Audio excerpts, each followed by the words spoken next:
So we look a face. I just bought a new watch, time to make my wrist ring. To see the world gravity keeps elevating me.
Invincible.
Sometimes I'm selfish, get jealous. I feel a little helpless. My whole world has shifted again. You made a promise. Hello everyone, hi guys, Welcome to the grand finals, the day 2 of the second season of Samsung Odyssey Masters. My name is Tetka and I'm here. And I'm Pan. And I'm Pan, and behind the Pan we have our lovely Amy, and we will be your hosts for today. For today. And the last day.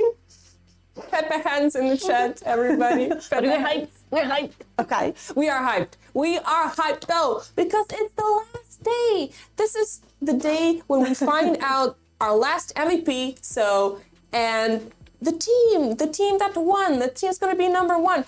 Although other teams as well get part of the prize pool, but we're looking for that number 1. We're looking for our champions. And last season it was Entropic. This season we will see. We don't know. It's day number 2. Yesterday was pretty volatile. So anything can happen, really. Yesterday, actually, Team VCurvy and Team Polish Power came up on top, and the day was pretty interesting. So we will see how things develop through today. Yes, and we, of course, you guys have this amazing prize pool of 10,000 euros. And this season also, not only the prize pool, we expanded and are divided onto 4 regions, which is Poland, Czech Republic, and Slovakia, Hungary, and of course, Adria region. This is the last day, Amy. Okay, we've seen day number 1. Yes, we've seen it. We've seen it. We always say we're not gonna have any expectations whatsoever.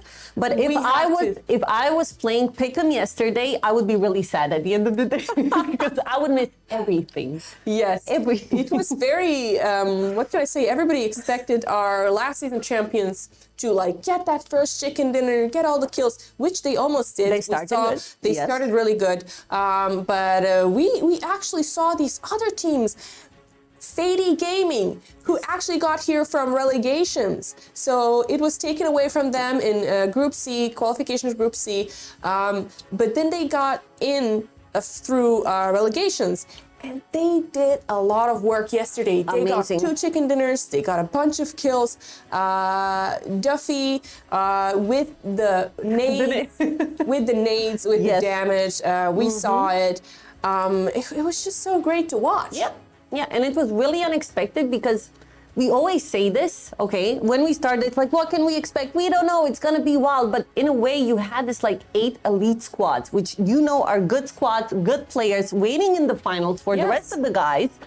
And then we see the rest of the guys popping up. And not only the guys from the group stages, the relegation. I said it yesterday, if we only had groups, there would be no Fady Gaming right now, and they really took the second chance. It is so impressive. But today is the first day, so everything can actually change. I'm so excited. But not only the games, we have plenty more things incoming. What are those, Amy? Well, we have a lot of giveaways. Yes. As per usual. So thanks to our Samsung Odyssey. I want to say big thanks to Samsung Odyssey because they helped make this tournament happen yet again with another season. And of course, our partners, Visual S and PaySafeCard. PaySafeCard also provided so through Pick'ems, you can win a 50 euro voucher every single day of the tournament. 10 winners. You put your picks in on SamsungOdysseyMasters.com, and then if you manage to, be lucky enough, or I don't know, just knowledgeable, or like an oracle or something, like a fortune teller, not us. Yeah, the opposite. And you manage to score the exact team that did the best during the day. You win a 50 euro PaySafeCard voucher. And also, Samsung Odyssey has provided us with 50 euro G2A vouchers, right? Yes, so when you guys see us pop on the screen, we will be popping off a lot of times, but 2 times we're gonna ask you a question and you're gonna have to write in the correct answer, but all in given time, we're not gonna rush it. But there is one more addition. It is the finals. Oh, don't tell them. Yes, there is. This is for our Twitch viewers, right? Exactly. So every single one of you guys who has a Twitch account, go down to the chat, write down !Samsung Odyssey, and you will automatically enter the pool, and bot will randomly announce the winner. Of course, you can get a G2A voucher. Only do it once, you guys, because spamming it does not increase your chance of winning. So you can do it right now. Yeah. And The MVPs, mention the MVPs. MVP. Wait, Excited about them. Just kidding. I already did mention the MVPs. This is going to be also pretty exciting today. Yesterday it was Nylep from Entropic, and today we're going to see who it's going to be. So the MVPs for day 1 and day 2 of finals get €500 from PaySafe That's card. a lot of money. That is a lot. I mean, you don't even have to win the tournament. I mean, No, you really, have to. guys, it will be really, really exciting. And also, maybe we'll have, again, today some interviews with our MVP and maybe even another interview from somebody from the winning team. We don't know that. We don't know yet who it is, who it will be. So still a lot of volatility today. Still a lot of points can be made. A lot of shifts on the leaderboard. So you guys just stay with us, watch, and of course participate in all the giveaways. Yes, I just want to ask you before we start with everything. Do you feel like someone will be woken up from the bottom of the squad? Is day 2? They're Now I'm fresh. thinking, yes, I can mention a couple of teams. Don't want to make them feel like they're being called out, but there's definitely a couple of teams that we had expected more from. And I'm looking to just see them try and, get at least one of the top spots to get some of the prize pool. Yeah. I think we will see some of them push harder. It always is like that on day number 2. And it is finals. If not for the prize pool, maybe for the MVP prize. Who knows? It'll be really exciting to see what the guys come up with. We had some really, really nice moments yesterday. We saw a lot of exhibition of just like pure skill.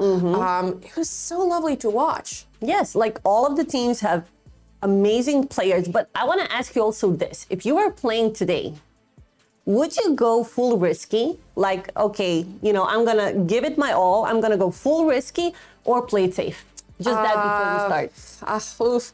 I don't know. I feel like I'd just crash all the comp. Just go full on berserk. So yeah, today again we have 6 games. So 3 Miramar, 3 Erangel. Again, Sasson and Chunks for the last time with us commentating the games. And I think it's about time. Yes, but before we go, we're going to take a look what we've seen with the action in the prior days, and we will start with the game number 1. See you guys. See you. Ends up flushing out his own teammate there, not able to get the kill, but does a lot of damage. Shot though from Boynius, all the players, but no, not peeking the doorway yet. Yes, they do. Kitsko goes down, followed by Woes. Pushing for the knee. Oh, this could be huge. It's beautifully done. Cap, specifically someone like Nixie right now, does get knocked. It's going to be the end of it for them, or maybe not. It's Nixie, the only one doing the knocking here, making kills. They're 2 birds with 1 stone right there. The stuff peeks out again. Horing goes down. It leaves only 1 player left up. It's going to be Abadabra as Maruna peeks up over the top and fades. 3rd chicken in a row, because I don't see how Team GG is going to recuperate from these 2 knocks. Nade is right on the feet. Oh!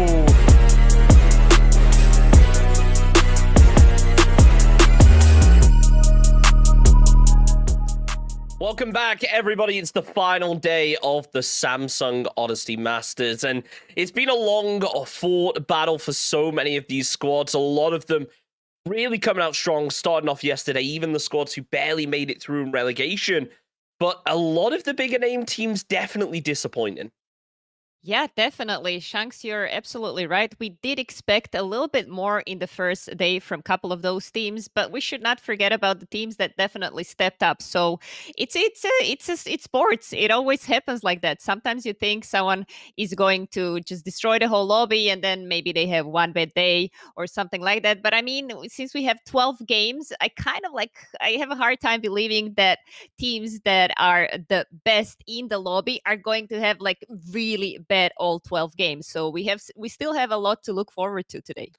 Yeah, absolutely. I mean, look, we had 6 games yesterday. We have 6 more remaining tonight to figure out who exactly is going to be our grand champion overall.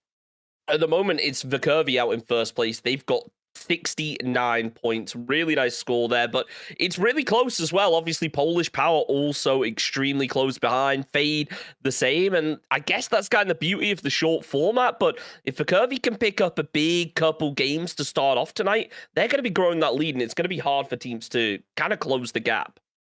Yeah, definitely. They had a great day one, and even though they had only a one chicken dinner, they managed to get quite a big amount of kills. So for them, it's looking really good. I feel they must be really confident going into day two. So we're going to see what they're going to show us. Obviously, with 6 games left, they got 69 points. So in 6 games the first day, so some of the other teams which are lower on the leaderboard could have maybe days like that, because we know all these teams are playing competitively for quite some times. Maybe some of these teams are a little bit newer than the others, but we expect a lot from all of them. We know how they can frag, and teams like, for example, Stalkers, which are on the lower part of the leaderboard, even though they got themselves one chicken dinner yesterday, it's kind of like, I mean, it's a little bit weird when you see all of the other teams with chicken dinner are holding the top 4 positions, right? We were talking about M4s, who had a really a bad first day. I can say that, considering the players that are in the team as well. So there's a lot of these teams who can still definitely step it up and maybe get a little bit closer to, well, I mean, at least into the top 6 where we have the prize pool, right? Yeah, that's what you got to hope, isn't it? I'm really concerned about the teams down at the very bottom of the leaderboard, though. Probably from Grindmore below, all squads that we'd expect to be doing extremely well. Grindmore, M-Force, Beerfellas, Heat, Tattoo Honeys, all squads that I expected to be at the very top end of things, but so far just haven't had any success. We maybe thought that, it would be similar to the qualifiers where a team has a strong day one or a weak day two. Let's hope it's kind of the inverse of that for these teams that are down at the bottom of the leaderboard now. Game number 1, though, is getting underway. The first of 6 this evening. We're going to be kicking things off with Miramar. Let's take a look if we got another fancy cinematic shot to start the finals. Oh, of course we do. Well, we didn't expect anything less, did we? No. He's got our hopes up so high now that I'm starting to become critical of every cinematic shot. Just maybe a bit slower, dude. But I think that's just because Kovo has done such a good job. He's just set his standards too high now. Yeah, absolutely. Now, it's a double-edged sword, right? Now we are expecting so much from him every single time, so he has to deliver. He has to do the top delivery every single time. Otherwise, we would be a little bit disappointed. I'm just kidding a little bit. Thank you so much, Kovo, for observing once again for us. First match of the night, our 7th match of this very final of the Samsung Odyssey Masters. This time playing a little bit different, from a Campo Militar down to, let's say, island, right, from Los Higos, and this time teams that go towards El Pozo, maybe they're gonna have to extend their jump. Others, well, more or less, I think they're going to find their spot. Yeah, we will see. It looked for a second like Polish Power, Cryptova, and the boys were going to have some problems with the drop as Gargi maybe swung a little bit further up to the north than the rest of his team, but it looks like he should be okay as he is down behind cover. That's as long as the boys don't actually spot where he is, but it looks like Xvolution has a gun in hand, and well, Gargi, I hate to say it to you, dude, it might just all be over, even though the fire is coming in from his teammate for support. It's just not going to be enough, and Gargi's out of it. Yeah, Gargi found himself in a very unlucky position. I mean, in the middle of the field, I'm not sure what was his plan there. He probably tried to reach the compound and then saw that some of the people are already going there. But it's kind of weird. But it's also the thing when you are jumping to the smaller compounds, right? If you jump with another squad into the city, then of course cities are relatively big. They can accommodate more than one squad. But when it's when the situation is like this, when you're maybe aiming for the same either vehicle or the same compound, and casualties can happen this early in the game. And we're continuing with 62 players. I think one of the players did not manage to connect, unfortunately. Just the PUBG things, I guess. And the first circle showed really south, actually. Not too south, but south enough, I guess. Yeah, I don't think it's a circle that we're unfamiliar with at this point. I think we've seen enough of it to know that it is going to be a kind of messy zone, but The question now becomes, is it going to be a bit more organized now that we've made it to the grand final and teams are potentially going to be coming into this a bit more disciplined and maybe playing a slightly different style of PUBG to what we saw in relegations and group stages? Yeah, definitely. And this circle is definitely in the favor of teams like Entropic and teams like Hall of Game, because we heard yesterday in our interview with the yesterday's MVP, Nailop from Entropic, he said they were constantly chasing circles. So, and we did see most of the, especially Miramar endings towards the north. So this time, I mean, since their looting spot is Los Leones, they know their way around, especially in the south circles, really well. So I'm expecting to see a lot from them, especially after the interview when Nailop said that they want to and they need to do better than yesterday. Yeah, I mean, we need to talk about Nailop for a minute. He put in so much work for his team yesterday, being able to frag out, of course, get that MVP prize. But, I mean, for Entropic, their position really isn't great right now. 6th place overall. Sure, a couple points would lead to a pretty major jump, but at the same time, you want to be coming out of the gate swinging and having a player on the MVP prize and still being in 6th place. I think it says something about the weight of the team kind of being on his shoulders. I don't want to say carrying right now because I don't think that's fair, but it definitely feels like his performance kind of outshone the rest of them yesterday. Yeah, definitely. And I mean, it's just like what we said earlier when we expect now from Kova to bring us the best cinematic shots, right? When you have team like Entropic, which have been on the scene for so long, we expect a lot from all of them, from all of the players. And obviously, when they're having maybe just like an average day, that's for most of us who are following them closely in this past couple of years, we know that's not enough for how much they can produce. So of course they know that as well, and they wanna just prove that, not even prove, just to state that yes, this is who we are and this is our form and this is our standard. Let's put it that way. Meanwhile, Double got himself a nice kill on Sinister, and this was really interesting to see because it was in a very early rotation, and now the rest of the team, Vikurvi is kind of pretty close to team Polish Power. However, I think Polish Power just stopped a little bit to scout before they go into the rotation. They may not fight here, but it's really close. It really is. I mean, Polish Power obviously going to have that info, could have opted to get involved, but it looks like instead they're just going to pull down to the south. Do Curvy hear this? It doesn't seem like it, as Crunio just going to be pulling up over at this ridge line. And Polish Power not actually deciding stop. I maybe expected them to slow down a little bit, but instead just continuing to move forward. Definitely want to get aggressive, not really trying to play it slow right now. So Crunio looking out with that mini. He scouts out the compound. Polish Power going to make a rotate, but they need to be careful that Curvy don't go for the same building. Yeah, but Team Polish Power, they are feeling very confident. I've seen some tweets yesterday after day one. They're really happy about their performance, so I'm pretty sure they're gonna try to continue with at least the same standard. We're talking about the team that is sitting on a 2nd position as well, but let's not forget about Team Vikurvi, which are just, I mean, yesterday they had a really good day. We were kind of like waiting for them to get that chicken dinner, and it did happen. But however, in every match, they were really like, they were standard. They were continuously doing well in every single lobby. And now, I mean, on the leaderboard at this moment, we can see their position. Meanwhile, Team Diamond, really nice knock there by Benko. He found QBE from a Team Entropic, and this is gonna hit really hard Team Entropic. But I mean, what a great spray there by Benko. I mean, we spoke about Entropic. We wanted to see better things out of them today, even though, don't get me wrong, they had a really good game, really good set of games, I should say, yesterday. We wanted to see even bigger things this evening, and unfortunately, that's not the way you want to be starting. Thankfully, though, Entropic definitely going to be one of those squads that are more than confident playing with 3 players, even if it means it maybe handicaps their game plan a little bit, and they will be a little more maybe cautious, a little bit more grouped up than they traditionally would be in a bit of a split position.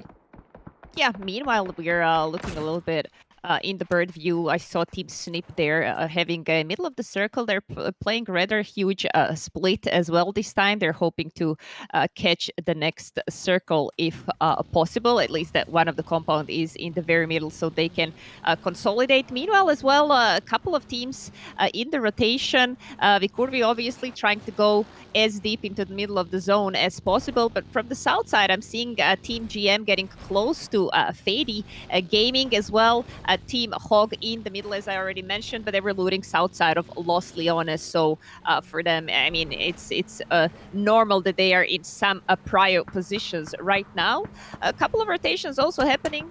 Duffy from Team TH trying to shoot towards Team BPH, which are rotating, but nothing actually major is happening on the map right now, as a couple of more teams need to get into the safe. From the north side, Team Heat just entering the zone close to Picado, and the boys, the last team who are rotating right now somewhere around El Pozo, but they're gonna be in the zone sometime quickly as well. Yeah, and I mean, that northern side of the zone does look fairly open, so they shouldn't be too contested in that position. The problem will really come when those late rotations happen, when that next zone ends up popping. If it pulls down to the south, that's when the problems are going to occur. But at least for now, it doesn't look like those teams are going to struggle too much in terms of getting into the initial zone late. Snip, though, they want to do more than just get into the zone. They're already taking a lot of shots, trying to find themselves an opening knock and just popping those tires at every opportunity possible. Really, as we say all the time, it's a war of attrition. If you're able to destroy your enemy team's vehicles, you know, make them burn through a little bit of meds, damage their vest a little bit more, it makes it a whole lot easier when that late game rolls around and it comes down to team on team fights. Maybe you have an aid and they don't. Yeah, absolutely. Everything counts, as you said, and making a squad weaker as the time goes by, it makes your job easier later in the game. Meanwhile, Vortex here got destroyed by Lucarux. Wasn't expecting a player here, and M-Force definitely not having one of the best tournaments they had. They are continuing now with 2 players, as one of their teammates did not even connect in this first game of the night. But it is what it is. At least Entropic continued without one player, but at least strong. 1 point for them, and they're holding decent positions for themselves. Still in Los Leones, they somehow hope the circle might rotate towards them. Meanwhile, Adlush found Duffy really nicely. However, he's gonna be able to confirm at that as well. For a second there, I thought his teammates are there to help him out, but it's a little bit different color. Team TH, they were shooting towards BPH in the rotations from the hill on the eastern side of Los Leones, and then now somehow BPH got them back. They got Duffy in the process as well, so a little payback there. A couple of teams are trying to get on top of the top of the hill just below Chumachera. That's going to be interesting to see. And meanwhile here, Polish Power is trying to hold their compound as Vikurvi gets closer. We're talking about the first and the second team on the leaderboard. This is a very interesting fight, Chunks. It looked like Stuckers were going to try and get involved as well, but that didn't end up happening. Crunio now realizing he is in a very awkward position, does not want to be here for much longer, just going to do everything he can to remain in it, checking all of those windows, but realizes it is going to be a rough position. Polish Power open up with a little bit of util. Dedrick spotted out in the open. Norkis looked like he wanted to go for that one, but instead decides to clear through instead. And well, it looks like Vikurvi should be able to get him over to safety as long as he gets down behind this other ridge. Yeah, it looked a little bit weird on our screen. It looked like definitely one of the Polish players saw him running down the ridge, and I thought it's a GG for him, but he managed to get away somehow. Meanwhile, Prorix got deleted by Verzik here as well. Verzik, one of the players that I have been hearing about lately, also seems like he has a bright future behind him. Talking about the map, just the last rotations, most of the teams are already in the zone. Only Team TH rotating from Los Leones, and just behind their back M4 with only 2 men left rotating towards the zone as well. It's going to be really interesting to see how they're going to make that rotation, because not a lot of playable areas stayed on this eastern side. Maybe they're going to be able to get a couple of these small compound next to the main road. However, it's a position where, I mean, you just play passively. Other than that, not much you can do because of the positioning and because of the lower ground. Stealthy looking out for Hall of Gamers. They're very dangerously close here to the curvy up to the north, but they still have themselves a decent amount of high ground to work with, so it's not going to be the end of the world. They just need to be careful not to overextend and get spotted out here. As Hall of Game, I mean, they are just posted up relatively central right now, looking all around for long-range fights, and Tropic are going to be one of those squads that do draw the attention, though, as the spray opens up. Goody goes down to Ivers. Nicely done. Can he follow it up with a second? Not quite, but the damage comes through, and the frag grenade ready to follow. Ivers going to use this as an opportunity to maybe reposition a little. Flashbangs coming out. All the lethal util is gone here. Nailert from afar also tries to get involved. Looking up the hill, realizes there is going to be a player watching the flank. Robak, he's watching the angle and takes down Ivers. Nicely done to finish him off as Lukarux tries to move through to pick up his teammate. He realizes that there's so many positions these players could be coming from, and now Nailup's out of the fight. It's all onto Lukarux. Yeah, Lukarux is trying to rest Ivas here as we speak, but BPH, they're on low HP as well. They have been doing a lot of damage to Team BPH. However, we're talking about only 3 players. It was only actually Ivas here and Nilup because Lukarux was splitting the other hill. But meanwhile, Lukarux manages to find Adlush as I speak really nicely. He's going to be able to confirm that as well. Now we're looking at a 3 versus 2, and we know how well Entropic can do these things. One more player from BPH all the way on the hill. He doesn't seem like he's gonna move towards these guys anytime soon. So right now they're in a lot of trouble, team in BPH, because we know the fragging power of Ivas, Lukarux, and Nailub. We don't have to mention them specifically. We know how they play. Meanwhile, Lukarux trying to find the angle, but everyone seems a little bit passive at the moment. Yeah, Lukarux just waiting right now. I think Entropic realized that because they're on the back foot, they have to take these fights a little bit slower. If that nade had landed, it could have been a different story, though, because Cody could have been completely eliminated. Lukarux going to try and move through, should be able to find the knock. That's exactly what he does, looking to find a second now as he peeks out wide. Pre-fires onto the angle. It doesn't quite connect in the way you would have hoped, but Nailup's there to try and catch him from the off. Down goes Roback. It's all down to Vi Friday. Left standing, takes down one. But it's not going to be enough, as in the end, he's traded out, and Entropic clean up the fight. Down go BPH out in 16th position. Yeah, great play by Team Entropic. Definitely, they did have 2 knocks, so they're going to have to continue and play a little bit more closer to each other because of how fast they're going to bleed in the future. Meanwhile, Grindmore here, Bly trying to smoke out his teammates. 2 of them are knocked as well. It's a difficult fight for them. On the south side of the circle, they're actually fighting 2 versus 4. M-Force here trying to put a little bit of a pressure. We're only talking about 2 players left, but we know how good they are, especially Dogzer. He can make a whole difference as a solo as well, but he's trying to just take it slow a little bit because they did get the knock initially. However, they did not manage to. I mean, we're talking about Miramar and a lot of these ridges, so it's very hard after the initial knock to confirm the kill if you're not exactly on the spot. So right now they're taking their time a little bit. They might even decide to just quit on this fight. It's interesting to see that. Usually maybe I see M4s trying to dodge the fight after they confirm the kill or something, but we're talking about only 2 players left in the squad, so they're still taking it a little bit more slower and more passive. Can't blame them for backing off of this one after, I mean, a lot of players still left standing. Now, though, one going to fall. It's going to be Scofer caught with the nade, followed up there with the spray. Nicely done by Nixie to finish that one off. Michael, though, is there for the third party from Tattoo Hunt. He's causing problems for Snip now as they try to molly out. They try to clear every possible angle. Little do they know, Diamond are just out there tanking blue. Yeah, Diamond is on the other side as well, and now it seems like Team Snip is getting a little bit sandwiched. Team Diamond they're gonna have to move at some point, sometime soon, because this zone. I mean, they can still out heal it obviously, but they do not want to spend all of their utility and heals. But I mean, look at the positioning of the Team Snip. They managed to close their entrances so much. It's gonna be really hard to wrap it up towards the save, maybe from the Jamboree side. But we're looking at the Team Tattoo Hanis, which are on top of the hill as well. And I feel like this is a very, very tough situation for Team Diamond as we speak. Polish Power, meanwhile, they're still doing really strong in this compound. They seem to know their way around it, definitely holding really strong and not letting the teams crashing in.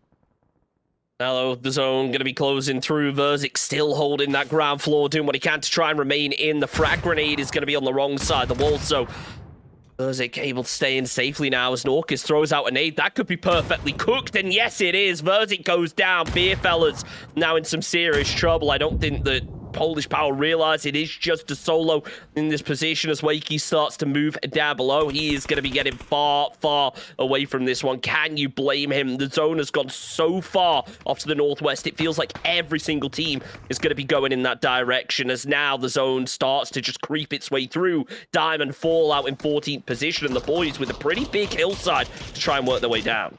The boys were making a lot of noise while this fight in the compound was happening. They obviously wanted to third party that a little bit. They still have a lot of playable area there on the ridge, but they're gonna have to move sometime soon. Nail up here finds a one player from team TH. Michael got knocked. Meanwhile, Ivas as well shooting the shots.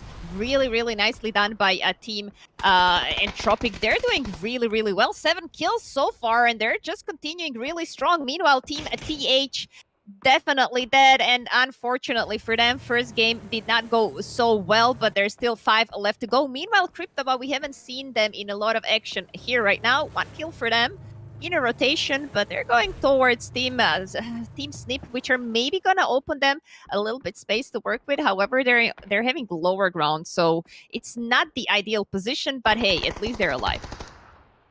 Dogza does fall right there to the spray from Stealthy as it leaves Ace as the final player left up. Tries to open up with the spray, but he's down to low HP. He's got 2 first aids, 12 bandages to work with, and Fade is starting to come in from that western side as well. Clemson and Luke working together as the nade comes down. It's extremely close, but not quite close enough to get the kill this time around as Ace just going to be chilling out on this ridge, hoping Fade don't crest up much further. And I think that potentially Hall of Game are going to be the saving grace for him is, surprisingly, just purely because Fade can't really peek completely. Entropic, well, they try to peek and they just get absolutely torn apart. Hall of Game put it in work.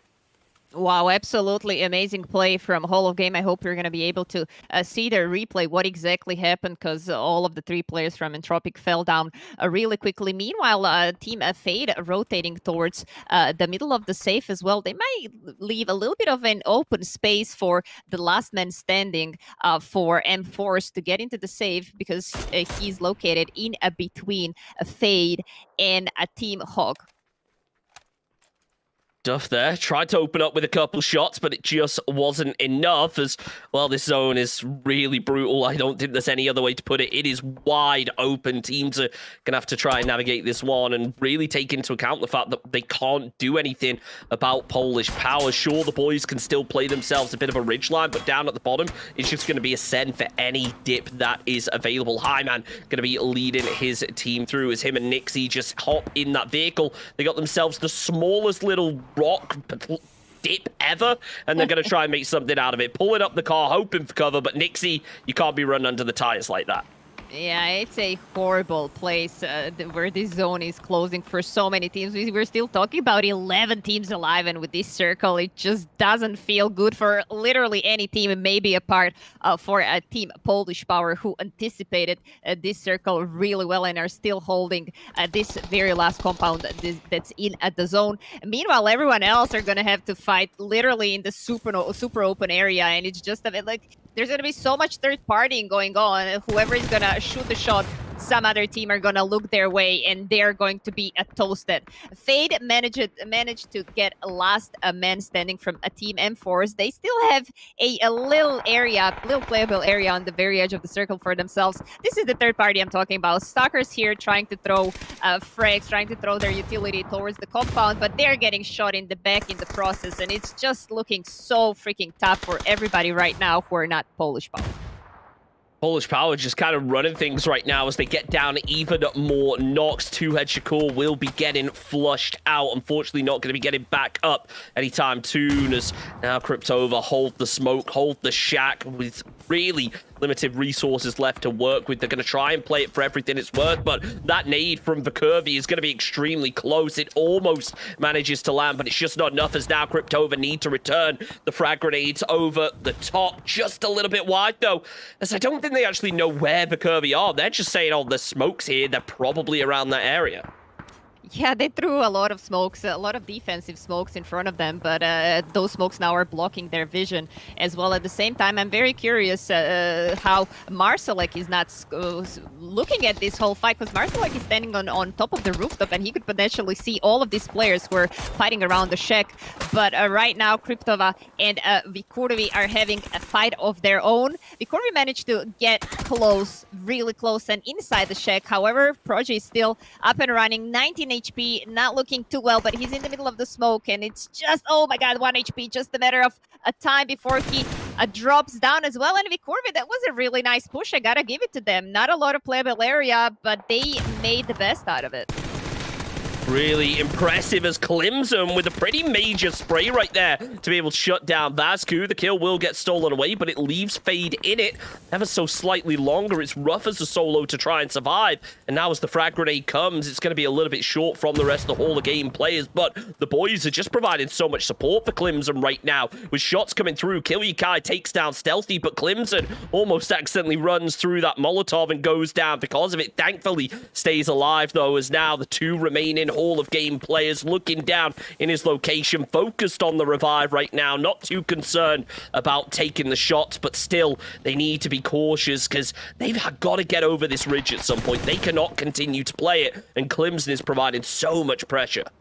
Yeah, absolutely. I mean, Clemson is definitely their way into the safe. Look at this, Godrilla got knocked once again, so it's a very tough position for the two players from Hog. Somehow Karks managed to find his spot in the new safe, just on the edge, just below the boys, who are just feeling, look at the way they're playing. They're feeling very confident to pick all of this because they know they have such a good overview of majority of this team, and it's looking really hard for every single team, which is a little bit right from the center of this new circle. It's horrible. They have super open area. And I mean, let's talk about Team GM, which is just on the side as well, who got eliminated just now on the 8th position. So many people, so many players are shooting their way. Now Kargs got knocked as well. And it's looking so well for both Team The Boys and Team Polish Power, which are just taking those kills up. Yeah, the boys just working their way up bit by bit as Hall of Game go down in 6th position. It leaves us with our top five teams, I should say, left standing as Kilyukai wants to move his way up just a little bit further, but realizes if he overexposes himself too much, Polish Power could absolutely punish. But it looks like Nork is from Polish Power, at least fully focused onto this solo player from Stuck, is determined to eliminate him from the match, but just nothing coming as of yet. The Molotov is going to be close. It almost lands. Squeaky actually extremely low HP as well. Could potentially go down to zone if just one nade lands kind of close to him. Polish Power taking shots up the hill, though, as now they lose Crunio. They realize that this is the threat they have to be concerned with. Squeaky goes down as frag grenades coming up over the top. They land close to Kilyukai, but not quite going to be able to connect as the zone pulls over to the west. It really is the boys that have the advantage, and Polish Power going to be forced to push their way in. My oh my, this fight is looking really good for both teams. Snip and for Clemson, who is just last man there for Fade in the shack, because the boys are now looking towards Team Polish Power, and somehow it seems like they decided to not fight after all and maybe focus first on the teams which are holding the lower ground. However, at one point, it really looked like both these teams, Snip and Fade, can make the best out of it and find their position. Team Snip obviously still sitting in the middle of the circle. They don't have a lot to work with. I think it's that same rock which was first taken by Nixie when he fell down. But I mean, it's a passive play, but what can you do when you are fighting two full squads just on top of you? Also, let's not forget about Clemson. I mean, he's going to have to rotate into the safe. He does have a buggy, but buggy on Miramar is kind of like a suicide vehicle. He's going to have to rotate first, so it's just a matter of time before someone spots him. Oh, actually, he did find yet another vehicle. There was a buggy as well. I did not spot this one. However, he's going to be able to somehow get towards the zone, but yeah, Yeah, no, he's again outside the zone, and it's looking like a GG for Clemson there any time now, as we should focus on whatever Team Polish Power are doing, because they stacked, I feel like 14 kills already, and they just keep on going strong. I gotta say, I really like Clemson's position right now. He's got a really good dip and valley to try and work with that I don't think the boys really have an angle on right now, especially because they're preoccupied towards Team Snip as a beautiful mini spam comes through from Kilyakai. It is Crunio who's there to finish off that other player, though, as Cappy now realizes there's a solo down here. He pushes through, and it's actually Norkis who's there to get himself the kill. Polish Power do concede a player out of it, though, which could be the boys opening to start making a push. Mika, though, needs to be effective with this AWM and quick, because it's only got limited ammo. Exvolution ends up falling as Cappy is there to find the kill. Only 2 players now remain from the boys, and well, that revive is not going to be found. Polish Power back up to a 4-man. I think the AWM may just be the deciding factor, though, if the boys are going to be able to clutch it out. Yeah, if the boys are going to be able to clutch it out, that's a good question as well. I mean, they have majority of the zone, but now, as we can see, the zone decided to rotate all the way towards the east side, where you were talking a little bit earlier. There is a little ridge to work with, but I mean, obviously, if those shots with AWM, if they land, and if Kilyakai manages to spam that mini this well, I feel like the boys might still have the chance, even though they're outnumbered. We're talking about 2 versus 3 right now. If some of these shots land, they can do a lot still.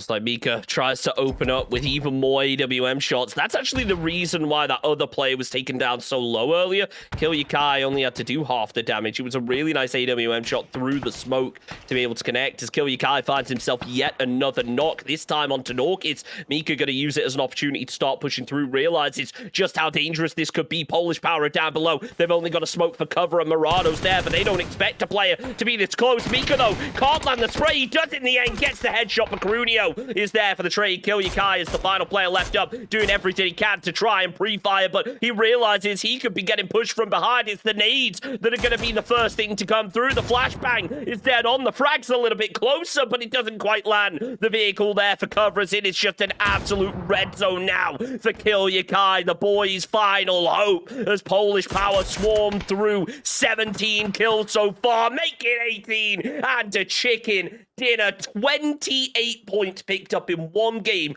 by Polish Power. Absolute domination of Polish Power. They have been having control throughout this whole match. They took the compound. They anticipated, well, it's going to stay in the zone until the very last end, and they just made the best out of it. We're talking about 28 points in only one match. I feel like this is our biggest amount of kills in the finals right now. They are going really strong on Miramar.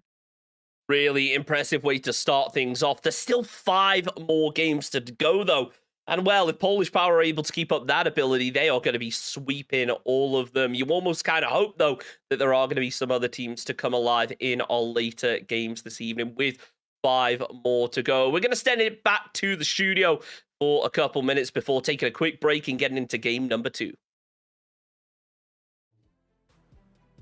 Welcome back, guys. That was game number 1. That was match number 1. Yes, game number 1. But before we say anything about how Polish Power destroyed this game, yes, absolutely, I think we're going to start our last day with our first giveaway. And I think it is time for Samsung Odyssey question. Is it time for Samsung Odyssey question? Damn right it is. As you guys know, we have 2 questions every time the stream is up. Well, this is the last time, but this is the first one for today. There'll be another one coming, so please stay with us.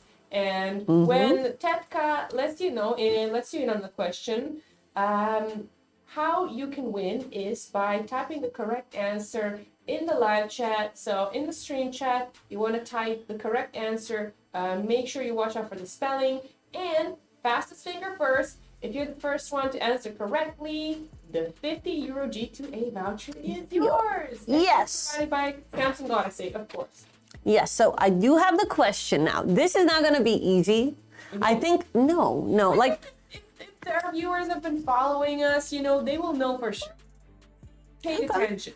I'm not doubting you guys. I'm just saying this one is really challenging. We debated on this question, but it's really, really challenging. So listen carefully. Okay. Like, Name a player who eliminated a full squad yesterday, day one of the finals. The only hint that I'm gonna give you is it was on Miramar. There you go. Yes. Should we say congratulations already?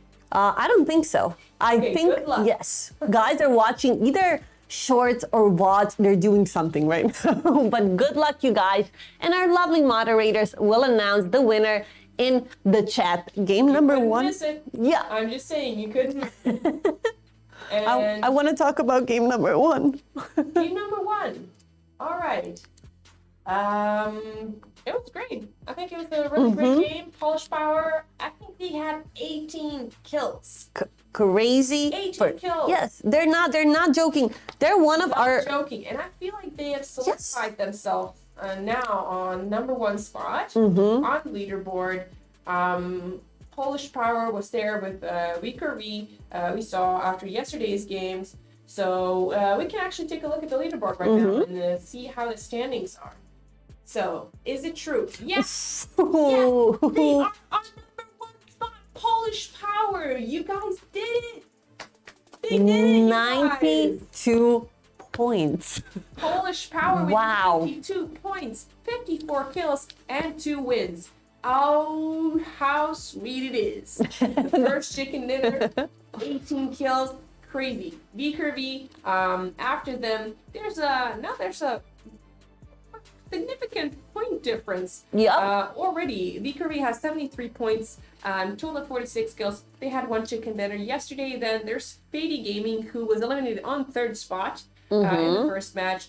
They have 2 chicken dinners from yesterday, 35 kills, 67 points. After them is Snip Team, who also in top 4. All the way, yes, to manage to jump all the way from number 9 or 10 spot, I believe, with those amazing kills. With a chicken dinner, Hollow Game still here. The rest of the teams don't have a chicken dinner. Stuckers did get the number 1 match yesterday, 33 points. But yeah, you know, people are still holding on here to the first couple of spots. I think there'll be a lot more changes, but whoa.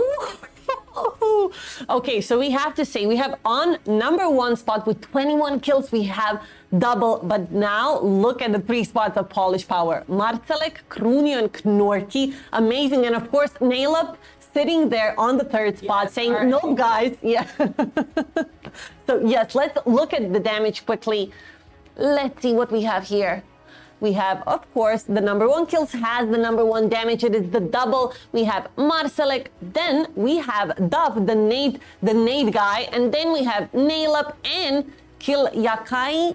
Don't hate me. Yakai from the boys. Yes. Good job, you guys. Yeah, good job. And I believe we're about to see a lot more action from everybody. So, guys, please stick with us. Stay here for the amazing plays, for the giveaways, for the fun, for the skills, going into match number 2 after a word from our sponsors. And you'll be back with Samsung and Chunks in a little bit. See you guys.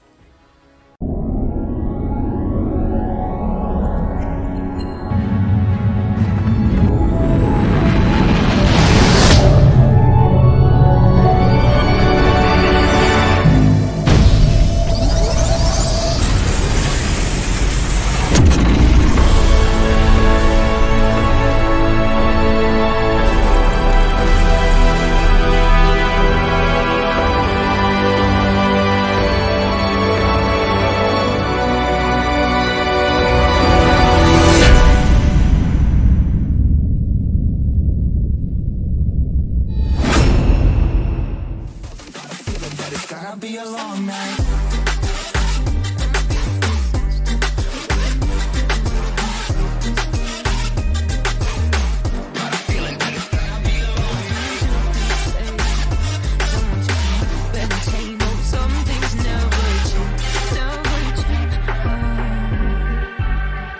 You think I would look pretty on your arm once you cover up my bruises and battle scars, but it always ends the same.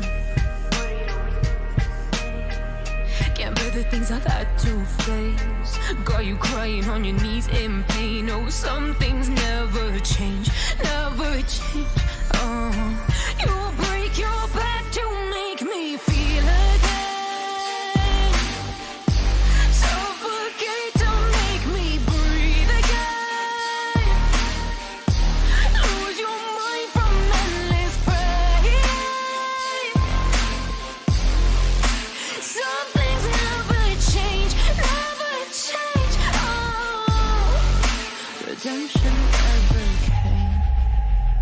I stopped asking for forgiveness, cause you should know only fools tread where the angels fear to go, but you keep trying to get too close. Save myself by turning into stone. So save your judgment, cause you just don't know. But some things never change, never change. Oh, they say I should feel guilty and change my ways, leaving crumpled bodies in my wake. Swear I didn't mean to make them break. Swear I didn't mean to make them break. But they're so delicate and so mundane, and they keep coming like a moth to a flame. Oh, some things never change, never change. You'll break your back to make me. Welcome back, everyone, to the Samsung Odyssey Masters. Season 2 is the grand final with 7 games in, about to get on to the 8th, and Miramar is coming ever so closer to drawing to a close. Yeah, absolutely. And let's talk about Miramar for a second. I mean, yesterday we've seen it, and today as well. So much more kills are happening on Miramar comparing to Erangel, and I'm really excited to see what's going to happen in the next 2 games. Obviously, amazing performance by a couple of these teams. Polish Power, we don't have to mention them, but Vikurvi as well, who are standing really strong on the second position, and definitely some of these teams are already finding their top spots. So it's going to be a matter of the next couple of games to see how much they're going to advance further on the leaderboard. It's kind of insane that Polish Power were in second place coming into that game, have just jumped up to first, but have gained themselves an insane lead, going up to 92 points. If they have another even half-decent game, they're going to be on track to get into the 100-point club before everyone else. And I do start to wonder now, Sanson, what kind of points do you reckon you're going to need if you want to take home some cash tonight? Where do you think that cutoff's going to be? Oh, if you want to take home some cash, I feel like it's going to be somewhere close. I would say around 70, but maybe I might be wrong. It all depends, because we can see some of these teams, and we've seen it yesterday as well. So many teams have been rotating every other game. We have seen at least one new team at the very ending of the match. So it's quite possible that some of these teams from the lower part of the leaderboard are also going to have like a game with maybe 10 kills or more, and it's going to be really interesting to see what's it gonna do on the leaderboard. And yeah, only 6 teams are taking home some prize money, so I mean, you better step it up and be at least in that top 6. Kovo really out here showing off right now. That cinematic shot was on another level. I felt like that was the longest one we've had, but I like it. Down at Minas del Sur, not an area we get to see too often, so featuring it in the cinematic shots, I kind of like it. Absolutely great shot by Kovo yet again, but as well as we mentioned earlier, we don't expect anything less. Team GM was the first one to jump this time. We have seen them looting those hangars all the way on the south side of the map. However, we're gonna see, I think they're not being contested at the moment, so they're gonna just spread a little bit, maybe more towards the central side as opposed to the right side of the map. Team Hog, Team Entropic, they're going towards Los Leones as expected. Snip as well looting Pecado, and Polish Power. I mean, usually we could talk a little bit about teams that are opting to jump towards San Martin. I saw so many times that big teams, they're avoiding San Martin. For one of the reasons is, I guess, it's a little bit tougher to rotate out of it as opposed to maybe compounds around. I'm talking about Hacienda and the northern side. So I'm really actually happy to see a team that is looting San Martin by default doing so well in these finals. Yeah, it's always nice to see a team maybe that doesn't necessarily land Picado, Pachinki doing well, because it feels like a lot of the time putting yourself in a good drop spot sets you up extremely well for going on to the later game. And I think that while San Martin is a good drop spot, you have a lot to navigate in terms of teams that land around. Look, you can see Cryptover on one side, Fade on the other, the Curvy down on the southern side. It's really hard to get out of there. So being able to actually rotate safely out of San Martin and have a successful game out of it is always promising. But obviously being that central, that fairly central, I should say, in the zone, in the map, I should say, it puts you in really good standing no matter really where that phase 1 circle ends up going, as long as it's not like hard to the south. Yeah, definitely. And I just have to mention that I've seen Team M-Force changing their drop this time. They landed close to Chumacera around the church, but this time the zone, they were usually looting junkyard and compounds around the junkyard, and now the zone would hit directly on them. And this time they're so far away from the zone yet again. Sometimes you're just not having the best tournament. It is what it is. They're going to have to make the best out of it.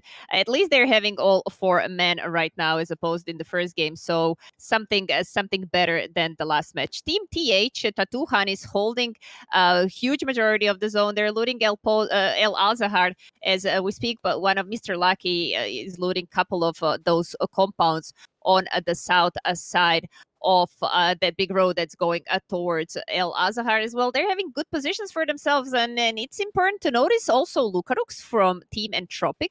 He just jumped super late. He didn't even jump to Los Leones. He's sitting in the middle of the zone, north of Impala, and it's going to be really interesting to see. I mean, he anticipated the zone really well this time. He's going to hold a really nice spot for his teammates, most definitely. Also, Team Beer looting the Minas Generales. They're sitting on a good spot right now, but usually teams leave Minas and maybe get into the compounds around it. But we're going to see so many teams also need to rotate from the western side and from the southwestern side. As I'm speaking, when we look at the map, literally everyone is sitting in the car right now. And here comes the first knock. Bonias found a Dogzer and almost found Kleinemann. What a tough position to be at right now for the team as M-Forces there. I think Dogzer is still at the captain of M-Force. He got, unfortunately, killed in the rotation, and they want to find Kleinemann too as well. Squeaky managed to get a couple of shots. Kleinemann in a really, really bad spot, and unless Vortex and Ace come and join this fight very soon, he's going to be in a lot of trouble. A lot of trouble indeed, as Bonius is going to be able to try and confirm the flush. Sorry, Mixu's the one who's able to do it, as Kleinemann obviously going down. Now two-head Shakur, though, is in a bit of a risky position. Will be able to spot out Ace. Nice headshot, but can't convert it over into a knock just yet. So needs to be cautious, especially since Vorix is down below. He has no idea about this one, which could cause some major issues when the time finally arises. Boyne's gonna hop into the vehicle, wants to maybe get a bit more aggressive onto this. Ace taken down low, down to 1 HP. It's two-head that finishes off the job. M-Force now with only Vorix left up, just laying prone, waiting for the exit frag, but as the player moves on the bike, he's not going to take the shots. Yeah, Vortex is just, I mean, it's better at this very situation to not do anything, even if you have a clear shot, because what would maybe one knock or one kill mean? This way, he at least maybe has potentially a way to kind of like get into the safe at some point if Stuckers decide to leave. And I mean, Stuckers, they don't have to force it to find that fourth kill, so they can be very satisfied with 3 already. So it's quite likely that they are just going to call it off and leave. Meanwhile, Double got stuck a little bit. We were talking about Stuckers, but hey, Double, you're playing for Vikurvi. And wait, hello? That's not ideal from Vikurvi. That's one way to unstuck. You got to be careful there. Yeah, that's not the way you want your game to be starting, especially if Highman is going to be able to come up over the top and potentially find an angle here. The rest of Snip, seemingly aware of the vehicles, are going to start moving their way through. If only Hyman had seen sooner, he probably actually could have gotten himself a kill out of it. Unfortunately, though, looking the wrong way, he's going to miss out this time, but maybe going to convert a knock.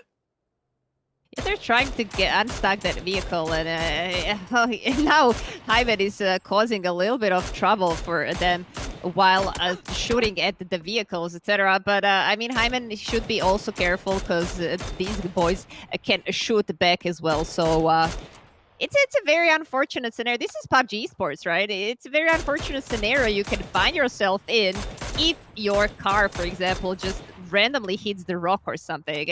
This is a lot of damage towards Vikurvi. This is a place where they wouldn't usually find themselves if first that flipped vehicle and then the accidental knock of a teammate with a vehicle did not happen. But luckily they just managed to get out of there alive, and they're going to have to continue with a couple of vehicles less, but at least all of them are alive and kicking.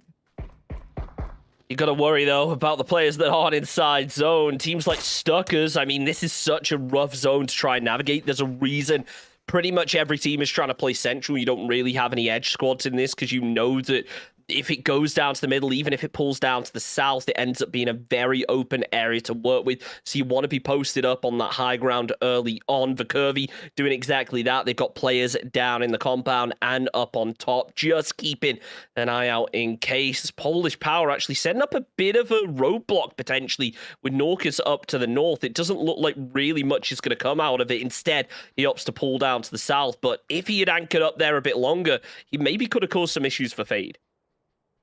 Couple of more teams are also rotating towards the same towards the safe. You're talking about team the boys, which are rotating super late. It feels like they're rotating almost every game. They do a little bit later rotation than the others. Team GM sitting on.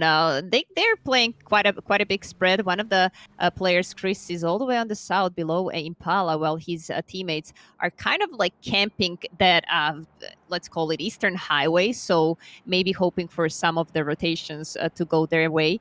Obviously, it's really early to say at this stage where the circle might pop, but as you already noticed really well, majority of these teams are like sitting really high in the center of the circle, all hoping that they're going to be very deep in the next zone as well.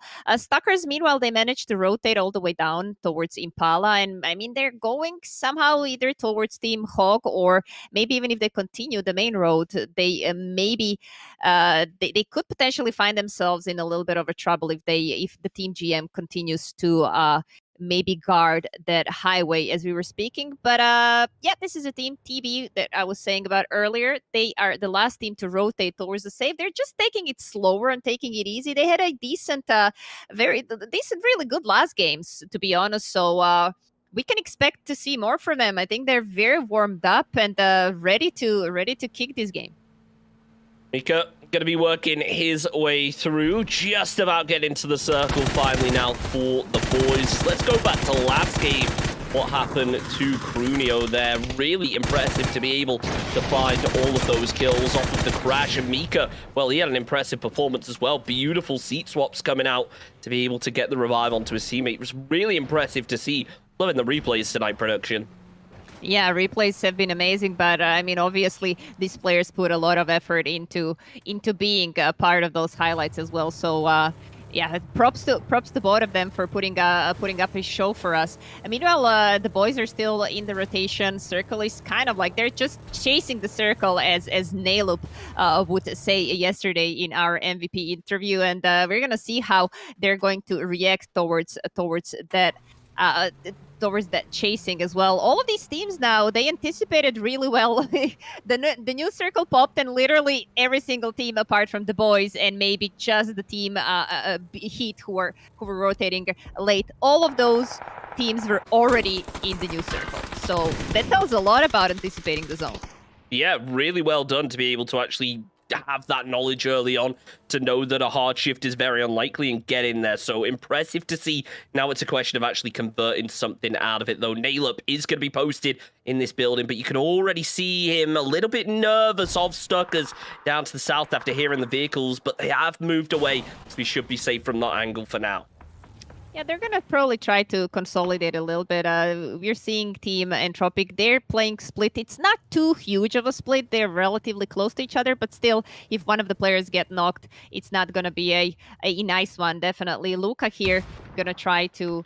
He definitely gave an info for his teammates about the location of Team Hog. Obviously, he still doesn't know which team they're talking about, and we're talking about all these players. They know each other really, really well. They're playing a couple of leagues together as well, so it's going to be an interesting fight, at least for me to watch. I was here try to connect a couple of the shots. Luca got some damage on himself a little bit, but he's going to be able to heal that off. And interesting. The Team Hawk also actually playing a relatively big split, almost a kilometer distance away between the Godrilla and Stealthy and Vasco, who are close to Lukaruk. So it's going to be interesting to see, are they gonna try to get into the fight, or maybe just play a little bit passively. Meanwhile, Team Snip down to 3 players. I don't know what happened to Zico. I think Zico is also their captain, so it's always a little bit tough to lose a shot caller this early in the game, but it is what it is. Yeah, Double here managed to find Zico really nicely. Double has been playing so well, so consistently, and it was really so actually close that he gets the MVP yesterday, but it seems like Double wants it today.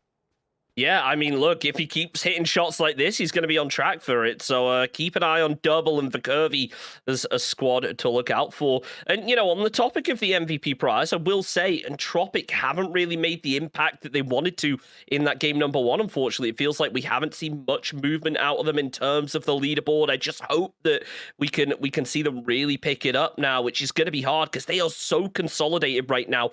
All of game can really just bully them without them being able to do much, as they are just going to be in that compound. That's if All of Game even want to get involved, if they're not busy scouting out to the north themselves.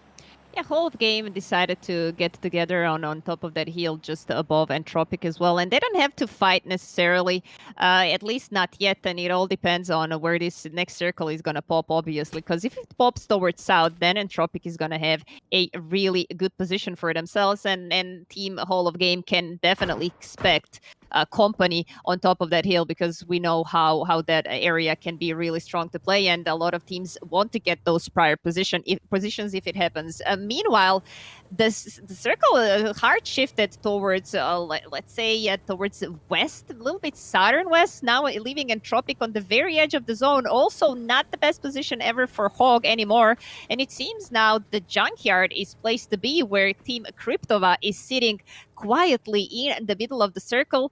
In all of the other teams that are outside the zone, Fade, Diamond, Stalkers, Team GM, they're gonna have to rotate their way in, and the playable area, we're getting less and less playable area. Obviously, Miramar it is, so we have a lot of ridges they still can work with. But when it comes to Junkyard, and when some crucial decisions, tactical decisions, have to be made this early in if you want to be the last squad standing. It feels like the only ridges that now remain that are really playable for these teams are out on the very edge, especially that southern side has a lot of them to work with. You can see Grindmore starting to rotate their way through. The east has just one really big ridge that squads are going to be forced to play, which may end up causing some issues. But right now, it looks like Fade are going to be starting to get a little bit more aggressive onto Team Diamond to be able to take control of this ridge when the time comes. As Zeron moves back, the Molotov is dangerously close, and I don't think that Fade realized just how much distance Diamond have already been able to gain. Yeah, it's really nice to see Siran playing back. Yesterday, he didn't play for his squad. They had an alt player helping them out. But it's going to be interesting to see how Diamond are going to do now that Siran is back. Meanwhile, Team Grindmore in a lot of trouble right now. Nakey managed to find a one knock, and actually, he managed to wipe the whole of game squad. What am I saying? I thought that was his first knock, but they managed to wipe the whole of game, who had really good position, but they didn't manage to hold it. And right now, this wipe opened a lot of space right now for Entropic, who definitely saw the names on the kill feed, and now they want to join the party. They know Team GM is maybe down on maybe 2, maximum 3 players, and they want to try to take over this compound. We know how strong Entropic can be in certain situations, but Stalker's third-partied Lukarux while I was saying that, so it's going to be interesting to see what's happening on that part of the circle. Meanwhile, Team Fade is trying to catch Diamond, who are already partially in the zone, and Xeron is going to try to get the first knock for his team while cooking at this frag grenade. This might be just the right one. Clemson in a lot of trouble right now, but Xeron gets knocked. This is a trade. Really nice post-mortem frag grenade for him. Let's see if the rest of the team Diamond can do something else. Sembry going to come up to try and find himself the trade. Knows there's going to be a player. Not confirms the flush. First of all, big headshot over onto that player. Not able to convert it into a kill, though, as he does end up falling. It's going to be Luke B from range who finds it. The boys go down out in 14th, but it's all onto Bricks to try and remain in it now for Fade. For Team Diamond, I should say. This Fade Gaming, 2 players left up. The 3x in hand tries to connect. It just isn't enough. Maroonix is there to finish off the job. And Fade, while they lose one, they will be able to salvage the other and remain a 3-man. Super smart play by Luke there. Decided to stay deep in the toxic, deep in the blue, and he managed to just pinch all of the players from Diamond. Bricks didn't have a chance there. He just got pinched, and a really, really good tactical decision, I gotta say, by Team Fade. And they they can just be happy to get this couple of points. And I also see they have a couple of ridges to work with just in front of them. So for now, they still have a good chance to do something even more in this match. Meanwhile, there are a lot of things going on at the moment. Stalkers are trying to find their way towards the zone. Team Entropic is going to definitely try and prevent them from that, but there are a lot of ridges between them. So right now, Two-Head Shakur is the first player that's the closest to Entropic, and he gets punished for that. QBE finds Two-Head Shakur really nicely, and Stalkers now in a lot of trouble because they need to find their way in. Couple of smokes have been down, but Entropic now wants to go really, really strong, and they want to punish them for getting this close. QB trying his best to open up with the sprays, but they're just not happening in the way you maybe would have hoped. The rest of Entropic also trying to get involved, but Ivers is just so far away, there's not really anything he can do out of it. Nailep tries to hold the edge of the smoke, making sure nobody's going to be able to sneak their way through, but right now it doesn't look like he's going to find anything, as Stuckers seem to second-guess themselves. They want to try and push back, but Fade were taking so many shots from the north, I don't really think they have the opportunity to. Now the only option is really pushing to Entropic and hope for the best, but as soon as they come over this ridge, surely Fade are going to get involved and start taking shots. Yeah, absolutely. And I mean, it's not a good position to be at right now. And they already used so much utility, so I'm not sure how much they have left in this whole situation. Also, they can get third-partied not only from Team Fade from far away. Also, if Team GM decides to peek a little bit outside that compound that they took a little bit earlier on from Team Hog, they can be in a lot of trouble. Their playable area is just so small. They're gonna need a lot of good frags and a lot of good luck to be able to get out of there. Meanwhile, Vikurvi now on 6 kills already. They're going really strong tonight as well. Team Snip got eliminated on the 12th position. Polish Power, of course, took that position from them. Looking very good for both Vikurvi and Polish Power. They're playing really strongly. Also, Team Cryptov, I haven't seen them much on the kill feed since they're sitting in the junkyard, so they do not have a lot of vision towards the other teams, but they're sitting still in the middle of the zone, and potentially if the zone closes towards them, all of the other teams are going to have to find their way towards them.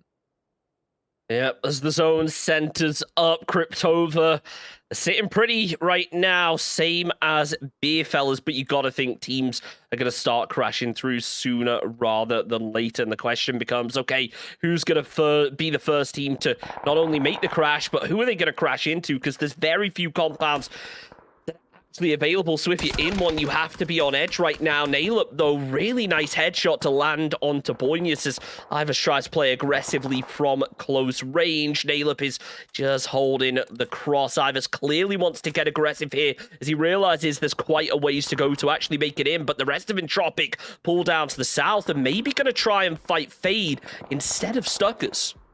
Yeah, they're taking a really a long time, and that bought so much time for Team Fade right now. I saw their rotation towards the next possible playable area for Team Entropic. Even if Entropic wins this fight, they're a little bit too late to try and get to the zone. Fade may just close them on completely, or Vikurvi, which is sitting on the top of the hill as well, and they're gonna be having a lot of overview of the area. Heat Gaming, meanwhile, eliminated on the 11th position.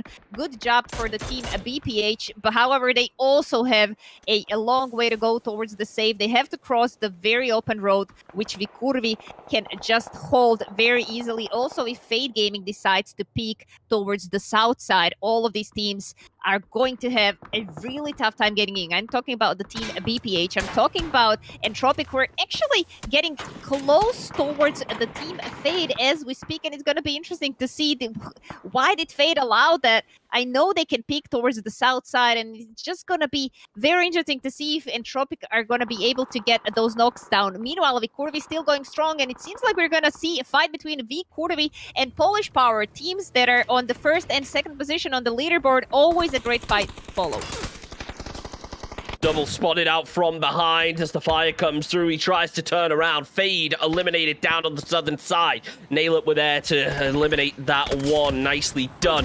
As now Cappy goes down for Polish Power. Marslick is there to find the trade onto Vikurvi. Is Double going to be getting eliminated? That player who has done so much for the squad is now being flushed out as well. 30 seconds left on phase 5 as everyone tries to scramble in for cover. Entropic, Nailep still watching over to the west. Spots out BPH. BPH, but clearly not from the right angle, as it's going to be Kudi finishes off Ivers. Big nades coming through, though, from Cryptova, as Gargi and Rusia both taking down a player apiece from Polish Power, as Roback goes for the spray. He can't quite land it, but big damage comes through as Norcus goes down. Cryptova, well, their player takes some damage, but Krunio's the solo. You gotta think they're gonna be able to finish off the job.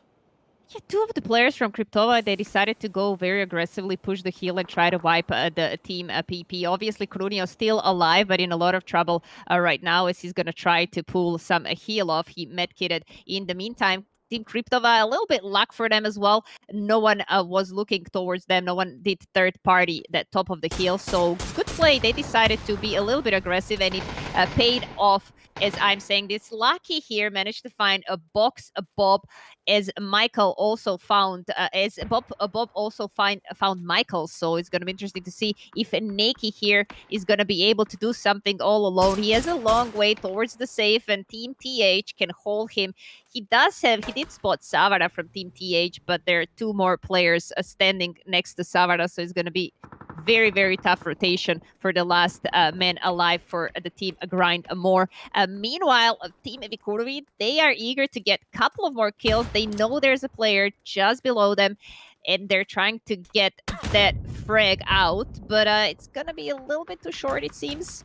But now Marvo heard that there's one more player just below, and he's going to get knocked in the process. Niloop, amazing third party yet again by Niloop. They're doing so much work right now. It's only two men. BPH now only down to Roba, who is going to have a super tough time to heal that off, as Entropic, 7 kills, going strong. They're gonna have to stay just behind this ridge. If Team Vikurvi picks them a little bit, it's gonna be a tough one for them because they have lower ground. Caleb able to spot out Roback, finishes off the jobs. He tries to follow up towards a second. Dedrick's catching the fire this time around. Marbo also up at the tree, spotted out, but for him, at least, no shots landing. I say that immediately before Naylup hits an amazing 2-tap to take Marbo out of the fight. Grind More, final player left up, tries to go for the spray. Big damage there onto Savra as Michael tries to move through as well. The Molotov connecting so close from Mr. Lucky, and finally able to actually catch fire to Niki. I think it's all over, though, as Michael finishes off the job. Nicely done. Grind More out in 6th. 5 teams remain, but so many just playing every little dip and divot, not really in a position to be fighting. Yeah, Team Entropic are holding this dip, which is a really passive dip. However, it provides them just enough cover for now, because they have the whole squad just sitting below them. I'm talking about Team Tatuhanis, who are just below this ridge, but also Vikurvi. If they just pre-nade, if they maybe throw, if they have a couple of the troubles, maybe they can do some difference, because this is the same thing that Entropic did to a team that was previously standing here, Team Fade, but this is an easy knock for Marble. However, Niloop turns once again. He finds the knock. What a calm arm from this man. Unbelievable performance by Niloop. He has 6 kills already, so far 7. And right now, no matter the great performance, they're just going to get wiped. They're just going to get outnumbered by the team Tattoo Honeys, who are going to take that dip for themselves. 4 men, there's nothing much they could have done there. I think Entropic can be relatively satisfied by the performance in this game, considering how far they had to move. And oh man, it's looking really tough for the team Tattoo Honeys as well, because now, even though there are 4 men, they have to crash something. They have to crash either the fence from the junkyard or the compound just side of it, because there's not a lot of playable area, and they know it. So right now they're turning the other way, and their big issue is going to be a Team Cryptova who are looking this way. Michael tries his best to look out, but hasn't been able to find anything just yet, as Tattoo Honeys realize the cross needs to come. Question is, how do they navigate it with Cryptova so heavily posted up on that northwestern side? Proggy tries to play a little bit more aggressive for Cryptova here. I like it. It's a risky play, but he still has Roycia looking out from above, providing some overwatch. So As long as he doesn't overpeak, he could really play a nasty rat position. Nasty Nate, though, comes out over on towards Michael. Beautifully done to find that opening knock. More damage coming through. The Molotov is a little bit short, but it's doing the damage. And now this is the opportunity that Cryptova could really try and seize to close that gap. But Proggy, he gets shot. He moves away. He turns around and plays the dip as he should. The rest of his squad still from behind, trying to provide cover, but they just haven't got the line of sight that they were hoping for. Yeah, they still have don't have the line of sight, but the team TH are sitting on the very edge of the circle, and Proggy has been doing such a difference for his team. He can put so much pressure.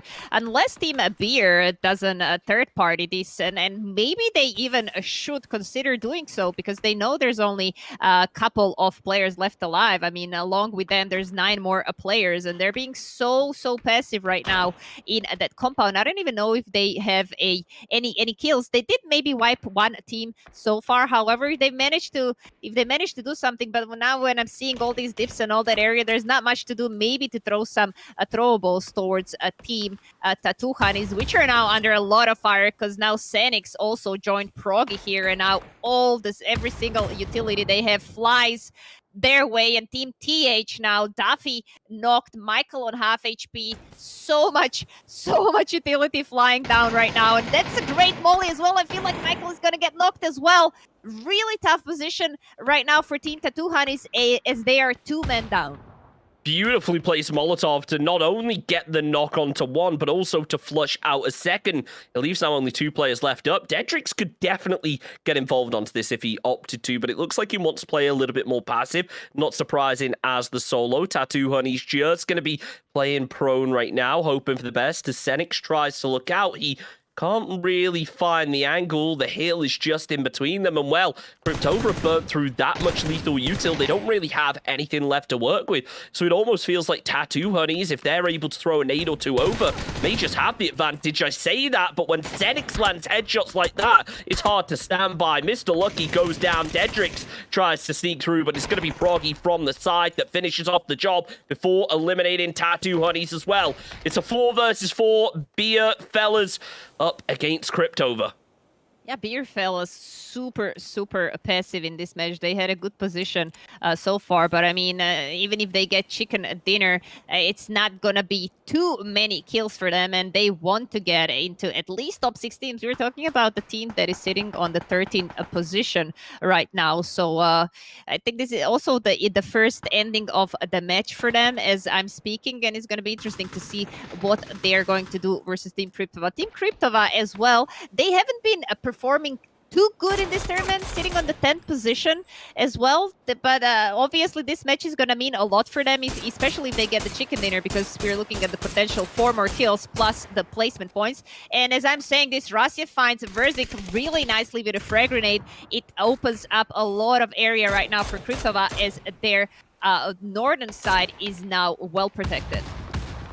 Gargi still doing what he can to try and open up. Beer fellas have lost 1 and potentially lose a second. Proggy there with a really nice SLR shot to finish off Wacky. Xenix seems to spot a little bit of movement through this fence, but doesn't really have anything to take those shots with. Proggy certainly does, though, as he sees the player now forced to move back. The Molotov landing a little bit close. He knows he's spotted out. Gargi, though, is going to be falling to Tommy Gun as flashbangs come through. Xenix nearly manages to find a knock, but it's not going to be enough. Roisha there finishes off Tommy Gurners. Now it's only Phil left up. More flashbangs coming all around, and it's only a matter of seconds till Cryptova are there to clutch things out. 14 kills and a chicken dinner. But I gotta give Beer fellas the credit. They made it to the late game, even without many kills. They are in 13th position, so that should at least bump them up a couple places.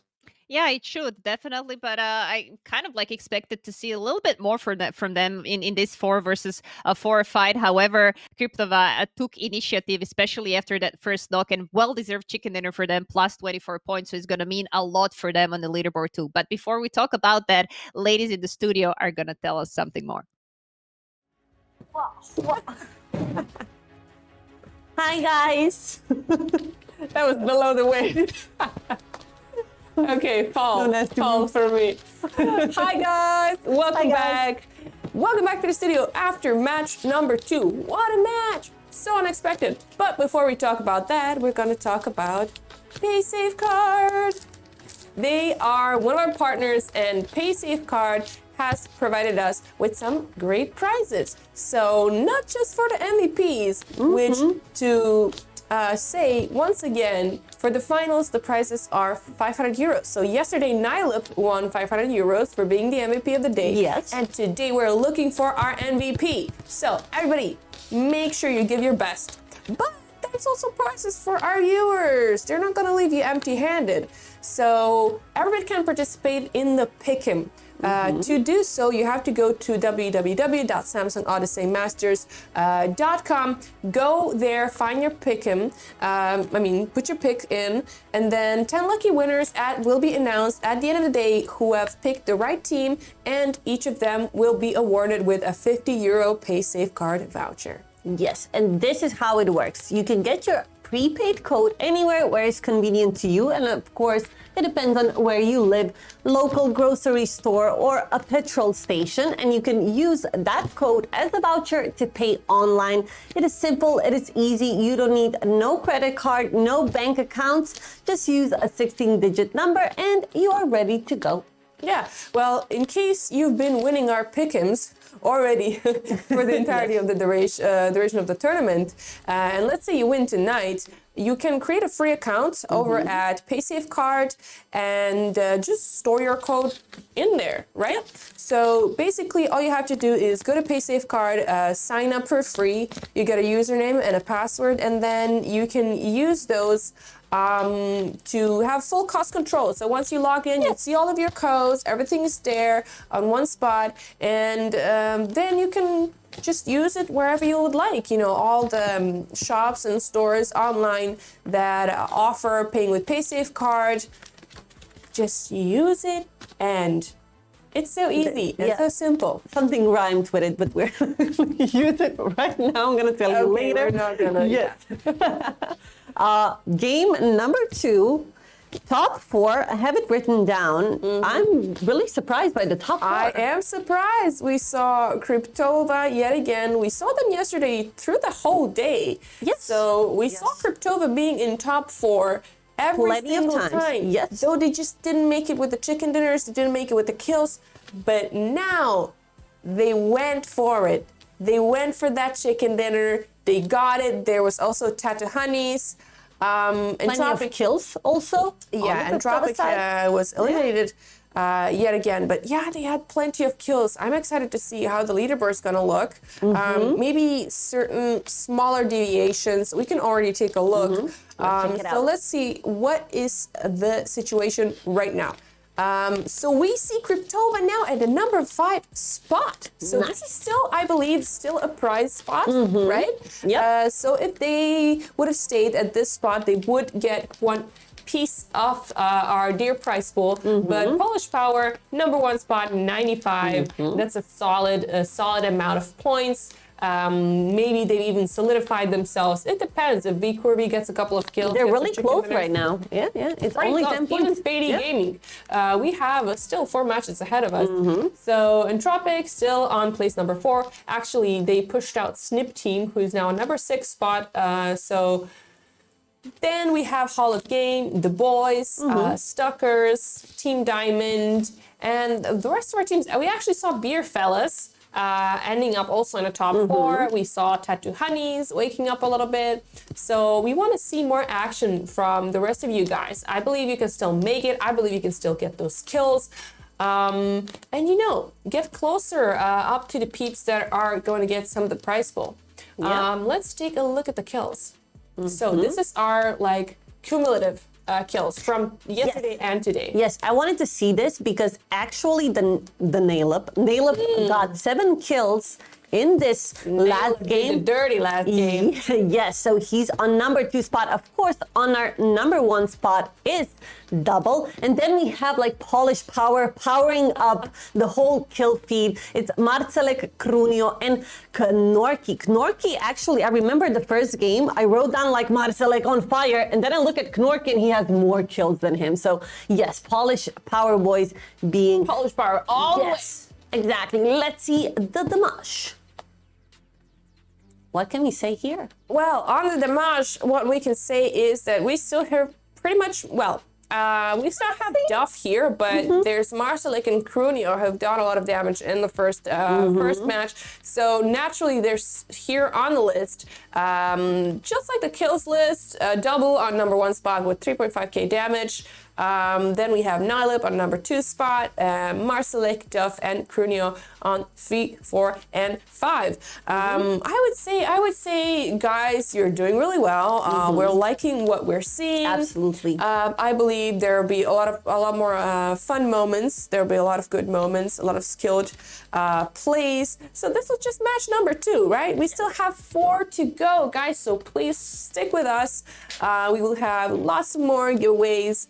Play the pick'ems, because who knows, maybe you will be the lucky winner who wins that €50 voucher. And it's so easy. You don't have to do much. You just go to the site, you get your pick in, submit, boom, you're done. Boom, you're done. It's that simple and easy, but I believe we are ready. This is the last Miramar of the day. Yes. And not of the day, of the whole tournament. Guys. So, Season 2 coming to an end. No, we're not gonna cry yet. But let's go on a quick break, and game number 3 incoming.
Well, one more Miramar match left to go, not only for the evening, but for the Samsung Odyssey Masters Season 2. Obviously, still Erangel left to go tonight, so a lot of questions still up in the air.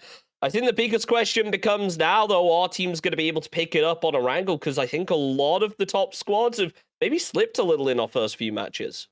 Yeah, it's kind of it's gonna be interesting to see what happens, but I gotta be honest. Right now, I feel like Team Vikurvi and Team Polish Power, they're showing such a huge strength right now. But let's not forget about Entropic, who woke up a little bit as they expected from yesterday. They hopped onto the couple of more positions up as well. So we can expect a lot more from them as well, especially knowing their fragging power. But it's really still a bit early to say things, and I like it that way. I like the fact that we are going to not know anything, maybe even until the very last match. Of course, couple of more matches to go, but I don't know, Shanks, what are your expectations?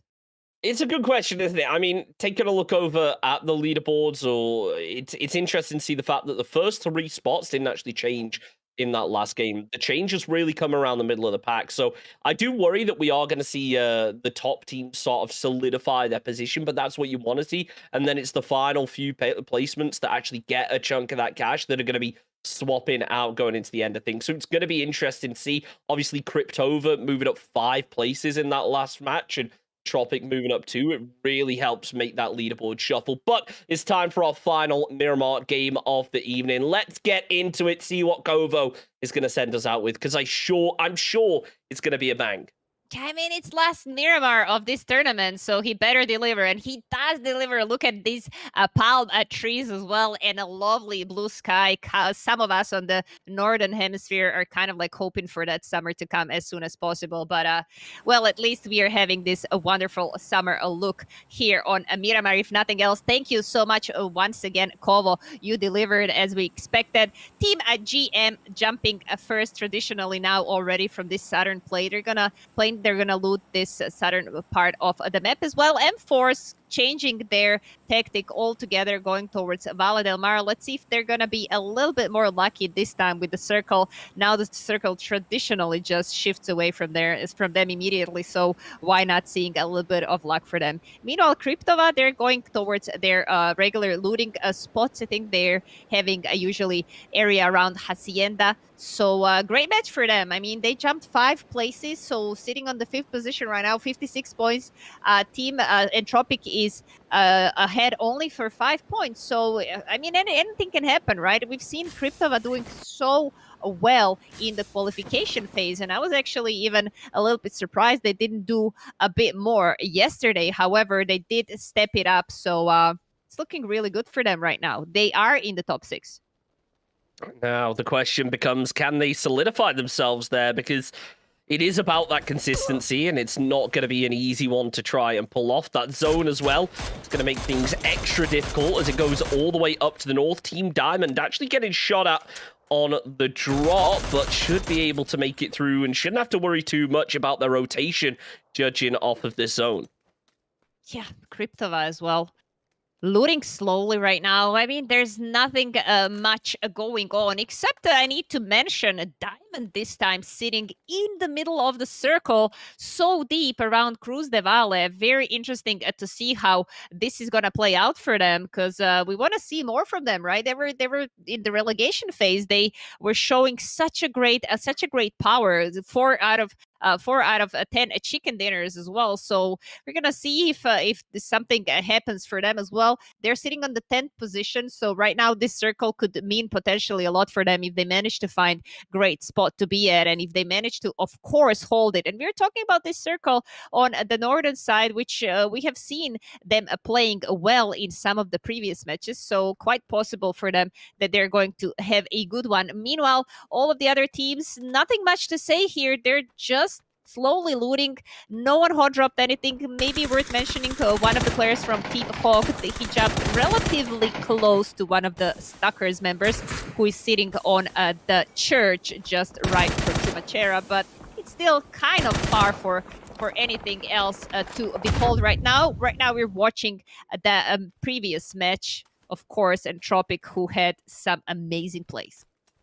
Yeah, I mean, Entropic now, though, with this loss on this position, are going to have a pretty tricky time actually being able to make their way through to that northern area of the zone. They are going to have to start rotating pretty early, but I think we've touched on it in the past. Entropic are a team that typically do like to rotate a little bit later, go a bit more frag heavy, so I'm wondering how much of an effect that's really going to have here, whether they are going to be able to make something out of it, or whether it is going to maybe cause some problems going into the later game. Cryptova, though, They've been looking up to the north, doing what he can to try and land some shots towards Polish Power. Not going to be successful, but now Brick's going to be the one getting crashed. Bricks is one a man here in the compound, and Jamboree did try to get closer. However, Bricks is just going to get confirmed as Jamboree is just running away with the vehicle. I mean, you can't blame him, really. Polish Power went so super strong towards this compound that I was saying earlier, it's not a good start for the Team Diamond. And that's the problem when you're sitting in the middle of the zone, right? They did a huge split as well. They were looting some really good positions, and now they wanted to get prior positions. But when you are the team that is sitting in the middle of the circle, it can always be a double-edged sword, right? Maybe you can get a position really early for yourself and just manage to hold that position like Polish Power did in the first game with the compound. That was the last compound in the save. But right now, I mean, for Team Diamond, it's a tough one because they did lose one player, and even though they could have chosen literally any compound which they wanted in the middle of the zone, they chose, unfortunately, the one that Polish Power just decided to crash to. So that's always a little bit tough with these prior positions when you're a team that needs to choose which position you want. And look at this now, Skofa in the same trouble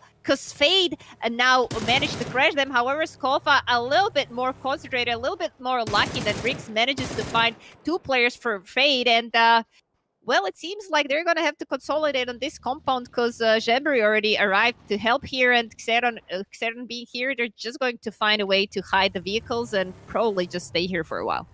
Yeah, really unfortunate there for Fade, but nicely done to be able to pick up those kills as a solo with the rest of the team so far away. So really nicely done. The problem now becomes Diamond, and being able to pick up those kills are going to cause some major problems when Fade get into that late game. Oh, it was a team knock almost with the vehicle. Skofa was just there to sponge up the second. Fade still have players left up, though, so it's not all over for them, but it's probably going to be more of a placement game now. This is always unfortunate when you're watching, especially in the competitive PUBG. I'm not talking about the public lobbies and, you know, us just playing however we want. We're talking about the competitive lobbies where, you know, these players have been playing so long together. Not only the tournaments, they've been playing scrims, they've been playing on a high level. And then the little loss of the concentration, if I can say it that way, and just knocking your teammate with a vehicle with such a high cost at the end. I mean, it's not like a knock where there's no one. It's a knock where on the compound they were crashing and they got super punished for that. They lost two players, but it is what it is. Sometimes things like this happen, and if you're able to bounce back after maybe like a mistake like that, it shows the real strength of the characters for these teams. Yeah, two-head Shakur, though, in a bit of a risky position. Look at Ribbons sneaking up behind on this. This could be really dangerous as Squeaky pulls up down below. He tries to take a couple shots, not going to be able to connect. The real problem, though, has to be Ribbons up above. He can hear two-head Shakur taking those shots as now he goes for a reposition, sees the vehicle, decides not to shoot just yet. Heat could make something massive off of this, something that they really need. Currently in dead last. This is not what we expected from this team, but they are ready to show up if they get the opportunity. But this time, Squeaky moving away, Ribbon's just going to be laying low. Yeah, it seems like Ribbons thought this was the only player on the hill with him. I'm not sure, does he not know about two-head Shakur? Because if he peeked towards two-head Shakur, he would most definitely have an angle on him. So it was either he wasn't either paying attention for the direction of the shots, because I mean they were kind of close to each other. So potentially he could have mistaken him for the player that already rotated out. But either way, maybe an easy kill that he could have gotten, but he kind of like missed the chance there. Meanwhile, on the map, nothing extraordinary happening. A couple of teams rotating all the way on the left side of the map, left side of the El Pozo, talking about M-Force, rotating from Valle del Mar up to the north side. Team Grind more rotating around El Azahar. Also as well, Team Hog, they're maybe not going to do such a wide rotation. They're maybe going to go towards a junkyard and to find their place on the south side of the circle. It's going to be interesting to see where the circle is going to shift. And I got to mention now, when I'm looking at Team Diamond's position, they are playing a really, really greedy split right now, as they're one man per compound, and they're hoping that, they're hoping that no one will crash. Obviously, they had one casualty already when Team Polish Power crashed the compound, and right now it seems like Jamboree is under a lot of fire, and are Skov and Xeron gonna try to come and help him? Now, the zone, though, it's a brutal one. It continues to creep its way in. And Force obviously out on the west with quite a rotate to make. I think they're banking on the fact they're going to have a pretty open rotation path. They need to be cautious, though, with obviously Stuckers and the boys going to try and hold them out when that time inevitably comes for them to work their way in. Beerfellas, though, do have themselves a bit of a compound, even if they are receiving a bit of damage from afar. They've scouted it out, but actually opted not to go for the compound, instead to grab the hill. I think that's going to be a bit of an interesting one. We'll find out why exactly that is in a couple seconds.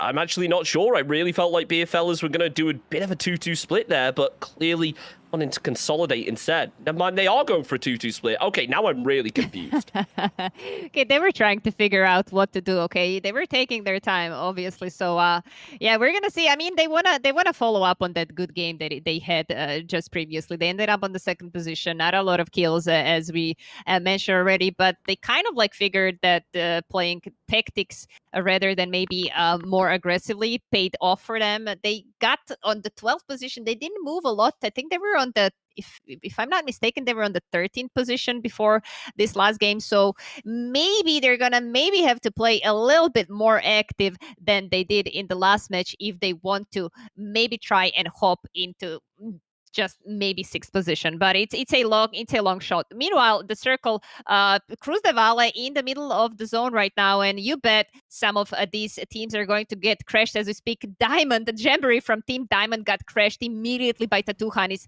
He just sat in the car immediately and just rotate towards they consolidated. It's a good play right now. I mean, in this zone with a less and less playable area, it's just the smartest thing you can do. Meanwhile, here in Tropic, sitting on the southeastern side of the circle, quite deep in, they don't have to worry about moving anytime soon. However, we know they like to play edge as long as possible before they crash something. Ace here finds one of the players from Stuckers really nicely. Two-head Shakur is gonna be down for this match, and now Stuckers are gonna have to also get a little bit closer together because it just doesn't seem like it's going well when they're alone. No, it's really unfortunate here for Stuckers. I don't know what exactly is actually going on there with them, but they are struggling and they need to start picking it up. This rotation could absolutely help, but M-Force now sending Kleineman into the warehouse is going to hold him in a really strong position, which could absolutely hold them out. As now Stuckers move past. Can Kleineman open up and find himself a spray? It doesn't appear so. As he switches over to the SLR, red dot on it. That is unfortunate. That is very unlucky. I mean, looting Vala del Mar without Team Hot dropping you for such a long time. And they did have a long rotation, so they had to hurry up. But I'm pretty sure one of his teammates is carrying a scope for him. Like, it just can't be that he decided to go into this phase of the match with only a red dot. We're talking about Miramar. It's not like we're playing Sanox, so everything works with a red dot, right? It's a huge map, and you need to have, like, at least 3x. Also not optimal, but something that you can maybe hit those shots with. Team at the boys, meanwhile, scouting what they can. They're playing a little bit spread as well, but they're on the same mountain, more or less, so they don't have to worry about. I mean, obviously, if Kleineman hits these shots, I'm just gonna call it a day. He tried. Yeah. He tried. I mean, look, there's only so much you can do with, like, a red dot at that kind of range. Really unfortunate that maybe he didn't have any better scope, but hopefully next time that won't be the case. Hopefully he'll be able to grab something a little bit stronger, maybe take a team-on-team fight before actually, and be able to grab something off of those bodies, I should say, as the zone is going to continue closing through. M-Force just out on the west, creeping their way up the edges. I mean, most teams not really too aggressive right now. Yeah, and I also have to mention that a huge part of the north side of the map, like northern eastern side, super empty right now. One of the players from GM rotated kilometer away from their teammates towards that area that I was talking about. Obviously, these teams know that most likely the circle is going to shift away from Torre Ahumada, but it wasn't. I've seen some circles ending around Torre, so interestingly, not a lot of teams are up on the north side. But of course, they had to rotate. A lot of teams had to rotate from the south. So that's our answer why this side of the map is way more stacked. And talking about stacked, what is going to happen now with all these teams that are outside the zone? Because the zone hard shifted towards west, and so many teams are going to have to find their way in. The boys, meanwhile, they're deep in the zone, but they want to maybe get into this fight with Wade. They want to get some points for them. The boys sitting on the 8th position, they know they need a lot of points if they want to stay in at the top side, on the top side of the leaderboard. Lineman did manage to take down one, but was immediately traded out as Dogs is still going to be there, doing what he can to try and get involved. The Cactus, the only form of cover that Mika's really got to work with. Dogs, though, has himself a frag grenade to try and throw down into the smoke. He's got the high ground. It'll land a whole lot closer than maybe he expected, as Exvolution will be down. The nade not quite close enough to be able to actually flush him out. So for now, it looks like the boys should be able to get this res, but that was a close one. It was a close one. Maybe if he used the jump a little bit as well, it would land directly where it should have. But this way, it was a little bit shorter. Unlucky for him, he wasn't able to confirm the kill. However, they have a decent position for themselves right now. So it's the other team that should be worried, is considering the rest of the Dogs, their teammates are really close and they want to get into the fight. Beer, meanwhile, rotated somehow into the compound that's outside the zone. Heat was in the same rotation, but they didn't fight at the end. They were just sitting in a vehicle and trying to get into the save. They're in a lot of fire right now, Team Heat, but they're going to be able to find a little bit of the area for them. However, they're just trying to find their spot under the stars, just below the compound, which Team Polish Power has. And I mean, you don't wanna crash Polish Powers, right? No, not with the way that they've been playing tonight. That is a dangerous game to try and take the gamble on, as now the zone gets ready to close through. It looks like a crash will be coming through, but right now we'll stick on this snip fight. As Kilyakai spots out Zeko, decided not to take the shots, finally does, gets the headshot, but now he has no idea where the rest of Snip are. Throws down a Molotov, but it's going to be Hyman from range that actually lands the shots instead. As Kilyakai moves into the saloon, the rest of the team are just nowhere to be found. As good as it is for him to actually get that knock, they are so split right now. Yeah, they're very split, but there are a couple of teams that are not split. One of those teams is Team Diamond. Team Diamond getting crashed once again. This time it is a Team Hog. 3 men standing for them. Vasco under a lot of pressure right now because there is a lot of third partying going on as well from Team Vicurvi. Of course, there's Double trying to make a lot of a difference from the outer side. Team Hog they need to find a way how to push this compound, because if they stay on the outer side of the border, they're gonna be in a lot of trouble right now. Team Hall of Game finding yet another player from Team Diamond. It's looking so well for them right now. I mean, we only stayed with Stealthy, but he's doing a lot of job right now for the rest of his teammates as well. If he manages to just grab a couple of more kills there, he's gonna be able maybe to kind of just get out of the zone, or not, because Double is just rushing you, and it's never a good thing when Double rushes you. Hall of Game eliminated on the 16th position. This opened a little bit of space for Xeron, their last man standing in this compound, to try and get a little bit of a breather for himself. But with Double being in your compound, it's just a matter of time before he starts searching for you. Really unfortunate for Hall of Game to go out like that. It looked like the crash was going to be successful, but so many teams posted up, just causing then some problems, as it looks like Entropic going to be making a crash of their own right now directly towards Fade. I believe this is the second game in a row these teams have fought against each other. Maroonix tries to make something happen out of it, but it just isn't enough, as Naileup and Ivers work together, finish off the job, and well, it's Fade out in 14th position. Lucarux was down low, but he should be able to get that heal off. No real concern. Centropic now have dead center, but it looks like a lot of teams down on the south may be wanting to contest them. This was a great play by Entropic, and I gotta be honest, wiping Team Fade, which was just ahead of them on the leaderboard, it means so much for Entropic to continue climbing up on the leaderboard potentially after this match. BPH here trying to hold their compound. They're sitting in one of the few compounds that are left in the zone on the northern side. They're making a lot of noise towards Team Grind More, who just decided to go on top of the hill slightly towards Team M-Force, who were fighting the boys here, and I think the fight ended because Xvolution is on the lower part of the compound. He's a little bit further away from his teammates, so as the last man standing, he just doesn't want to go towards all of the M-Force all alone. He, meanwhile, trying to get Marsalek. However, Marsalek got knocked in the process. Prorix, really a nice play there. Marsalek getting killed. And now what I said earlier, you don't want to crash this compound. It seems like it's going relatively well for Team Heat. They're fighting 4 versus 3.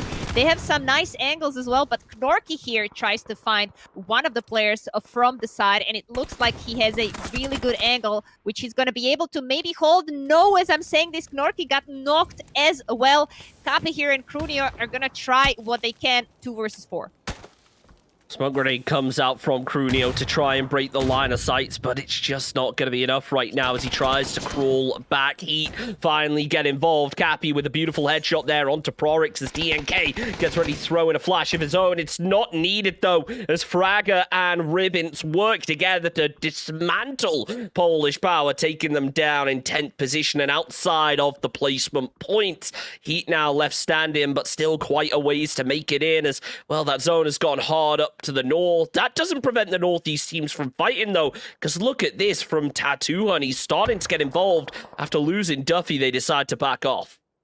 Oh, this is looking so well for, I gotta say, for the team Entropic, because all of the teams above them on the leaderboard, they're having a lot of trouble. They're even wiped out of this lobby already. Meanwhile, Team Grindmore in a little bit of trouble of their own. Bly here gonna try to run away, drive away with his vehicle, because he just cannot push top hill. M-Force is holding that hill really, really nicely, and Bly is gonna have to try to find his way into the safe. Being lower ground never feels good. Also, especially when you lose tire in the vehicle like this, you're just rotating around. It's going to be a tough one for him to continue this lobby. At least this circle looks really well for Team BPH still. They're sitting deep in the zone. I gotta be honest, if the circle shifts towards them, they're going to have a kill fiesta if they peak those fights out. But meanwhile, Beerfellas as well. Beerfellas now sitting on the 4 kills, a little bit more active than the last match. It's looking well for them. However, sitting on the lower side of the map, obviously, with M-Force trying to shoot you down from the north side, it's never an easy place to be. Really is not, as M-Force, well, they need to make a move soon, but I don't think they really want to do it. You can tell that they've been so focused on firing out in different directions because they're having to actually sweep the bottom half of this compound right now. They've got themselves a bike to work with. Not sure how the rest of their vehicles look, but they should be able to kind of navigate down to one of these lower ridges and try and use that high ground to actually do some damage onto Beerfellas. That's if they even have the info to work with. Dogser is going to pull down with his teammate, and yep, that's exactly what they're going to go for. Dogser there with the org in hand, but gets caught with just one stray bullet to the head. Throws down Smokes, making sure Xvolution isn't going to be able to punish too much, but the smoke's just a little bit low right now, so not really providing any cover. Yeah, I think Vorik saw a tip of the weapon from Xvolution there, so they're gonna try and crash that as we speak, because they know it can accommodate only one player in the prone right now. They got a little bit lucky. They didn't get knocked in the process, and they managed to take this little sniper tower for themselves. Ace is gonna have to prone here and just chill for a while. Dogs are here pulling down those smokes. Meanwhile, Vortex got killed from their team, so it's only down to 2 players. Dogs are 0 armor, absolutely 0 armor. It's a tough one for them. They're still in the zone, but it's gonna be a really tough one if it shifts away from them, and it just did. Circle looks so well for the BPH. All of the other teams, Vikurov as well, a little bit inside the safe. All of the other teams, they have to rotate, especially from the south side, and it's gonna be a massacre anytime now. Absolutely will. Entropic need to make themselves a move. They've already lost Kubi, as now Beerfellas start to move in from the back. Verzik with the barrel, ready to look out over the top. Can't find any just yet. Ends up spotting out Nailip. The SK shots come through. They're not able to connect. Those ones onto Ivers are a whole lot more successful, though. Savara for Tattoo Honeys ends up falling, as now Ivers goes down for the nade. Tommy Gun really well placed right there to be able to connect as more frags follow up. Gonna try and eliminate those vehicles more than likely, but no angle being found by Philispin, as now Heat start to get involved from long range. It will give Entropic, I'd say, a little bit of respite, but not for long, as, I mean, as soon as Entropic have to make a move, Heat are going to be there to sponge up the kills. Bly goes down. That's Grindmore out in 8th position. 7 teams remain, and I'll be honest here, I don't think that Entropic can really go much further, but actually, as Mr. Lucky gets naded out, it will get them just 1 extra placement point for the time being. At the moment, it's a super horrible position for them, but on the other side, a couple of beer players have been knocked already, and they are focused on the other side, because also for beer as well, they have to move at the same time as Team Entropic, and it's just gonna be a matter of a time which team gets there first, and obviously with Heat preventing you from trying to get into the safe, it seems like Entropic has no other way than push towards Team Beer, because if they manage to wipe them somehow, they're going to have at least a little bit of playable area for themselves. Entropic sitting on 4 kills. They're trying to find more. This is going to be a really nice spray from Annihiloop. Yet again, he's going to try to get that frag grenade going. His team needs a lot of support right now, as Ivas and him are just on a little bit HP left, but he's going to use some of these smokes and maybe potentially try to heal off. As I'm saying, these beer fellas got eliminated on the 5th position, so that was a joint forces to eliminate the beer. But right now, Ivas and Nailup in a lot of trouble right now, as he decided to peek above the ridge and tries to wipe them. Yeah, Entropic now just in such a rough spot, but insanely well played to actually survive it. I really didn't think that was going to be the case. The revive actually is denied there by Nailup, as Ivas gets ready to come up over the top. Every single bit of util is being picked up right there. Ivas does need to be careful, though, because he's got no vest to work with, so will bleed a whole lot quicker if he does get shot at. BPH finally start to make their way out of the compound themselves, as Nailup and Ivas both just anchoring down to the south, trying their best to defend from Heat, not really able to focus up to the north, even though Nailup has been tagged down low, even though he's healing and now is going to have to switch up his attention. BPH start to move up further and further. Adluj has got the center of the zone, a crate in it as well, so should be able to get himself a decent weapon, as Heat and Entropic all the way out on the edge, now potentially going to be getting wiped, but Ivas opens up with the knock before being traded out himself. Nailup's the solo, spots out Bride Friday, takes a couple shots, but just isn't able to land them. Now BPH throw up the nades. It might just be the end of Nailup as the zone closes in. The flashbangs come out, but he's not able to make anything happen. Just trying to really delay this fight as long as possible, it feels like. The nade is close, though, as Prorix goes down. Dedrix is the one from Vicurby who actually comes up from behind and punishes Heat. Yeah, Nailup is trying to do what he can, but 1 versus 3 in this situation, it's a super tough one. His armor is on a half HP as well, and it's just a matter of time before all of these BPH players peak at the same time, and it just happened as I was talking about it. Really a nice play by BPH, and I was actually even surprised a little bit knowing and hearing all those fights happening on the very side of the south of the circle. In my opinion, they even pushed out of the compound a little bit too late. They could have gotten themselves way more kills than 7, but it is what it is. 7 kills, a chicken dinner, 17 points, and not bad for a team that was sitting almost on the 15th position on the leaderboard. Yeah, it shows that anyone in this lobby can perform if given the right circumstances. And BPH, they played that game really well. Sure, it wasn't a super heavy fragging game, but just be able to grab a good position, the zone going your way, it really does work out well. So impressive to see. That's Miramar done. We've still got 3 Erangel to go. But before we do, let's head back to the studio and get you some goodies, chat. Welcome back, guys. That was match number 3. Yes. And we are done with Miramar. And Best Padaku Hop has gotten a chicken dinner. Yes. Could you imagine that? No, we couldn't predict anything like this, but we do have Entropique in the top 4, and we had Vicorvi is always out there. They really want that Heat first spot. Esports for the first time in the top 4. So that was really nice to see, actually. It was really nice to see. But to mention, before we go to the leaderboards, let's just say you guys check out our social media sites, Good Game Global. We are live on Twitch, YouTube, and Trovo. And of course, join plenty of our giveaways. It is the finals, it is the last day, but we have some more incoming later on, right?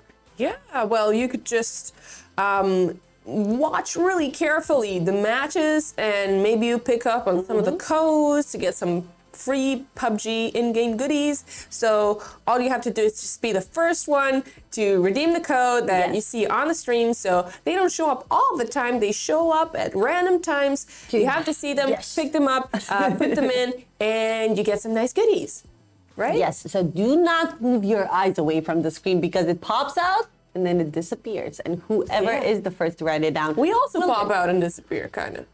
And we have giveaways also. What a coincidence, right? Yeah.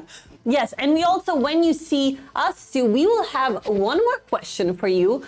That's the last one. That's it, guys. We're all out. That's the last one. Do you think it's going to be the hard as the last one?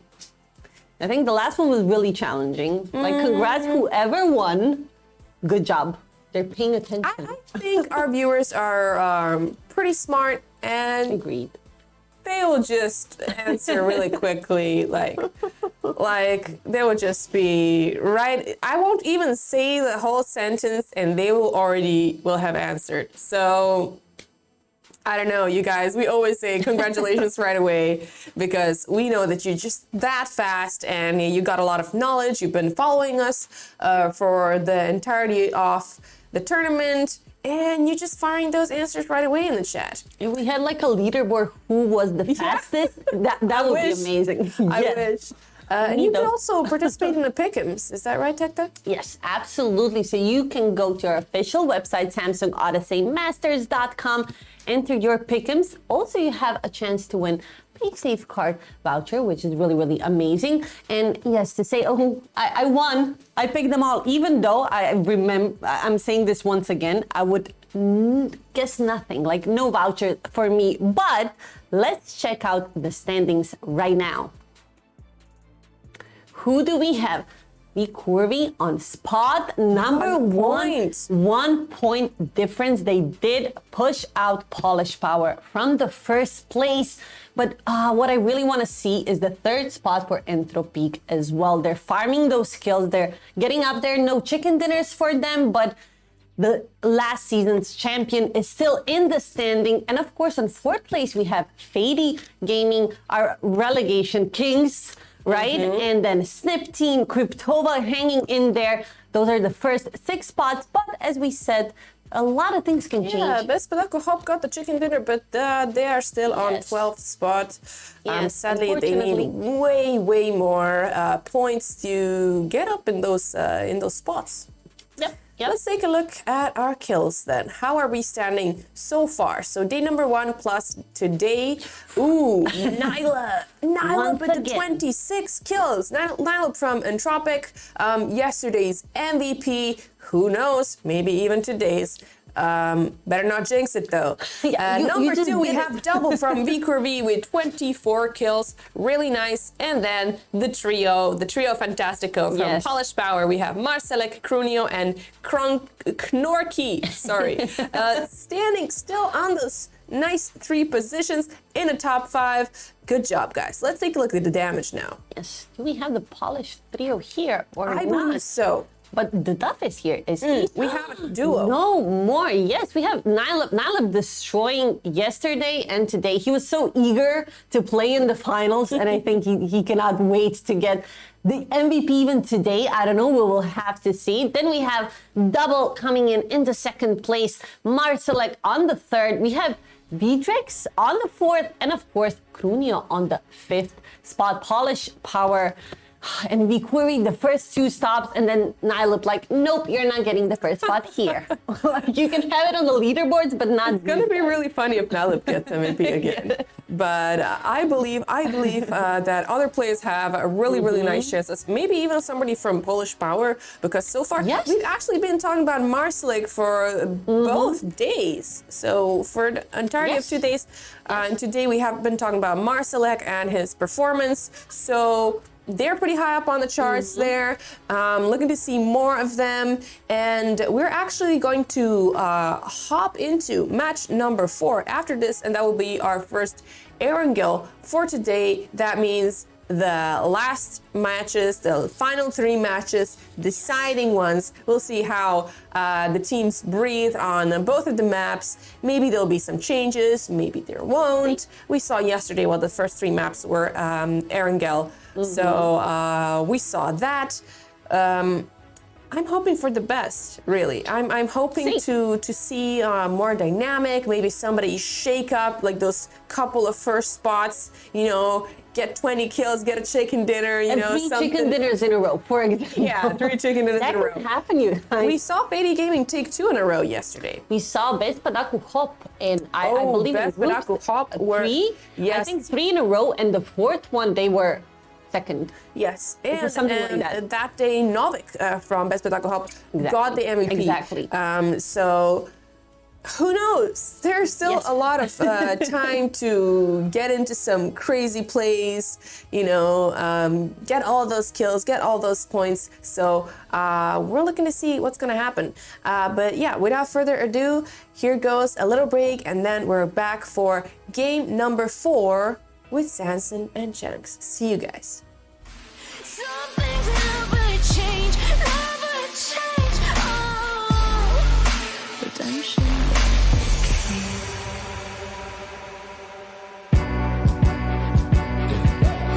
One's a compliment, two's a crowd, three's a party coming, move around like fresh fresh when the school is out, when the booze is up, when the sun is down. Enjoy the ride, get some pillows in the Chevy. Just like a darling, low and heavy. Take your time, let me know when you're ready. Couple months I've been messing with this penny. Open for plans tonight. Lost in the afterglow. Oh, girl, your love for me keeps calling me, so I'm calling you. Lord, give me lots of fire. I long for your company. Oh, girl, your love for me is a part of me, my biology.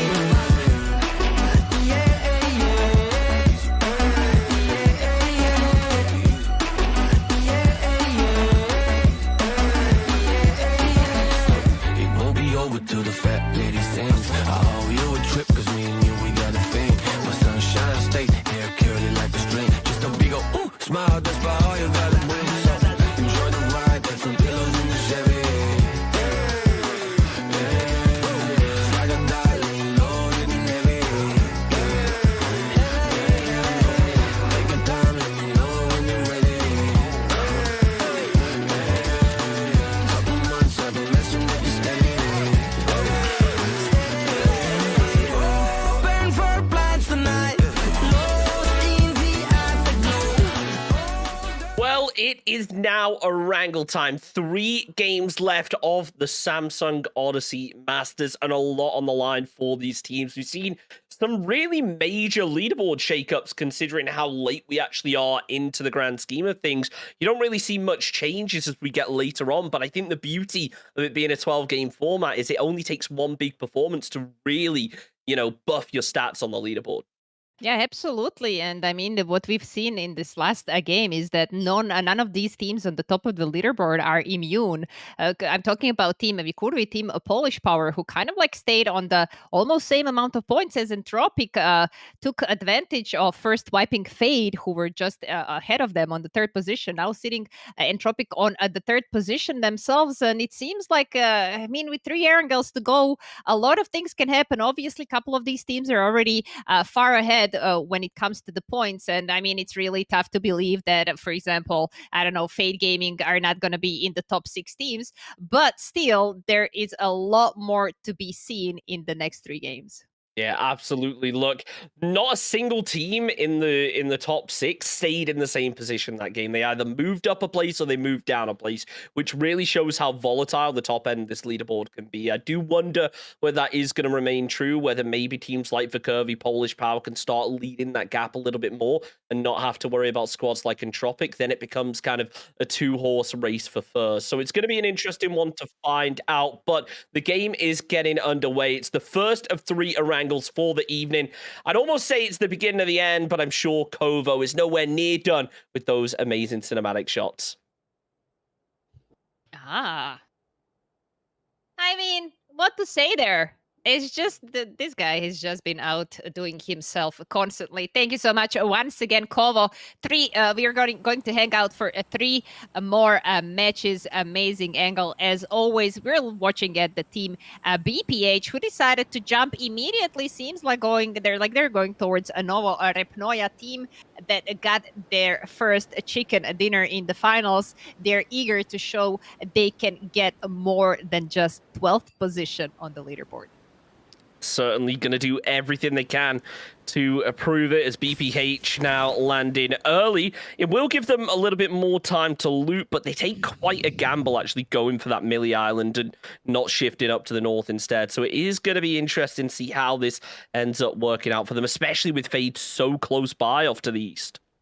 Yeah, it could be an interesting. I want to see the first circle popping, because this circle, I mean, it could potentially go to the Amelia Island as well. And in that case, BPH and Fade are going to have a really nice time, unless some of the teams don't crash their positions, obviously, because they're going to have a prio, no matter what position military it might be here. Meanwhile, Adush hitting tree a little bit. I hope he's gonna shoot better than he drives, at least at the beginning of this match. And a couple of interesting things to see. Lucanux here trying to iron sight. I think this might be the hardest gun to iron sight with. I don't know what it is with M24 iron sight, but no matter where I aim, it just never lands where it should.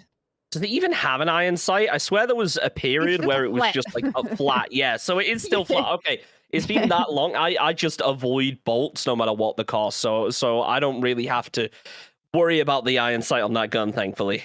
Yeah. Oh, the horrible circle is there for these teams on Amelia Island, unless they're going to try and get the boat and rotate all the way towards Kameshki. I mean, almost half of the circle in the water. A northern circle, we haven't seen Stauber ending, so I'm kind of like hoping for one a little bit, because I like to see those plays when teams are pushing on foot. And whenever you have a Stauber ending, a lot of teams can work their way through without vehicles. Obviously, it's still a long way to go from there. A couple of these teams, Team Hog, they kind of jumped.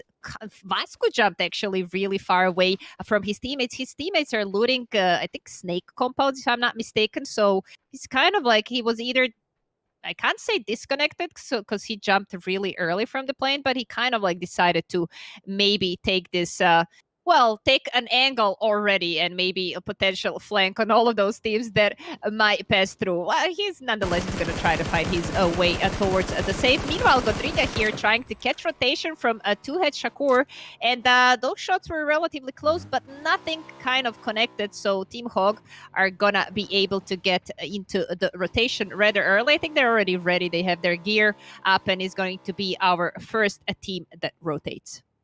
Yeah, good to see early aggression coming through from a couple of these squads, not being afraid to take that fight, because we speak about it all the time. Hesitance is a big factor in a lot of the failures we've seen from these squads, so being confident enough to actually get involved and not really second-guessing yourself when you have an opportunity to get a kill is good to see. It definitely shows a lot of confidence in that early game. The zone, though, we should probably talk about it. It is pretty much half water. This is going to be a brutal zone, whether it goes north or south. Yeah, it's going to be a super tough one. And I mean, we're already seeing some of these teams rotating and are probably going to. There are two options. You're either going to opt to try and go and take top of the Stahlber. But the other option as well is to kind of like sit on that southern side of the circle and maybe hope it kind of like rotates back towards Mansion.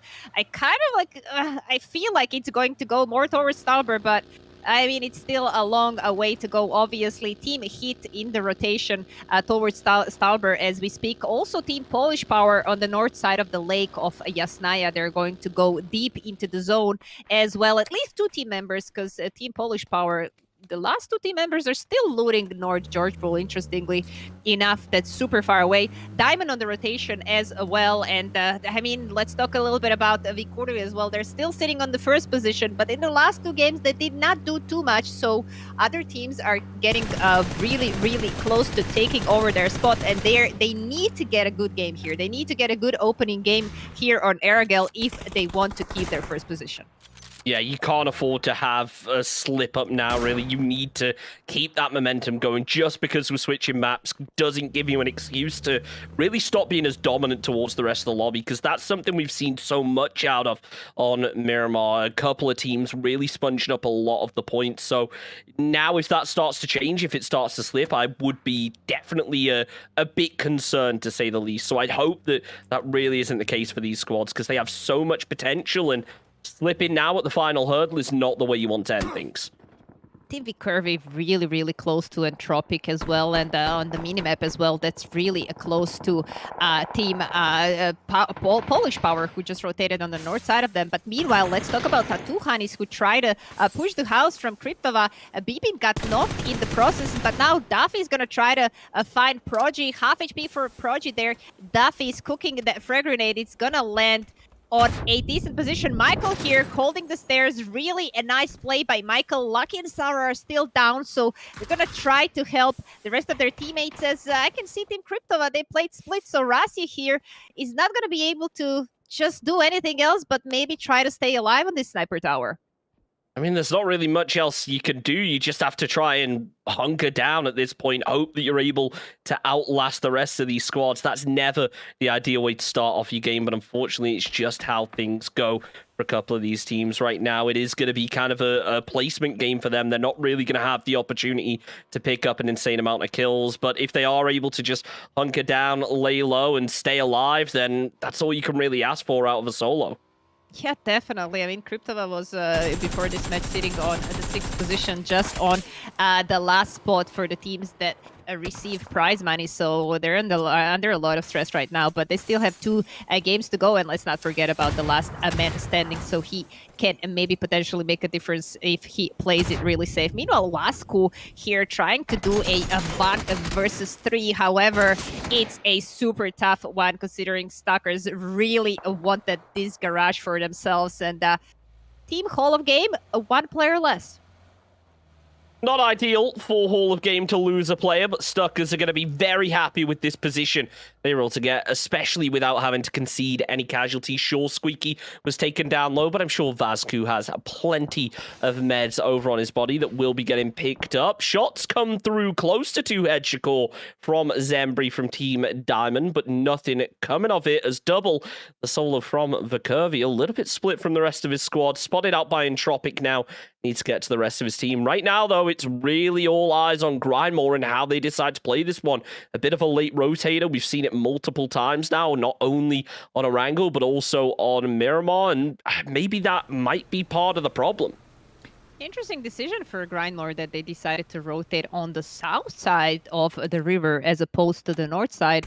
But I mean, maybe they thought about all these teams that jump all the way on the south. They kind of like pushed towards the middle of the zone, so they're going to have a playable area for themselves. But somehow, always I feel like, especially at the early stage of the game, it's kind of a little bit more safe to do a wider rotation than go directly in the middle of all these teams. And I mean, we can see the middle of all these teams. They're so stacked. I mean, it's stacked. Team Diamond really close to Stalkers. Also, Vikurvi are relatively close on the north side of them. Vikurvi still playing split.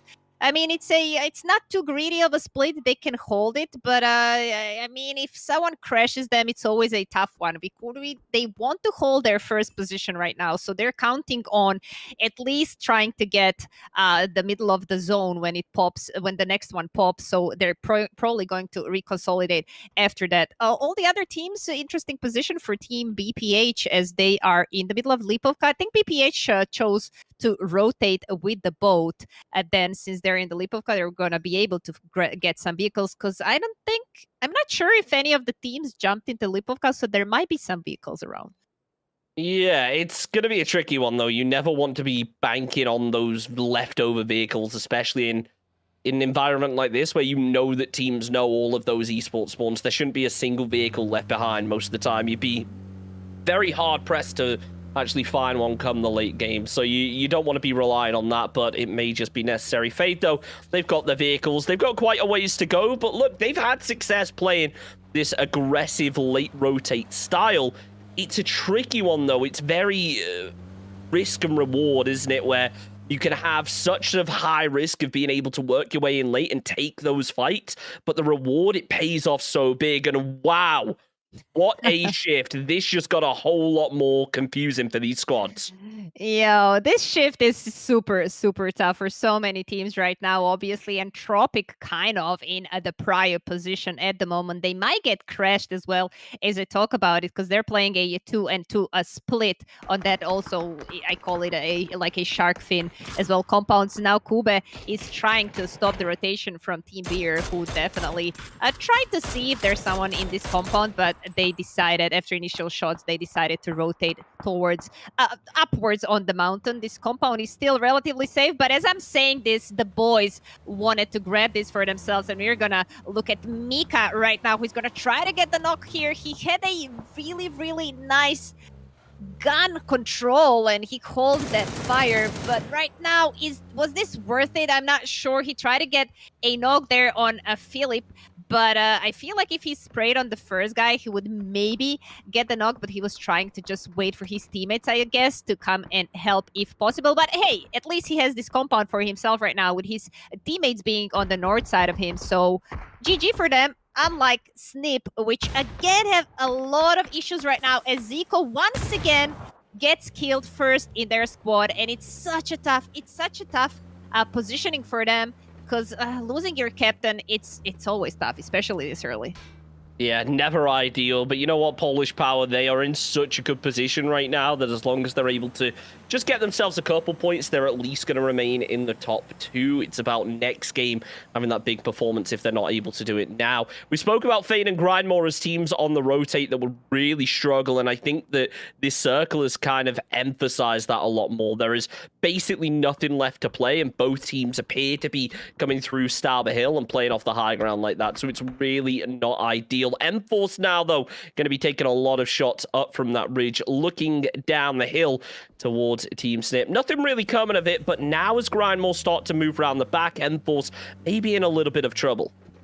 Yeah, Team Grindmore rotated. I was looking at their rotation while we were talking. They were just below the river on the south side of it, and then they decided to just revert their decision and go back into the Toxic and around the lake and all the way up north of Stahlber as well. Fade rotating into the zone as well. They're either going to go towards Team Heat or towards Team M-Force. Either way, they're going to have to stop sometime soon because both of these teams are not going to be at that gifting when it comes to taking over their position. Dogs are really close. He heard the vehicles, obviously, gave an info for his teammates who are maybe not having the best position ever because these hangars are always a little bit tricky to play considering they are lower ground. However, Dogser can make a lot of difference. He's already doing a huge flank. He's going to try to get on top of the team Fade and maybe do a opening shots. Also, let's not forget about Team Heat that heard a rotation as well, and they're going to try to stop Fade as we speak. Because, I mean, who has top of this hill right now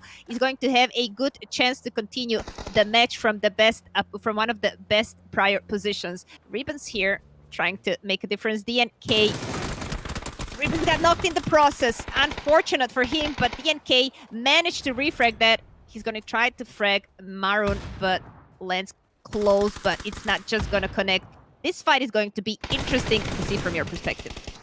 Praga, nice little spray there. Beautiful headshot lands down onto Maroonix as DNK gonna work around the side as well. Also wants to try and open up. That's a pretty big spray, and it lands. Nicely finished off. Fade out in 16th position.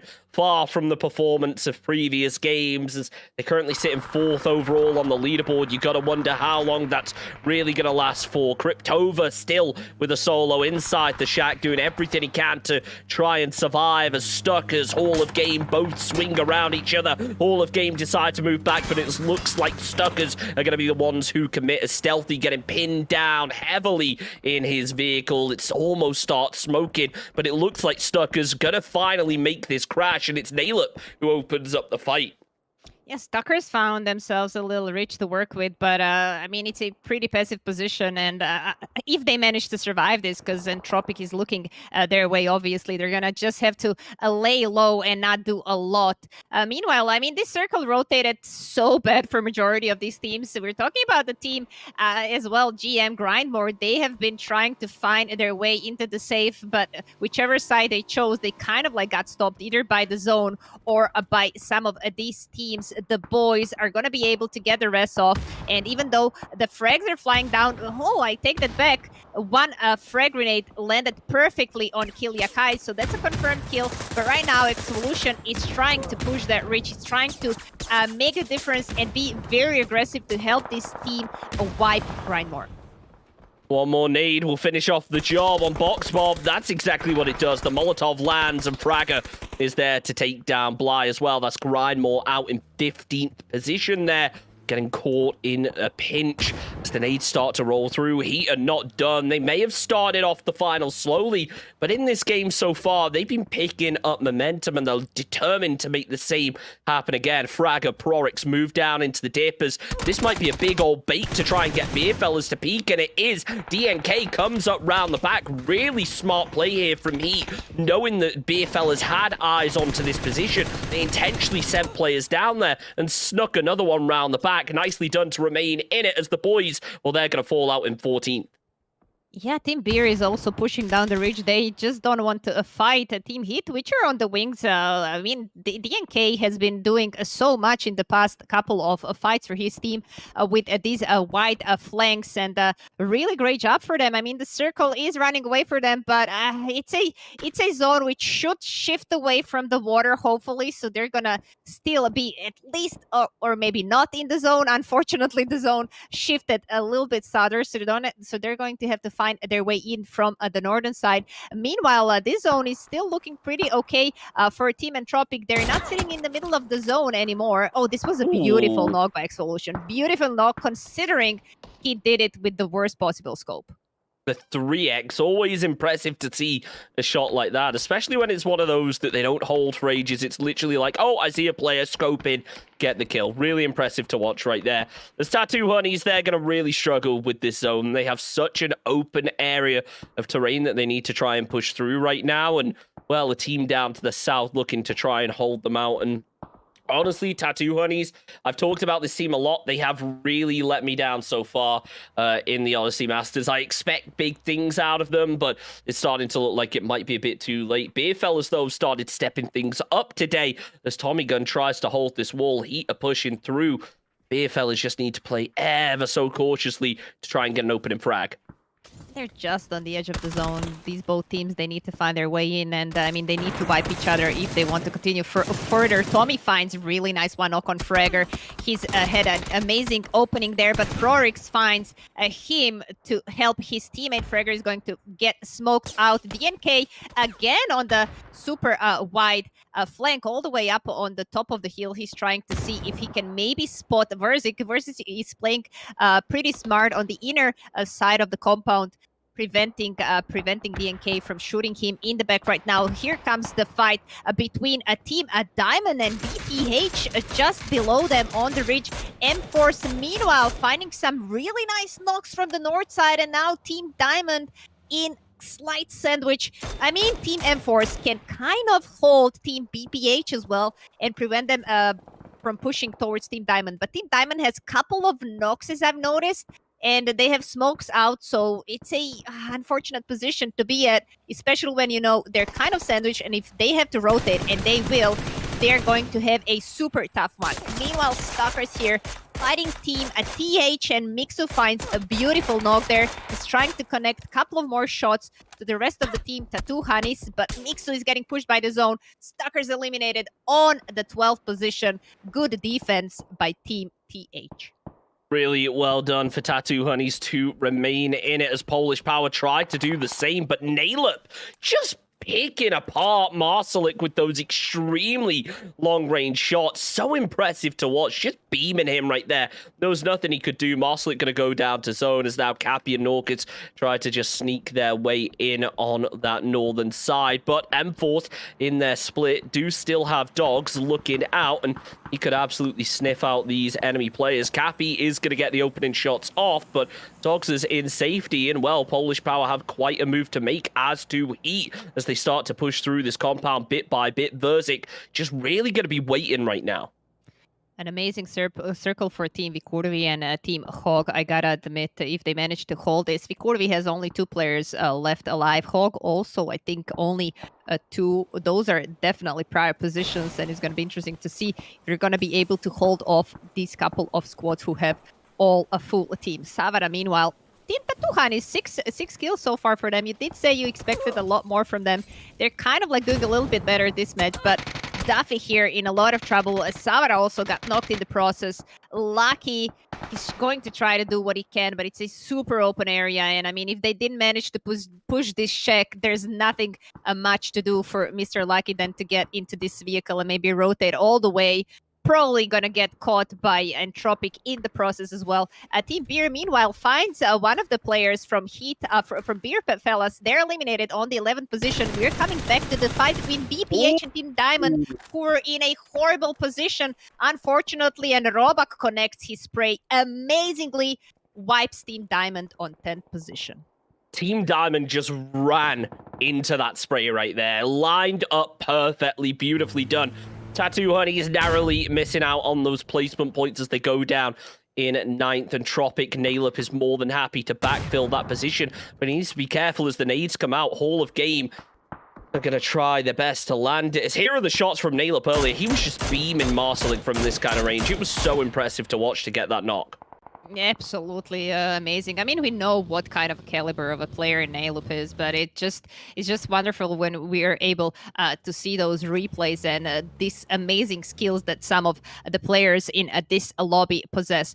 Obviously, it's still a long way to go, but the Vikurvian and Team Hog on the best positions, and Force has a lot to work with. With 3 players alive, they have quite a big portion of the forest. It all boils down to Team Polish Power, whether they're going to push them from the north side, and I mean Circle is pushing them, so they're going to have to look towards M-Force, and this fight is going to happen any time now. Meanwhile, Entropic found their way into the safe as well, so good for them, and not so good for the last man standing for Cryptova, who is not going to survive this, as Karks just beamed him. Cryptova on the 8th position. I mean, we expected a little bit more, but it is what it is for them. 2 more Erangels to go, and maybe they're going to be able to just grab one of the top 6 positions. He as well also have themselves an alright performance this game. They picked up a good few kills, going out now in 7th position. Ace, though, opens up with a really nasty spray there onto Norcas. Dogs are going to try and move in for the trade. That's exactly what he does. Beautifully finished there by M-Force. Take down both Polish Power players without conceding any casualties. But Hall of Game from range did start getting involved and landed a couple shots, and now M-Force need to push down the hill. They may be able to use the push from Entropic, though, as a little bit of respite, as Nalep is there to open things up. Big damage comes through onto Stealthy. No kill is found, but it will keep that pressure rolling. Stealthy just inside the dip. As the peaks come through, the headshots there. Lukarux finishes off the job. It's Hall of Game out in 5th. 4 teams now remain. Entropic, sure, they have the man advantage, but everyone else has a perfect read on their position, and the zone is very unlikely to shift back down to them. as the time goes by today, Entropic are playing better and better. So it's amazing for them because they have been climbing the leaderboard as well. Obviously, Vikurov is still in this match on the first position on the leaderboard, but Entropic has all 4 men standing, and they have a relatively decent position to work with, even though Vikurov is a little bit more in the middle of the zone. But let's not forget about Team BPH that got quite close. If the circle shifts away from Vikurov, they're going to have to cross their own. It's going to be a tough one. And let's not forget about M-Force, who are sitting on top of the forest as well, and they have a lot of space to maneuver. They have some vehicles as well, and they're just going to wait for the next zone to see which way they're going to shift. Obviously, interesting circle as well, but the most interesting fight and most interesting for us is going to be to see what is happening between Entropic and Vikurov, since these are the teams that are on the very top of the leaderboard. And Force, even if they get the chicken dinner for themselves, they're sitting on the 14th position. Definitely not the best tournament for them. But if they manage to kind of like connect 2 more good games after this one, maybe they can somehow get into the top 6 as well. It's going to be a brutal one to be able to do it, and you need to start racking up those points quick to not just get in there, but also get into a comfortable position. You want to be taking home as much as possible without that pressure on the line. I think that there's not really any squads right now that are fully secure. Maybe you could say the Curvy and Polish Power are secure up at the top, but outside of that, it's really anyone's guess who's going to be taking home that prize at the end of the day. So if you are up there, maybe in the top 6 right now, you're in the top 4 again for this match, you've got to be feeling good about yourself. And I hope that these squads are able to really capitalize in the way that they need to if they want to start stretching out that lead. The Curvy have to be the team that everyone's looking at right now. Yeah, definitely. And also worth mentioning that BPH also found their way into the end of this match as well. They have been playing better as the night has been going by. Meanwhile, M-Force trying to see what happens with the circle. They're going to have to find their way in. It's a tough one for them. The best possible decision for them would be to crash Vikurov in the compound, because there is really not a lot of playable area unless they decide to rotate all the way around with the vehicles, which I kind of doubt because of the very steep terrain and quite a few players left alive. So they don't know exactly how many players are in the compound just below them, but I'm pretty sure they know it's not a full squad. Otherwise, they would already see a couple of heads peeking. Meanwhile, everyone else is trying to make their way through. Great play from Team Entropic right now. They're trying to get the circle domination. Amazing rotation right now. They just took the lower ridge just below M-Force and just below Team Vikurov, so they are going to have a nice positioning for themselves. Meanwhile, Lukaruk is trying to spray towards Ace, and great catch of the rotation there as the last man standing for M-Force is trying to do something amazing. 200 IQ play by Team Entropic right now, trying to get this ridge on time and trying to prevent M-Force by rotating. And it seems like it wasn't a good decision for them to rotate with the vehicle. They should have probably just crashed the compound below them and fight a little bit more to get maybe a couple of more points. This way, Ace has a really tough time trying to stay alive on his own, and here comes the drive-by by Kube, who is trying to find him through the smoke, and he manages to connect finally. And I mean, Entropic now with this risky play only down to 1 player. Vikurov took this advantage of all this noise, and they peeked outside of the compound. Meanwhile, also they managed to get one of the players from BPA. So right now, this wild rotation for M-Force actually helped Vikurov so freaking much. They probably don't even know. It's so amazing the way that Vikurov were able to get over to this. The fact that all that fighting started kicking off allowed them to get into a really strong position. Marbo now has a read that there is going to be a player still behind. The smoke's going to be coming through. Needs to try and watch every possible angle, but he will be making a push now, though. Double has a nade in hand. The 3x M4. All it's going to take is a good peek down towards Kubi. That's exactly what he's going to get. The spray lands. It's a 2 versus 1. Vikurov have to be the favourites to win this game now, as they are in a 2 versus 1, but Double has been spotted out in the open. He's been peppered down. 1 bullet left in the M24. Can he land it? Unfortunately not. Marbo has a read on where this player is going to be, but he's only got a Vector in hand to work with. Needs to try and close that distance. Hops out the back over to his teammate as Double goes for the med kit. Will be back up to full health, but they know that Robak's around here somewhere. They don't know exactly where. Don't forget as well, BPH are closer to the zone. Robak is the only player inside the zone right now. Oh! While you were saying this, what an amazing headshot by Double for the end of this match. I almost choked. 3 kills for them, not a lot, but chicken dinner is there. Vikurvi, completely unexpected chicken dinner for them, to be honest. Vikurvi just having fun right now. I don't think there's any other way to put it. Bolting, rocking the Vector, they're clearly just enjoying themselves. They know that they're pretty much locked into the prize pool, and any points that they're able to salvage are a bonus. So really good there to see them get the chicken dinner, even if it wasn't a super heavy fragging one. That will get them into the 100-point club. I'm excited to see whether they can keep it up, because 2 more games now remain. Well, welcome back, guys. That was an amazing match. Game number 4 down. Nice chicken dinner. Yes. We'll talk about it a little bit later, but now we want to point out that we got another surprise for you. Yet another one coming. So as you know, for every stream so far and now today, last time, We're sad about it. Yes. Samsung Odyssey provided us with a nice code. Right? With a nice €50 G2A voucher. Yes, and what's going to happen next is Amy's going to read you a question. This is going to be our second question of the day, and the first one to enter correct answer in the chat will win that €50 G2A voucher. Are we ready for our last question? Last question might be pretty easy. Might be just like, it's just like... You have to do the math. Okay, you have to do the math. Yes. Do the math. Do your due diligence, guys. Yes. So the question is, what is the number of teams that made it to the qualification stage? Yes, we're not going to Congratulations.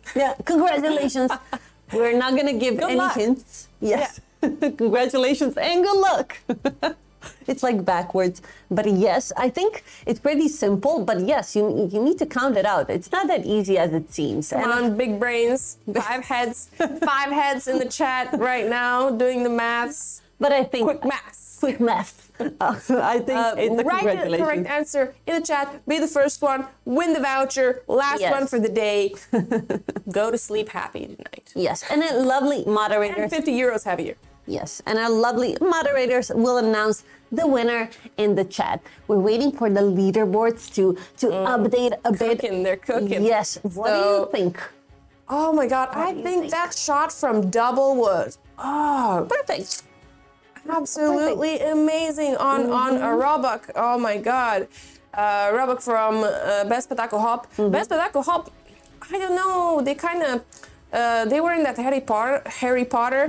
I was starting to do an accent. In the Harry Potter, and in the meantime, as we were watching actually Kube doing the drive-by and Entropic versus M-Force, they actually lost some players. So VKV went ahead, took the chance, eliminated some of the players from the Harry Potter, from Best Patako Hop, and so it happened. VKV got the chicken dinner. Really nice play. Let's take a look now at the leaderboard. I believe VKV probably has a nice big amount of They points. were first. Yeah. Yes. This looks nice. Yes. Polish Power moved from #1 spot yet again by VKV. Good job, guys. 110 points, 2 chicken dinners, 63 kills, 3 more than Polish Power. But you know, getting to the really ending of the match really got them those extra points, because Polish Power, they really didn't make it to the top 4. Entropic is here. They're getting the kills. You know, they're managing to get into the top 4 now. They actually have the most kills. Yeah, of all they have the teams. 64 kills. I mean, they're really, Nylop and the rest of the team really working well on those kills. 86 points for them. 4th spot, Fady Gaming. I wouldn't say we have seen too much of them today. Today, no. Still some budging room. 2 games to go, 72 points.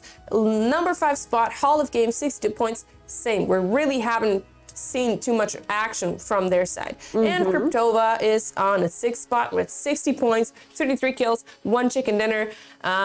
Some things are still subject to change here, but let's take a look at our kills. Yes, let's see if something changed here. I think, yes, Nylip with 29 kills. He's just farming kills game after game after game. It's unbelievable. Like, congratulations, Nylip.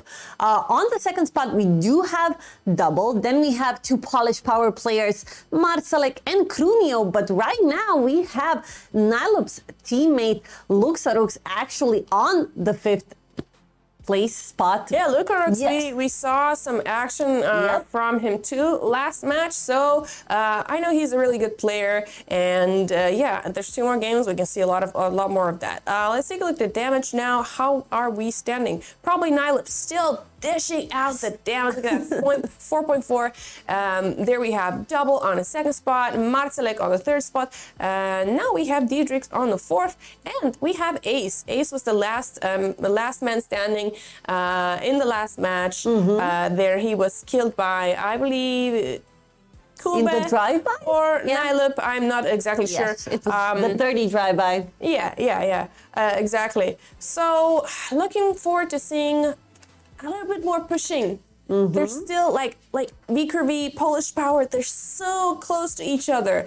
I really want to see what's going to happen. It's also like still up in the air. Anything can happen. Maybe Entropic jumps in, yes, I win wanted 2 to games say- in a row. Yes. Like, we don't know. We don't know who our champions are yet. Nothing can be said for sure. Still a lot of matches to see. Well, 2 matches. That's a lot. That's more than 1. Well, however, without further ado, we want to take you to a little commercial break, and then after that, we're going back to Samson and Chunks for match number 5. See you guys.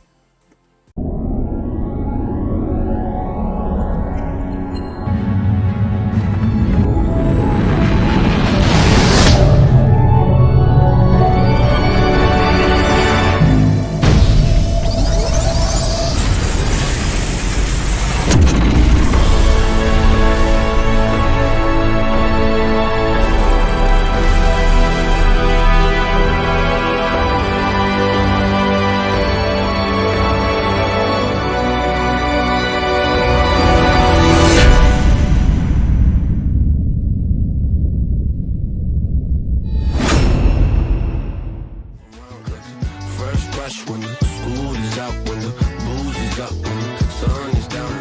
Enjoy the ride, get some pillows in the Chevy. Just like a darling, low hitting heavy. Take your time, let me know when you're ready. Couple months I've been messing with this steady. Open for plans tonight.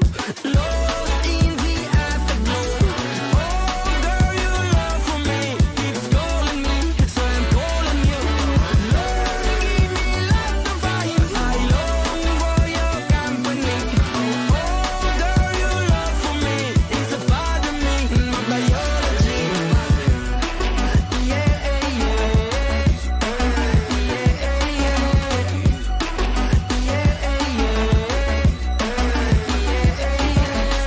It won't be over till the fat lady sings. I owe you a trip, cause me and you, we got a thing. My sunshine state, hair curly like a string. Just a big ol' ooh, smile, that's about all you gotta bring. So enjoy the ride, got some pillows in the Chevy. Just like a darling, loaded and heavy. Take your time, let me know when you're ready. Couple months I've been messing with this steady. Open for plans tonight. Lost in the afterglow. Oh,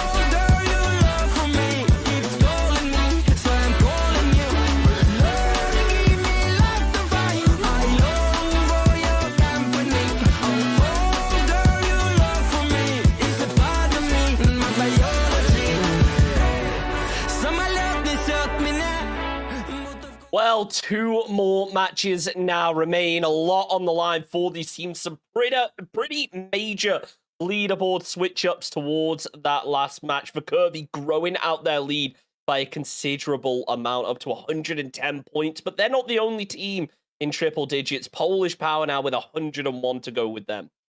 It's looking really well for both of these teams right now with only 2 matches to go. But let's not forget about Entropic. A little bit unlucky in this last match. I feel like luck was on the side of Vikuri there. Entropic could have done a little bit more, maybe play a little bit more safe than what they did. M-Force managed to just cause the chaos there for them, and they just dropped down to 0 players. But it is what it is. I mean, it's still nothing.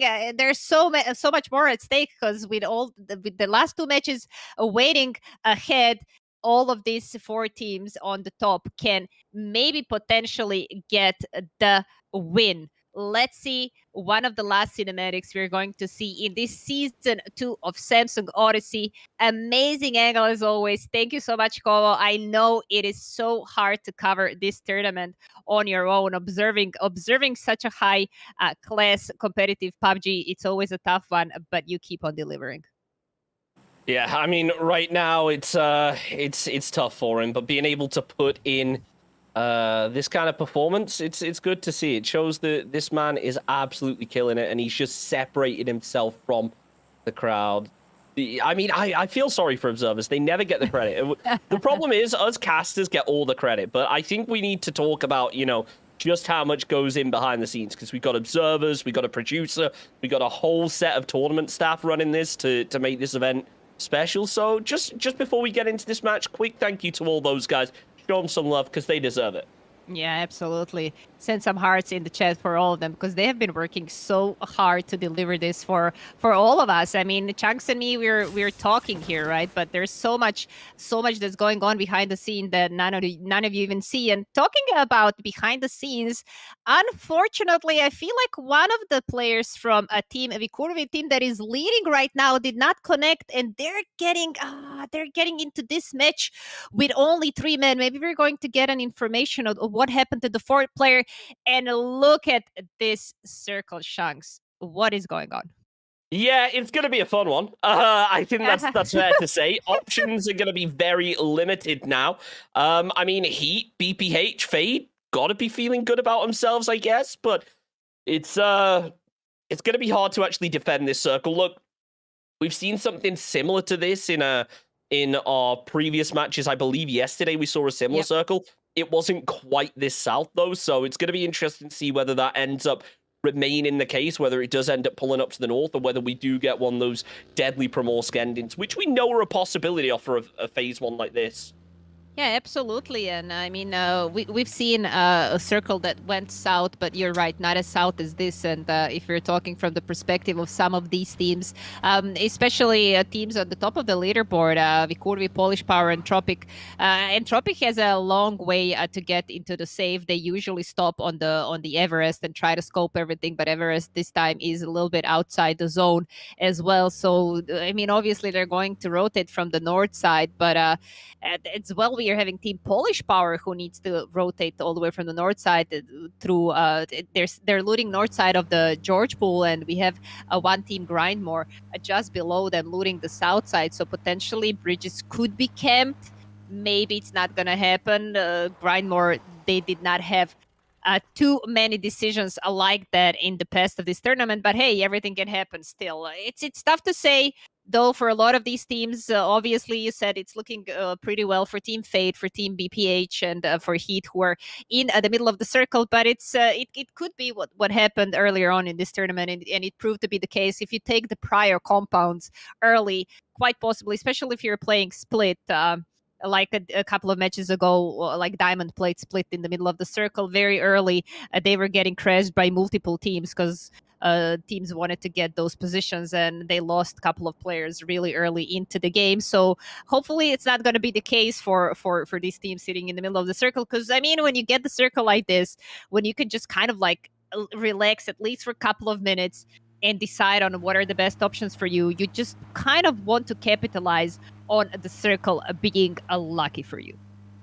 Yeah, I mean, it's one of those circles, isn't it, where you can capitalize on on going in and getting those kills, fragging out from the edge, but it's really hard to do just because everyone is going to be so hunkered down. Being able to just move inches into the zone is going to be near impossible. So it's going to be interesting to see how squads do manage to navigate this. I'd expect maybe a couple of those teams that are a bit more aggressive, that usually play edge, to actually just send it dead center on this one, try to get aggressive and try and take team-on-team fights instead of playing on the edge and trying to take fights over there. Instead, just go dead center, crash a compound, hold it, and frag out of it.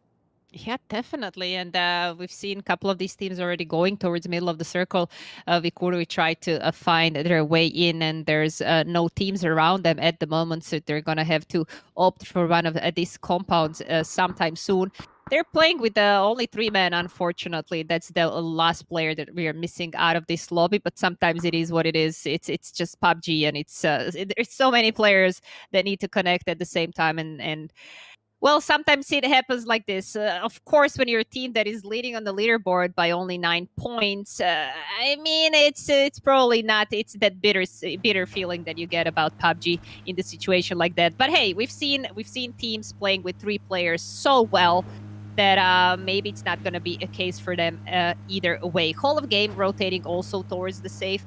Rotation just north of a damn team Snip. If Hall of Game slows down a little bit, Snip could potentially get closer to them. And meanwhile, we lost first guy in this lobby, first player down, Marunix from a Fade. How Fade have been losing players on the rotations in the last couple of matches. I gotta be honest, they were looking really strong, especially yesterday they did well, but somehow today it seems like they're kind of like not finding, they're still sitting on the 4th position. Don't get me wrong, they're doing their job, but they could have done some of the things probably even better, or maybe they're just not getting enough luck today. But either way, losing players in the rotations like this, it's a unfortunate scenario, but it is what it is. Meanwhile, Kryptova deciding to go for the hill just above Primorsk. Interesting decision. If the circle is going to shift away from Primorsk, and it usually does, they're going to have a hard time crossing that road. Meanwhile, Stalkers had a little bit ambush on the bridge, but Team Beer, they managed to go through, and Two-Head Shakur, meanwhile, found Verzik, as I was saying that, but is he going to be able to find Feely as well? Feely just being pinched from multiple sides. If he manages to maybe get one knock here, Bonias, he should kind of get this knock because he has a higher ground. Also confirmed kill for him, and Stalkers, 2 points for them right now, looking good. Absolutely. Nicely done there from Boynius to be able to find that one. Beautifully done to actually capitalize on the bridge play. But now Beer fellas are going to have to switch up their rotation. You've got to wonder how they're going to do this. They go all the way over to the east. They'll tank a lot of blue damage doing that one. So they might just have to get a boat or something to try and make the cross. Tattoo Honey's now getting ready to make a rotate of their own into this one. Bearing in mind, this is a team that landed all the way off on the east. They have a long ways to go to actually be able to make it in. So hoping for the best for them. Duffy, though, really impressive little mini shots right there to take down Two-Head Shakur. It's not going to be enough to really do too much damage into Stuckers, but they found a kill, and that's enough to really put pressure on and force Stuckers back a bit. Yeah, some of the Stucker players, they took a little bit too long looting the players that they've killed, considering it's kind of like the open area, and you should expect teams rotating that way because it's the main road, right? So unfortunate kill there for the teammate. It shouldn't have happened, but just, you know, sometimes plays like that happen, and then you kind of like get a couple of first kills, and you get a little bit excited, you stay looting because probably they rotated relatively early as well, and they still needed some gear, so they were looting a bit too long, managed to get caught by other team. Duffy here as well, now holding on the same position where he knocked one of the guys, so Bonias maybe potentially going to try to find some angle on him, but meanwhile, Duffy is going to go towards the safe. His motorcycle does not have a lot of gasoline. He's going to be able to make it just to his teammates, but then he's going to have to get another vehicle. Meanwhile, M-Force found a Bonias as well. Bonias was in a little bit of wider rotation, tried to get that angle on Duffy, I assume, but was found by Team M-Force, and they just keep on getting third-partied. It's nothing major. They keep on losing maybe one player, but still losing one by one, and soon you're out of this lobby. Meanwhile, Snip has Sinister knocked. This time it wasn't Zico who was knocked first, so at least, I mean, you know, at least something good in the little bit tragic situation, but I think they're going to be able to make a rest of Sinister with all these smoke, so they're going to be good to go from that point on.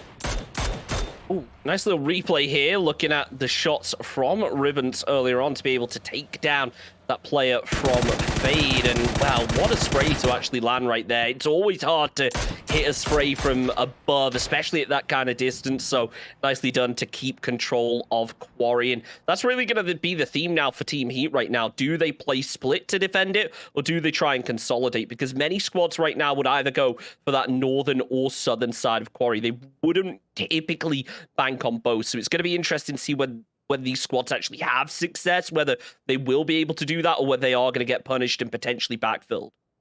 Yeah, they usually loot this part of the query, and we've seen it yesterday as well. It was a very similar circle to this one, where they had to choose at some point which part of the query are they going to defend, because since the Erangel 2.0 query is much easier to crash than it was before, so playing split like that, I mean, it's never an easy one, especially if you have the full squad crashing one side. But right now, I think they're going to have to make a decision, because some of these teams are getting really, really close towards Squarey, and I wouldn't be surprised if some of the teams just send it in, because I mean, they need the kills, right? You need to, if you're at the lower part of the leaderboard, you at least want to try to get a little bit closer to that 6th position. I'm talking about like 5-6 teams who are really close to, and maybe if they have one really good game with a lot of frags, they could potentially get into the top 6, which is already in the pool of the prize money, right? So we can expect a lot of crazy plays in these last 2 games.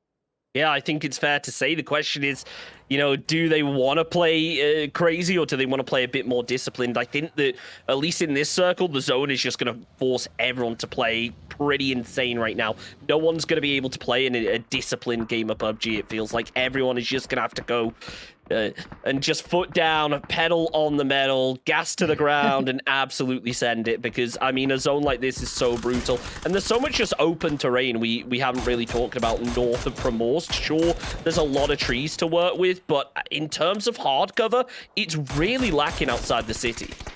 Yeah, absolutely. And I mean, we're seeing Team Tatuhan is getting to that hill right now on the north side of the Primors, but I mean, Zone is going to push them away at some point, because it's going to be a tough one. And I mean, also to see Kryptova, part of the Kryptova team, they're still in the Primors. Interesting decision though. But I guess they have vehicles really close by, so they can rotate from the south side as well.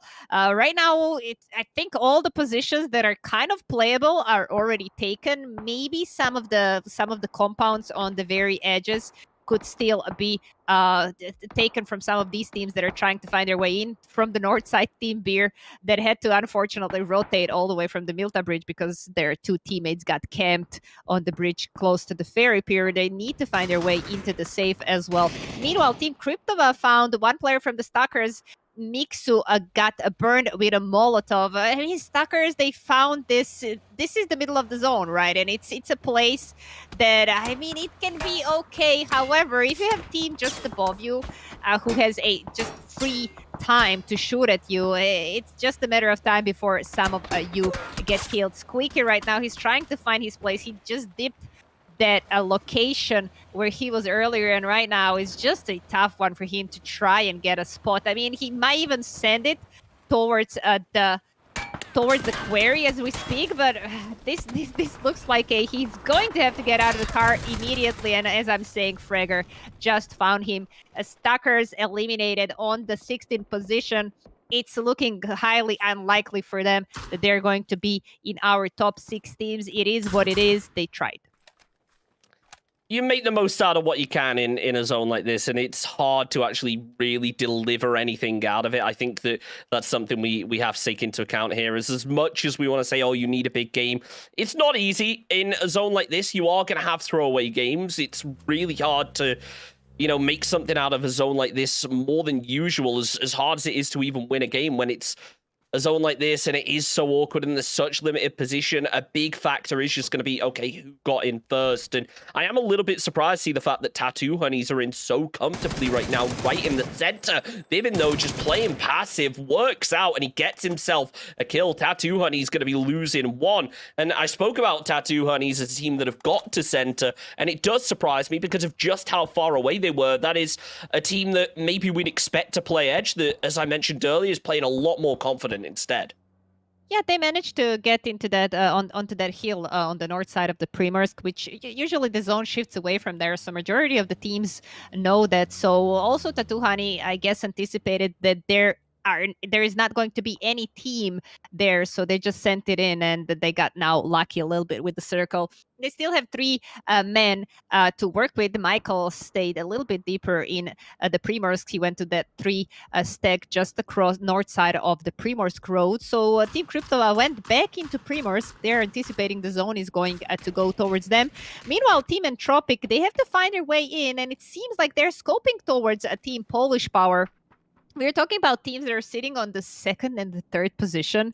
It's going to be interesting to see. I mean, Team Entropic, they don't have a lot of options. They have to go in from this side of the road, because if you look at the mini-map, Team Diamond is just across the road from them. Team Vikurvi that need to find a way out of the compound as well as we speak. They're just also on another side. So, I mean, it seems like all of these teams, Vikurvi, Team Entropic, and Team Polish Power, they're on the same side of the circle. They're going to be sitting on the northwestern side, and it's going to be interesting to see. They're going to have to fight at some point unless some of them make a crazy rotation. Meanwhile, Brix has no idea there's one man in the compound behind his back, and he should get punished if Dedrick speaks this. However, Dedrick is on a lower ground. If he was on the top floor, Brix would already be dead. A little bit of luck for Brix. However, Double here is sneaking in. They're going to try to open up those shots. Dedrick finds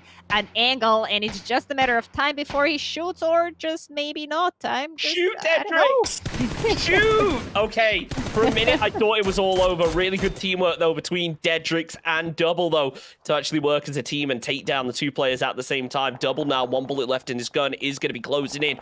Knows that Diamond are up ahead somewhere. Both players now being eliminated opens things up for the Curvy as Diamond have to focus down to the south instead, realizing that they're open to Entropic. The zone is going to pop. It is going to be phase 4, so we're probably going to see it shift hard to the north and cut out a lot of that water. But I gotta say, I still like the position of teams like Hall of Game now that they're relatively center. They could hold the east, and their focus is really going to be looking up to Quarry when those teams have to push down. Yeah, Hall of Game has they have really good position for themselves. Also, Team Fade, I mean, not the best position ever, but they're in the middle of the circle. It is a lower ground. It's a compound on the lower ground, so they're not going to see a lot of action, but at least they're going to be sitting in at the middle of the zone until the last phase. Meanwhile, Double finds Skofa really nicely with a frag grenade, but Vikurvi is also third-partying this, so both of the kills are going to be taken by Vikurvi. A lot of action on that side, and I mean, actually Marbo is the same. I apologize. Marbo is the same team as Double, so they're going to get those kills for themselves, and it's an important one. They're playing as a 3-man, still 45 alive, and they want to get at least solid last 2 games to be able to keep that first position for themselves. It's looking relatively okay. Team Grindmore can hold their way into the safe, and they're going to have to find the way in. But knowing Grindmore, it's just not going too well tonight. So maybe there is still a chance for Vikurvi to crash towards them. We will find out soon enough. Obviously, Vikurvi still having players left up is going to put them in a really good position if they do want to actually make those crashes. It's not like it is just a solo left. They still have a little bit of flexibility on how they want to play this one. I thought that Hall of Game would really have a flexible option in terms of how they wanted to run this zone, but it seems like they're getting pinched between a couple squads as M4's now going to be the ones to open things up. It's Vorix who finds that initial knock. Going to be looking for a couple more as Dogza flushes out Stealthy, denying that info, and Hall of Game are just so split right now, they might just be out of it. Yeah, whole of game got pinched by multiple sides, and M-Force went strongly for them. But BPH also wants to get into that equation as third party, and now M-Force under a lot of pressure, as well as all that utility is flying towards them. Ace, he might get knocked really, really close.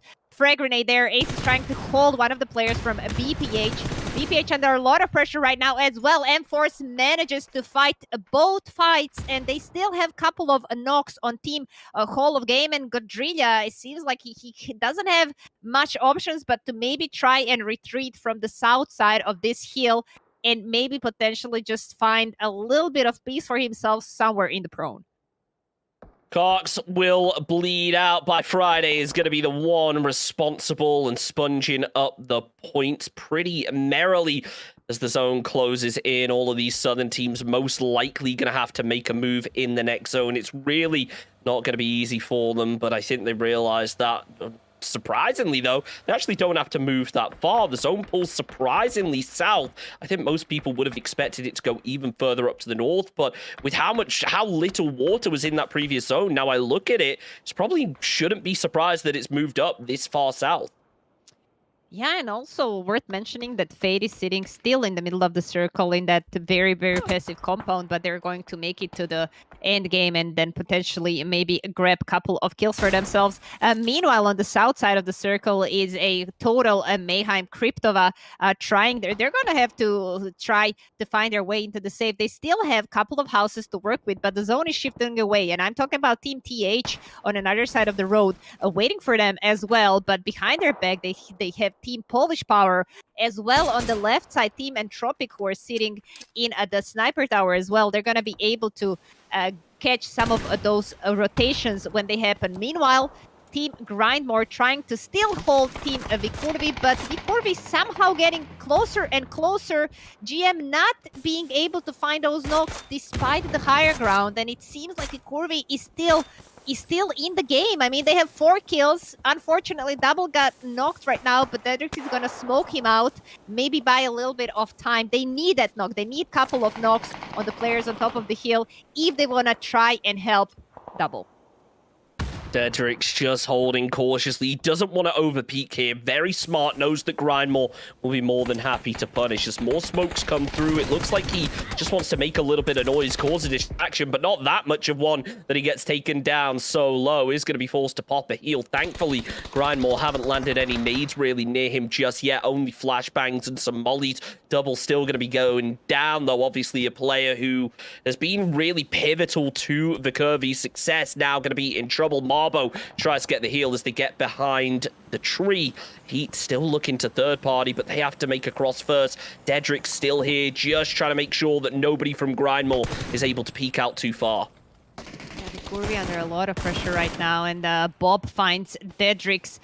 While I'm talking about it, Nakey here is going to try to get the angle. He has clear shots, amazing shots towards Double. Marble still left on maybe 20 HP, but the zone might finish him off. Bob, in the meantime, tried to get a flank on the side. Nakey here knocked, and Vikurvi eliminated on the 11th position. Not a lot of points for them, only I think 3 or 4 for the kills.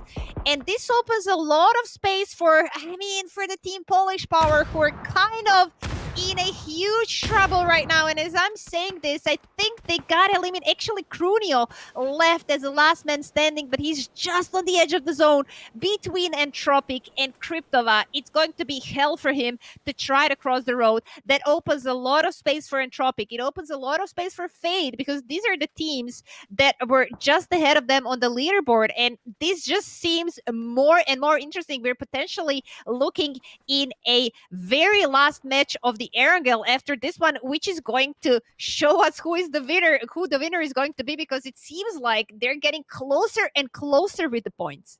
It's the way you want it to go. You want it to come down to those final games. They're the ones where the pressure really starts to mount. If you're in one of those positions where you realize, hey, we can make it through, but we're going to have a big set of games to do so. So we will find out soon enough whether those squads will be able to perform, but they can't slow down just yet. It's not the final game. they're not even into the placement in this match. There's still one more team that needs to fall before everyone else is going to be rewarded, I should say, with those placement points. So everyone just played so carefully, but Carunio yet to make the push. He could very easily go down and then open points up for other teams. Yeah, I'm looking at a couple of more fights right now as we're looking at the two Honeys trying to scope down a Kryptova who now have to find their way across the road and into the safe. It's a going to be tough one for all of these teams which are sitting in the very Primorsk itself. So Entropic here, obviously, they've seen a couple of kills that happened here earlier. They know there is a solo Crunio left. I'm sure Lucarux was counting all of those names on the leader on the kill feed, and right now his teammate got knocked, but he's gonna be able to get the rest off. However, that's gonna buy just enough time for Crunio to try to go into the safe. He's going to maybe scope a little bit before all those smokes develop fully, and now it's his time to try and cross the road. He made a smoke wall, however, it's a super tough one. He has three members of Entropic just on his left side, and this is a right Kobe. It's just Crunio stayed on half HP. He's going to be able to get the heal off. However, Entropic is just waiting for him to finish him off for Crunio to get out of these smokes, and it's a GG for him. Yeah, QB just going to be waiting there. I think he knows where the player's going to be, seeing that other smoke come through. The Molotov actually land dead on right there to Crunio. He will be going down. That's Kryptova out, but also Polish Power following suit. Really not ideal, but it's almost what you'd expect when it is so few players left across the road, a full team still standing, trying to prevent them. So now it becomes a bit of a waiting game as Nailep knows he has to take the fight up against Tattoo Honeys, but the rest of his team aren't really in a position to provide too much support right now, because they're pretty far away. He throws out a nade. It could be close to Michael, but not quite, as Heat fall out in 6th. 5 teams remain, and Duffy going to be getting knocked as well. Yeah, Tropic is now pushing as a 3-man because Ivas is on another side of the road, occupied with the fight of his own. Nylop finds Mr. Lucky. It's all left on Michael. Is he going to be able to make a difference? 30 HP on him. Nylop wants to push it really, really strongly. He's using all that ammunition that he has. 15 bullets left in the mag right now, and they managed to eliminate the 2 Honeys on the 5th position. We're looking at the very end, a game of end game of this match. I was here doing what he can. He knows there's one player left inside of the shack. He manages to get one knock. It's gonna open a clear path for his teammates to cross the road when they're going to need to do so. Amazing 200 IQ play by team EQ to stay, to leave Ivas on this side of the road. Meanwhile, Grindmore decided to crash Fade, and Fade had been playing super passively until now. However, I don't think it pays off right now. Grindmore finds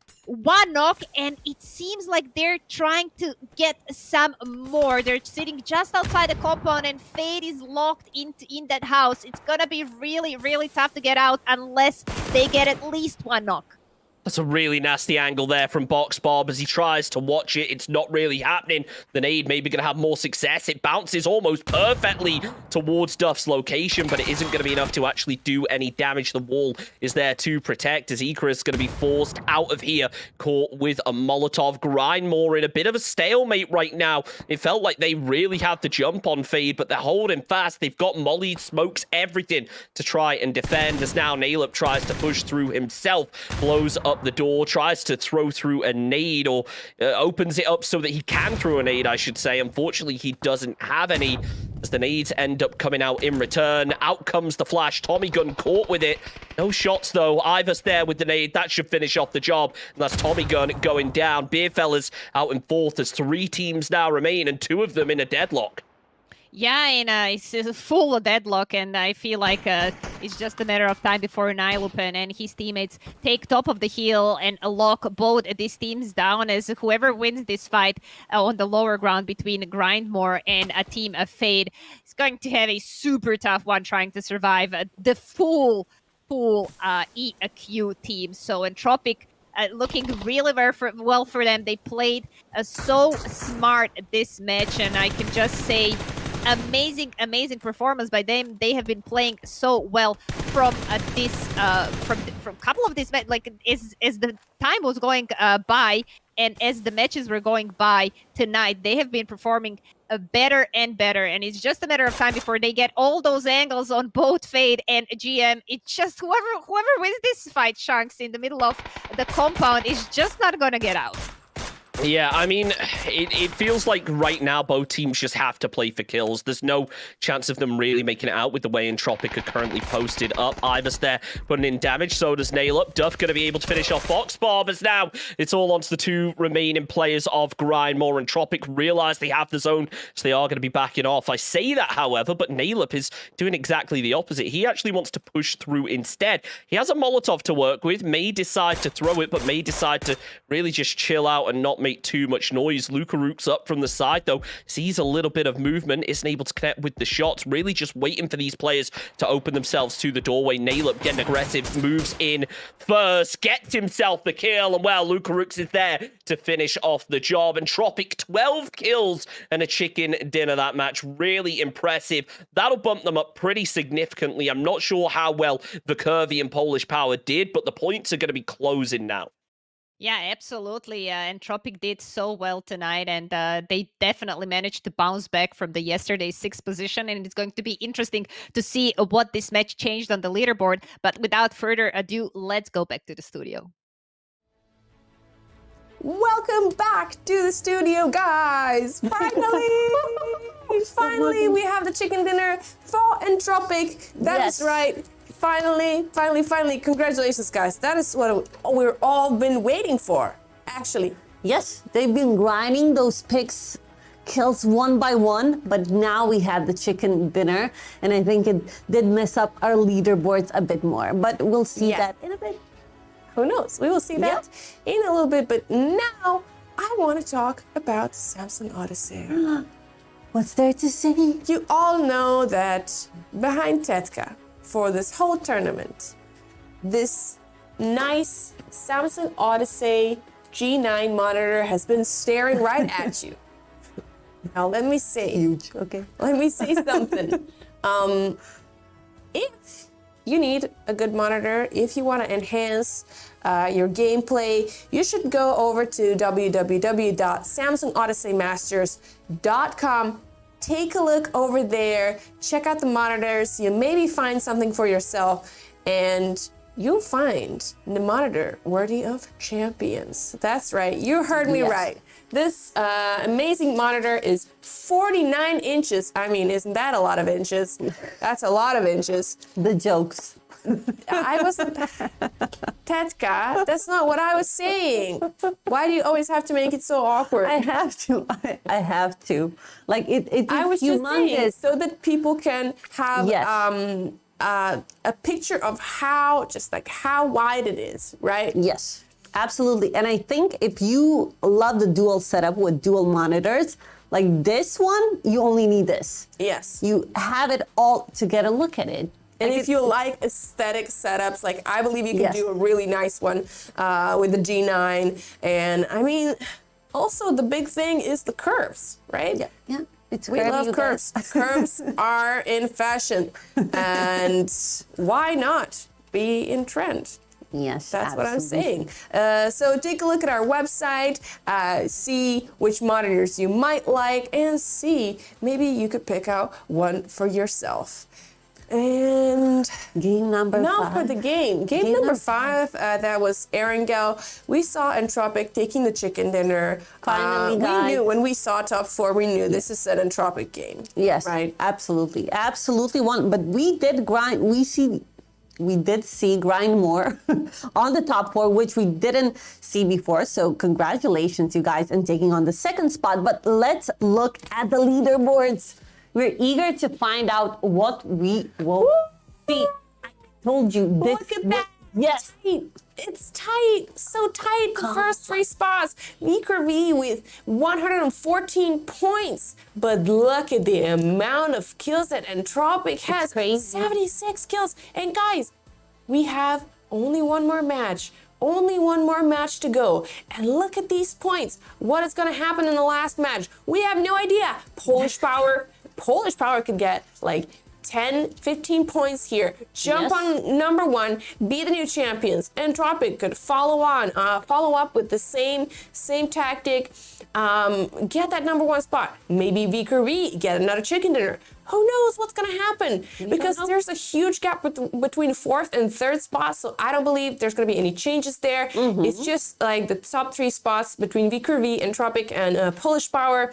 And there could be some changes here between Cryptova and Hall of Game, because they're also pretty tight on the points. As you know, the first 6 get the reward and piece of our prize pool. Let's take a look at the damage. The Entropy is really defending their title. And of course, could we expect anything different from the kills we have? I wouldn't expect any less from Nylab. Like, Nylab is grinding every single game. This guy needs to take the kills. Like, he's not giving his spot on the I feel like kills. Nylab is going to get that double salary. Yeah, I do believe so. Can you imagine taking the title, getting 2 titles, like 2 seasons in a row, you get the title and the MVPs, yes, and the MVPs in this, like, this would be really, really crazy. Of course, on the 2nd spot, still, we have Double, then we have Luxarux, then Krunio and Marsalek following on 4th and 5th place. Let's see the damage. I believe it's pretty much the same. Yep. That's right, Nylab with a crazy amount of damage. Nobody is close to him. Look at Double only at 4K. Ace has actually climbed up here to number 3 spot with 3.9, almost 4K damage. And then we have Marsalek and Diedrichs on the 4th and 5th spot. Yes.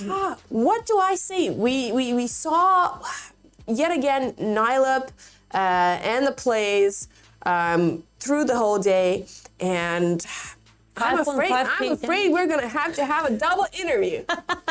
Nylab, don't be afraid. You might be doing another interview.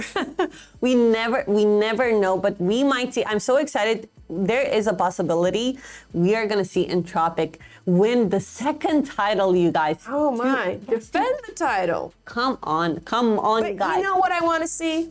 I want to see everybody doing their freaking best in match number 6. Last and final match for the day, Samsung Odyssey Masters Season 2. Yes. So guys, pick up the pace. I wish you the best of luck. Absolutely. It is the end. Those top 3 spots and the 5th and 6th spot, there's going to be changes there. Show us what you got. Show us your best. Good luck. And we're taking you over to a little break and then back to Sanson and Chunks for the last and final match of Samsung Odyssey Master Season 2.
One more match to go to decide who is going to be your Samsung Odyssey Masters champion. And wow, it really is going to come down to the last game, isn't it? 10 points in first, second, and third. It's really up in the air. All it takes is one bad performance off of the Curvy right now for things to really kind of get disrupted and teams down in second or third to get up there to get the points, or even, you know, inversely, just a big performance off of Entropic or Polish Power could take the whole thing. This is the most exciting ending that we can have. It's not fight between the two teams. It's fight between three teams on the top of the leaderboard. A little bit bigger difference with the points from the fourth position onwards, but it's the first three positions that we are the most curious about. So this is going to be amazing last match to cast. One more Erangel to go. And I mean, you said it well. If one of these teams, those top three teams, if they fail this last match, they're losing the first position for sure. Yeah, and then, of course, if one of those teams does slip up, is there the potential for Fade to come and grab third? Honestly, I think at this point, it might just be a little bit too much to ask for, but there's still a really big competition around that middle of the pack. 8th through 4th is still extremely close, and I think about 20 points in it. So we could see a major switch up this match as well. Yeah, it's going to be interesting to see because I've seen in the last match, Vikurvi, Entropic, and Polish Power, they were all kind of playing tactically similarly from the northwestern side of the circle. And it's going to be interesting to see if they meet each other earlier in the game. You can bet they're going to attack one another just to get rid of them. With that being said, we're hopping into our very last match of this amazing Samsung Odyssey Masters Season 2. What a pleasure this has been to cast, and one last cinematic by Kovo. Amazing blue skies with a little bit of a fluffy, a little puffy white clouds. What's more to ask? Oh, this is something else. He's got 2 separate observer PCs doing cinematic shots for us right now. Kovo, round of applause. You have absolutely outdone yourself. You are. Don't get me wrong. He's showing off a bit now. He's showing off a bit. Maybe we've complimented him a bit too much. But okay, I'll let you off. That was good. That was amazing.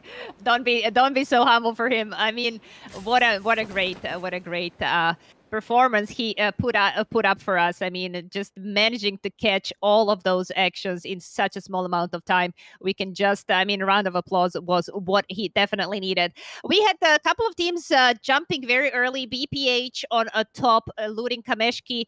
Team Polish Power looting, oh my God, I'm losing my words, looting Lipovka. On the very eastern side of the circle is going to be interesting to see. I want to see the locations. I think more or less other teams landed where they usually land. Vikurvi is doing a Gatka split. M4 is trying to go for the cars on the crossing close to the apartments. And we lost Jamboree, unfortunately. Two-Head Shakur is running towards him. He wants to finish him off. Found a really nice knock there, probably. I kind of doubt Jamboree died from falling, but maybe no, it was a VSS. It was a VSS. I mean, you know, it's a tough one. Unfortunately, Diamond is gonna have to continue without one player. Diamond sitting only on 15th position tonight. They haven't been having good performances tonight, and they're gonna have to continue with a 3-man as well, and probably even gonna get into an early fight. Why not? Maybe try to grab a couple of those points along the way. Jamboree, meanwhile, he managed to get rest because rest of the Diamond just joined quickly and try to save him. Now, two-head Shakur in a little bit of trouble, as I think Brix and Seran are gonna maybe try to get to... No, they decided to go the opposite way. Okay, that's legit. At least they saved their teammates' life. And the circle this time again shifts exactly on the north. I think it's exactly the same circle as we had just a couple of matches, like our first Erangel of tonight. It seems like it's the very same circle. I mean, we've had a lot of these circles, haven't we, up towards Salva, but it's always exciting to watch. I mean, I enjoy them a lot because it really does test teams. It can be a very open area. A lot of teams end up playing the same spaces. I think this one's going to be a lot more west, though. I think it is going to be more Starber Hill than it is, or, you know, that eastern open ridge hill area, I guess you can call it. I'm not sure how you'd really describe that one. That just has a couple compounds in and a couple dips and a really steep hillside. I think that Starber Hill is definitely going to be way more in play this match. So I think teams really being tested tonight on all forms of terrain.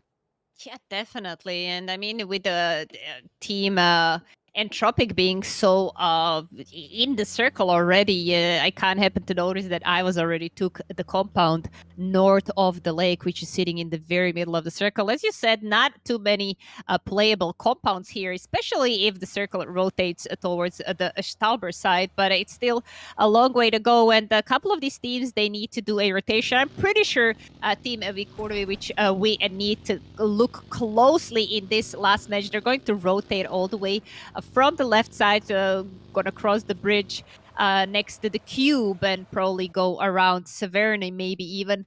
Still a long way to go. I'm saying also Snip rotating in the very same direction as well, and they might meet on the road, so it's gonna be interesting to see if this fight happens or not, because they're really close to each other. We're talking about less than 100 meters, and Snip Seko, I'm pretty sure he heard vehicles rotating just in front of him. He's gonna open a couple of shots, but doesn't manage to connect anything yet, and I think Team Vikurvi just managed to get out on time. And maybe it's going to be interesting to see, are they going to maybe set up a roadblock on the cube bridge, or are they just going to continue driving into the safe? Vikurvi, they need to play kind of, I mean, safe. They have 8 points ahead. They're 8 points ahead, I think, or maybe 6 points ahead from Entropic. So they maybe don't have to play as aggressively. They just need to get into the late game and then grab a couple of those kills in the late game. So no need to be aggressive at the very beginning.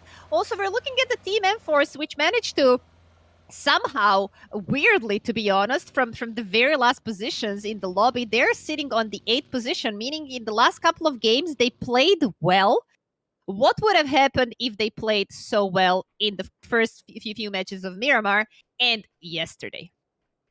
It really does make you wonder, doesn't it? And it's always a question of woulda, coulda, shoulda. Are our teams going to be able to learn from the mistakes they made? Well, it definitely appears that they have. Are they going to be able to take that into future tournaments and adapt? Well, you got to hope for the best. Obviously, PUBG, it's constantly adapting. The meta's constantly changing, and especially in a 16-team lobby, it is really hard to consistently come out on top if you are focused around your style of play and not really paying much attention to the teams that come in and out. So I think that now we're in the end of the finals. Teams have learned a good amount about the lobby, but it definitely seems like a lot of them really haven't learned enough to make major adaptations to their playstyle, and they've been punished for it. Yeah, definitely. Stuckers found Xeron. In the meantime, Squeaky managed to grab 1 point for his team. Team Hall of Game, they heard the action happening just ahead of them, and they're going to try and third party whatever is going on ahead of them. However, they're not aware that the Stuckers are just probably passing by. Not sure for how long they're going to stay there. Also, their vehicles are behind the ridge, so Vasco did make a little bit of noise, so Mixu is aware that some team is rotating just behind their back, but it seems like Hawk wants to get into the fight really early. Mixu is going to find a really nice knock here from the angle, and he's going to be able to get a little bit closer to his team because they definitely need him. Vasco here trying to find two-head Shakur, which is just on the side. It should be a knock for Vasco. Really nicely peek around the tree. Godrina here with Vasco. Last two men standing for Team Hawk. They're turning around, trying to figure out where the rest of the Stuckers are. Meanwhile, Stuckers got eliminated. Very, very nice spray there for the Team Hawk. They're going to be able to get at least that one arrest off. They're going to continue with a 3-man and couple of points in their pocket. Yeah, unfortunate there for Stuckers, but it's kind of what you'd expected. They did manage to get a VSS kill, so you can VSS knock, I should say, to take that one as a consolation. But when you get knocked like this, is it really surprising that the squad's going to fall apart? Godrilla was just there to bust out a huge spray, and of course, flush it out. Really unfortunate, as Ace will end up falling. So does Kleineman. So Snip really starting to get aggressive here onto M4s, causing some major issues, and now grabbing control of their compound. Team Snip continuing with just 3 players right now. And I mean, they took the compound away from Team M-Force. Not sure what exactly happened there. We were focusing on another fight, but it seems it's going to be a tough one for M-Force as they continue only with one player left and not such a great position. Meanwhile, Team Vikurvi, they did a really large split, almost half a kilometer split between each other. They have this triangle trying to figure out where the circle is gonna go. A pretty good positioning for them, but the closest team to them is Team Polish Power, so that's going to be interesting to see how that plays off.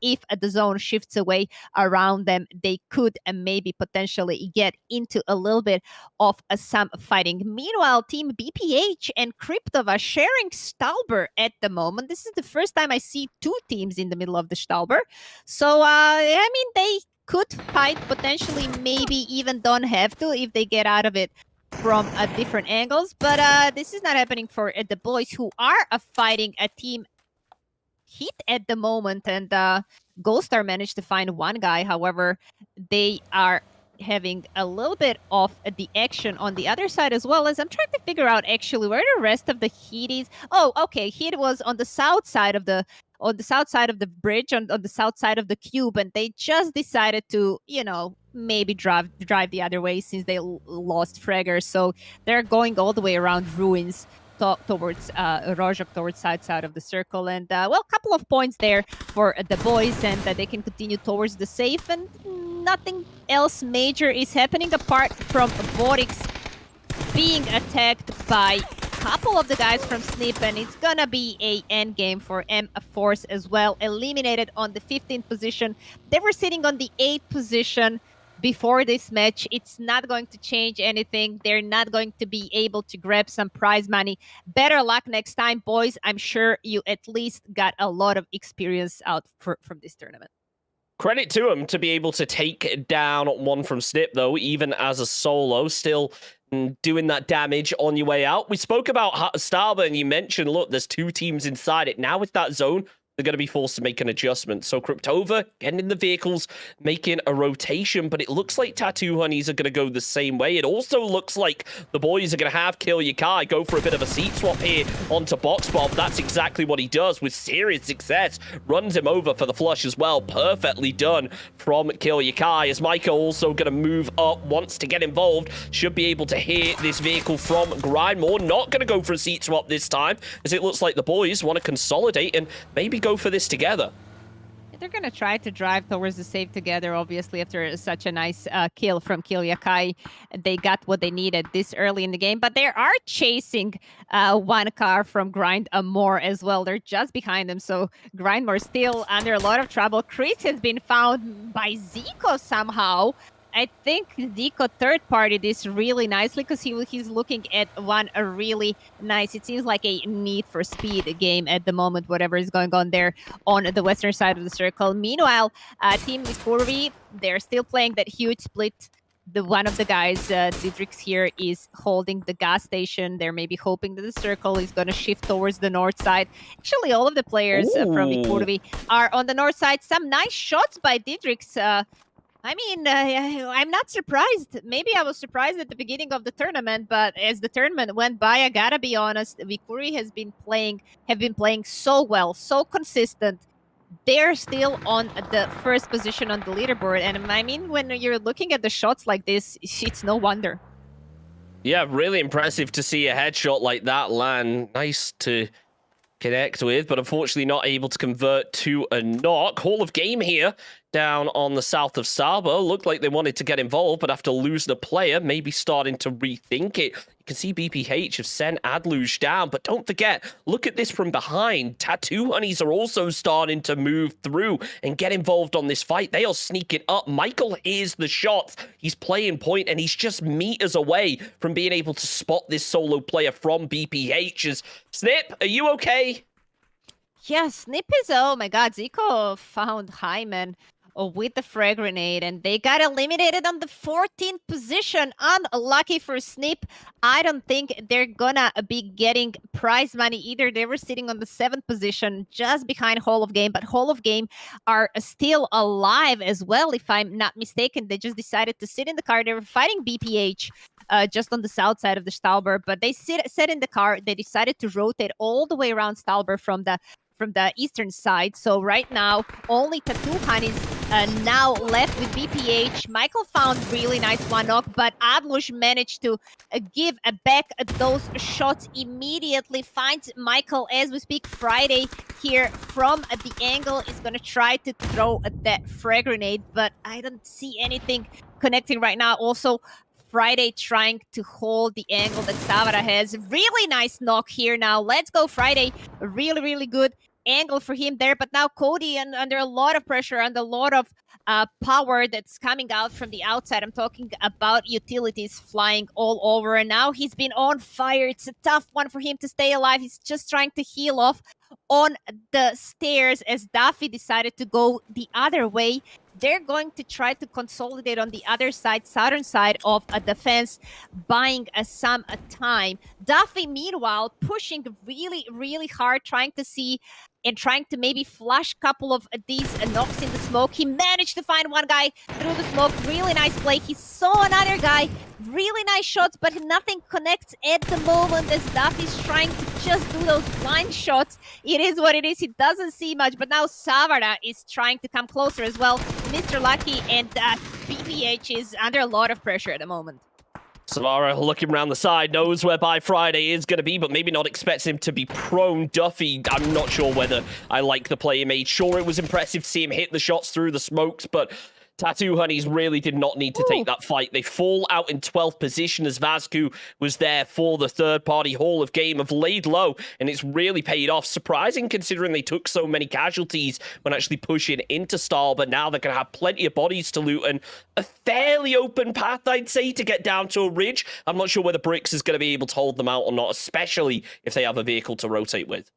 Yeah, absolutely amazing and super, super smart play by Hall of Game. They decided to not continue fighting on the south side of the Stalber. They were fighting BPH, remember, and then they just decided to sit in the car, rotate all the way around, but then they heard third partying happening, and they came back silently from the north side and managed to grab a couple of more kills for themselves. Really, really nice play. That's going to secure them at least 6th position, maybe even potentially getting 5th if they continue this way. And yes, you're right, they have a decent way into the zone. Obviously, they're going to rotate a little bit towards Bricks, and it's just a matter of time now to see whether Bricks is going to hold them off. Meanwhile, Team Entropic, they have been sitting quietly in the compound in the middle of the zone, and I mean, you can't blame them really. They know they need to get into the last game, and if we are looking from the experience of the last match they had, just in the last phase of the match, they managed to get 12 kills. They had like 3 kills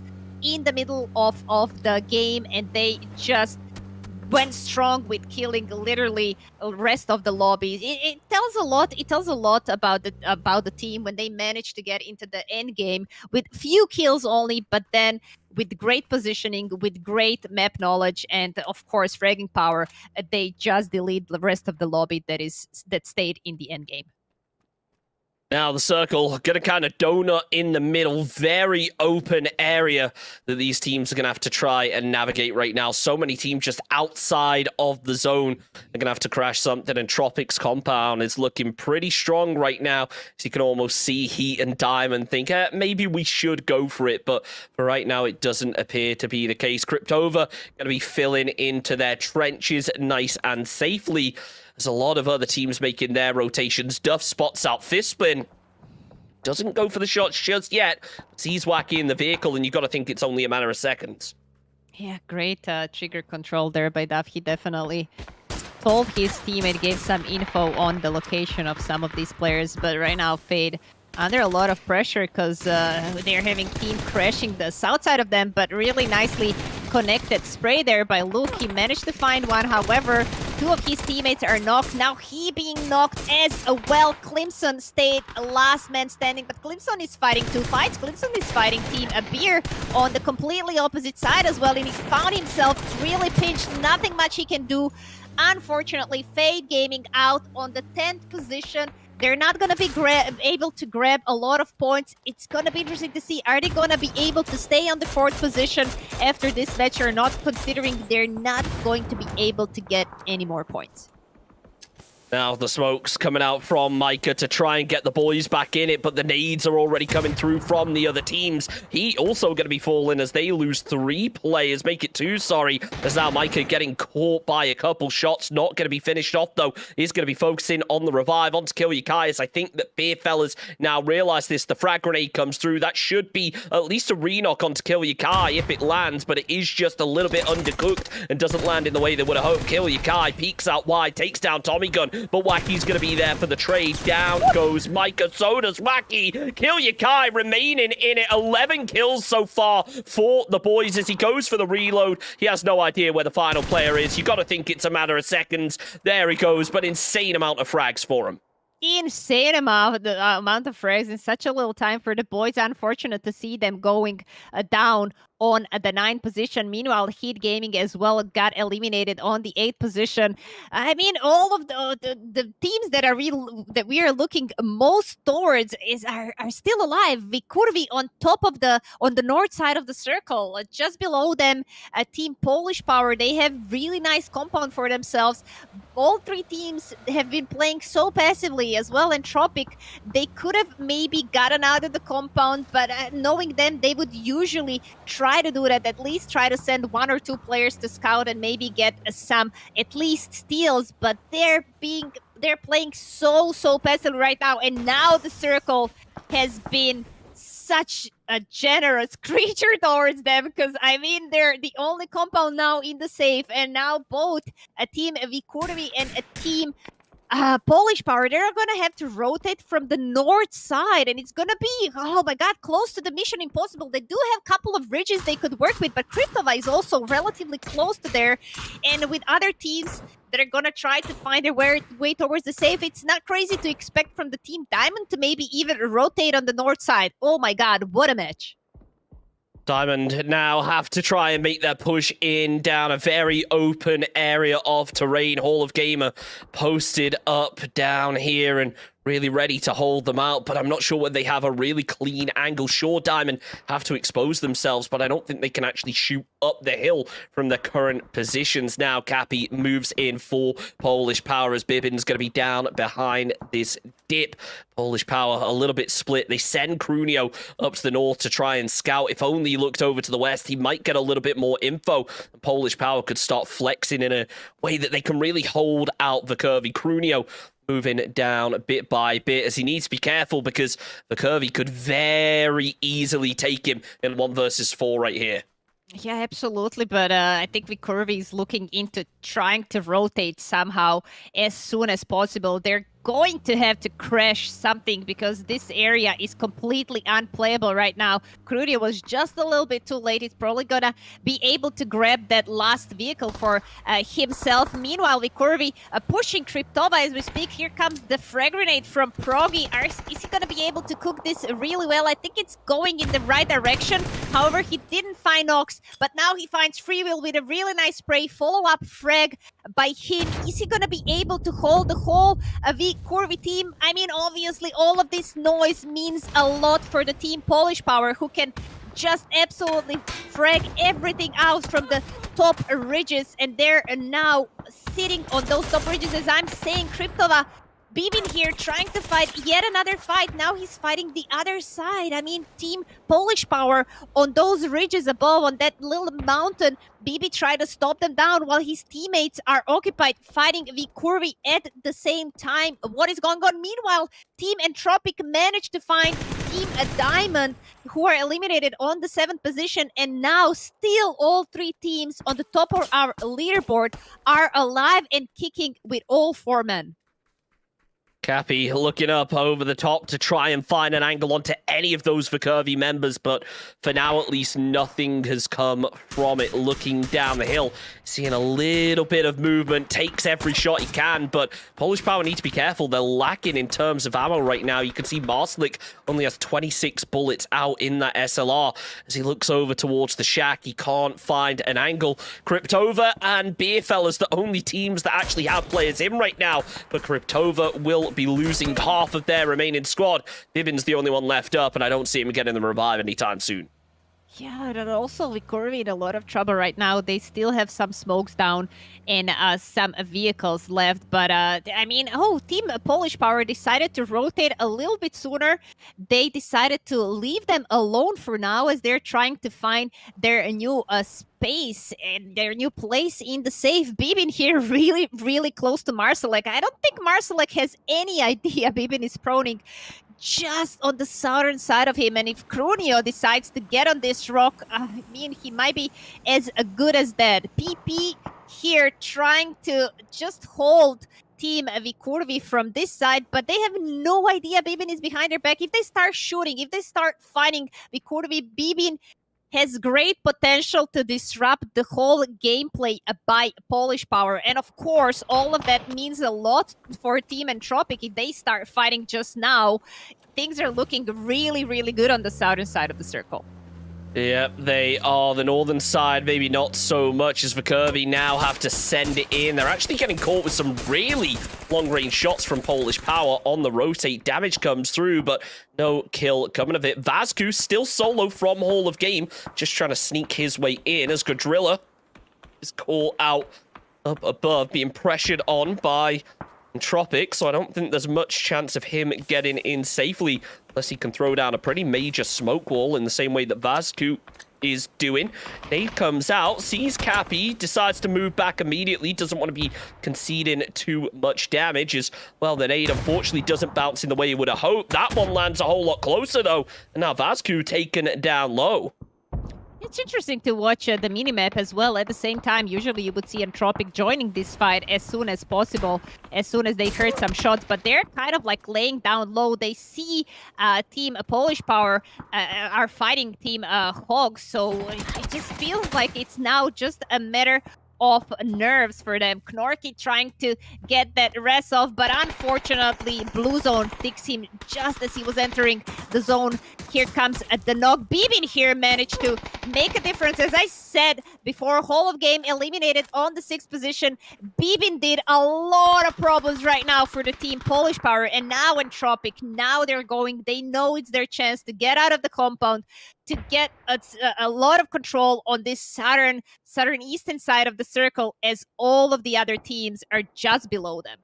This is the best possible endgame we could have asked for right now. Our top 3 teams are all still alive in the top 4, with Beerfellas really far down the overall leaderboard, still having a solo in, so may just stand themselves a chance of keeping a couple players up. It may just come down to this final game now, with how close the standings are looking. All it takes is Polish Power to get a couple more kills in a chicken dinner. They can jump all the way up to first, but the Curvy have been consistently fragging out so far this game. It's going to be hard for any team to surpass them. And Entropic, well, as good as their position is, they haven't really been super aggressive out of it. Sure, they've been farming out damage, but I'm not sure how that's converted to kills just yet. So we really hope that they have a bunch to go with them as Double now starts sneaking his way up. Marbo spots out Cappy, but isn't able to take the shots in time. One lands, make it 2, but Cappy going to be able to get to cover for now. Yeah, Vikurvi has decent position, Double deep in the zone. However, his teammates are going to have to join. If one of these teams want to make difference for the first position, they need to wipe the rest of the lobby. We're talking about a couple of kills left, and with 10 points for the chicken dinner, both these teams, Entropic and Polish Power, they need to do something if they want to take the throne from Vikurvi. Vikurvi, meanwhile, they rotated into the safe. They have nice position, nice reach to work with. Double here was scouting ahead. Team Polish Power just left of them, only 2 players left. And look at that domination of the circle by Entropic. Usually you would see Entropic a little bit more active than this, but Nailup in the prone, they're kind of like hoping to see maybe a couple of knocks happening, because I mean they need to play aggressively if they want to take that first position. They need to get all of these kills that are left in the lobby. I'm talking about 6 potential points for the kills, and I mean it's just a matter of time before they need to get up and start doing something, because I mean if they stay passive like this, it looks like it's going to be the Kurvis match. Nice shots coming out from Double there, but it's Dedrix in the end who finishes off the job. The top 3 teams are now the top 3 in the game.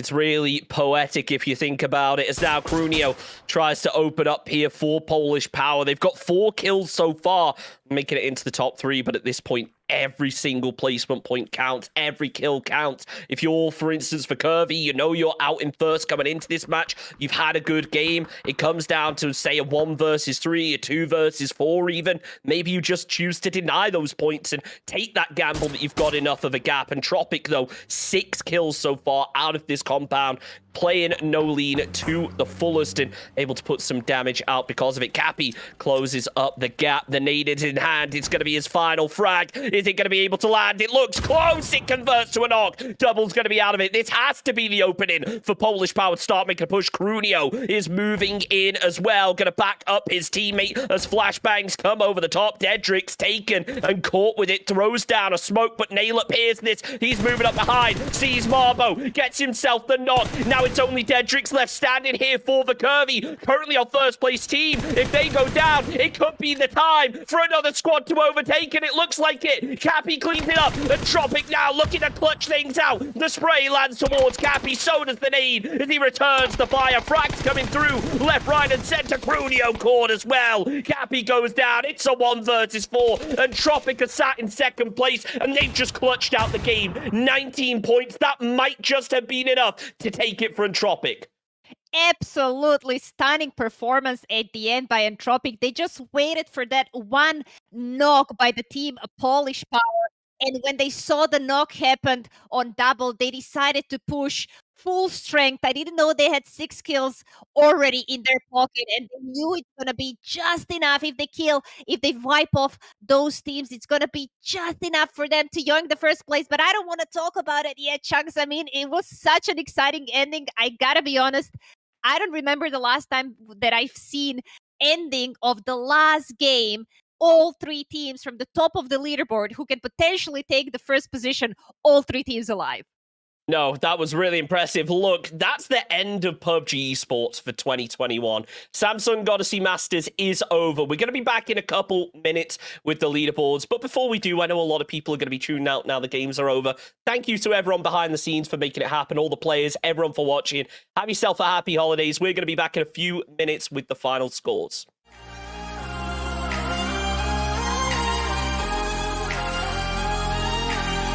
To the battles won, still kingdom come.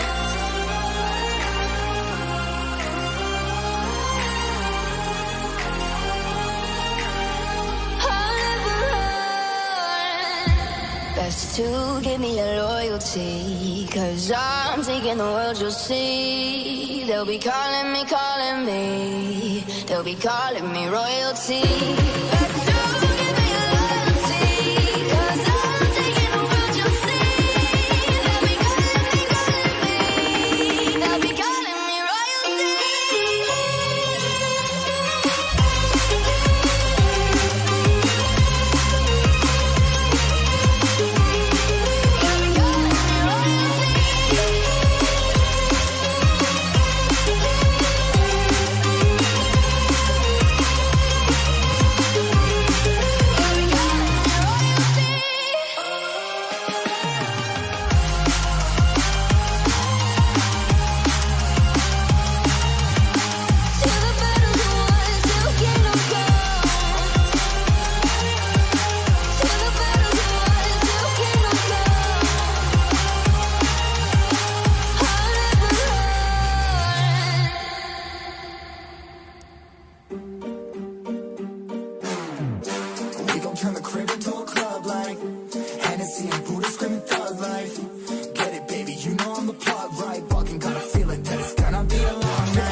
the lotto, my motto. Roll up gelato and throttle a couple models staccato who fucking brought up the bottles. I'm gone ham. This ain't even luck, all planned. Y'all know who the fucks I am. Burning bucks, smoke bands. Always been the MO since the start of this, and now I'm on a mission like I'm Artemis. Hey, we gon' turn the crib into a club like Hennessy and Buddha screaming thug life. Get it, baby, you know I'm the plug, right? Fucking got a feeling that it's gonna be a long night.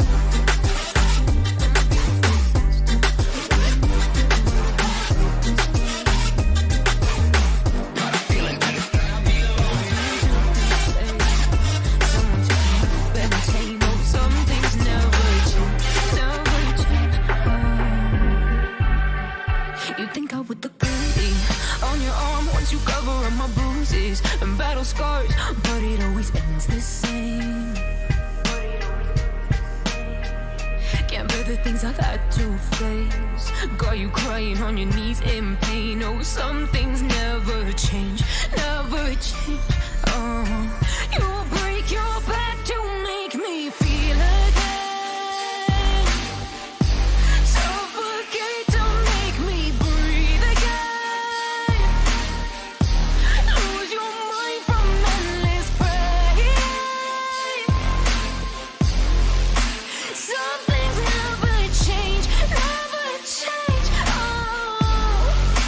redemption never came.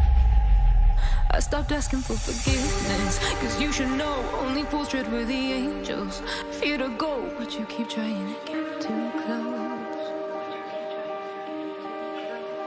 Save myself by turning into stone. So save your judgment cause you just don't know. But some things never change, never change. Oh, they say I should feel guilty and change my ways, leaving crumpled bodies in my wake. Swear I didn't mean to make them break. Swear I didn't mean to make them break. But they're so delicate and so mundane, and they keep coming like a moth to a flame. Oh, some things never change, never change. You break your back to make me feel again.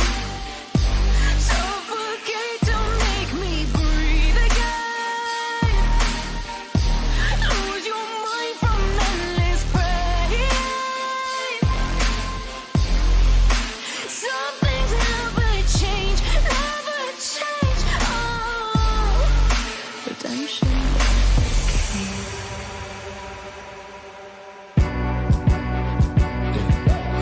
One's a company, two's a crowd, three's a party coming, move around like first rush when the school is out, when the booze is up, when the sun is down. Enjoy the ride, got some pillows in the Chevy. Slide a dolly, low hitting heavy.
Kills. Look at that amount of kills. 85 kills. Wow, Last two guys. matches. 2 chicken dinners. 127 points. Entropique are the champions of Samsung Odyssey Masters Season 2. Congratulations. Good job, you guys. Good But- job. As we said, 1 through 6 gets the prize. So on number 2, we have VKB with 123 points. On number 3, we have Polish Power, 116 points. We have Fady Gaming with 78 points. On 5th spot, Hall of Game with 72. And on 6th, Cryptoa with 69. Snip Team, unfortunately, didn't manage. but look at how many points. 4 points. Yes, exactly. It's the curse. 4 They points, got guys. pushed out. Sorry, guys. You did well, but it is what it is. It is what it is. It's the Let's photo go take a look at the finish. kills. I love this 2 wins in a row for Entropique. Let's see the kills. Is this a surprise? Anybody? Anybody raise your hand if this is a surprise that we have Nyla on number 1 spot with not 30, but 36 kills. Good job. I don't know what to say about that, but that is amazing. On the 2nd spot, we do have double from Vikurvi. Then we have Mukarux on spot number 3 and Polish Power. We have Krunio and Marselek defending those 4th and 5th spot. Should we see the damage? Yes, yes. And you. It's the oh my god. Look at that amount of damage. 6K freaking Nyla, damage. this is not okay, Nyla. Nyla, what are you doing to us? Look at the difference. Number 2 spot, double with 4.3K. That's a huge, huge difference. And everybody else is sort of tightly packed. You see at 4K is Marslek on number 3 spot. On number 4 spot, we have Ace from M-Force. And on the 5th spot, we have Diedrix from V-Curvy yet again. And what do I say? Congratulations, Entropic! Good job. That was amazing. That was You amazing. guys defended the title. You managed to defend the title. Season 2 of Samsung Odyssey Masters champions. Yes. Entropique. Yes. Everybody, put some claps, put some hearts in the chat for Entropique. And you know what follows. Absolutely. We want to hear the winners. So let's head out to the interview. Sans and Chunks, talk to the winners, you guys.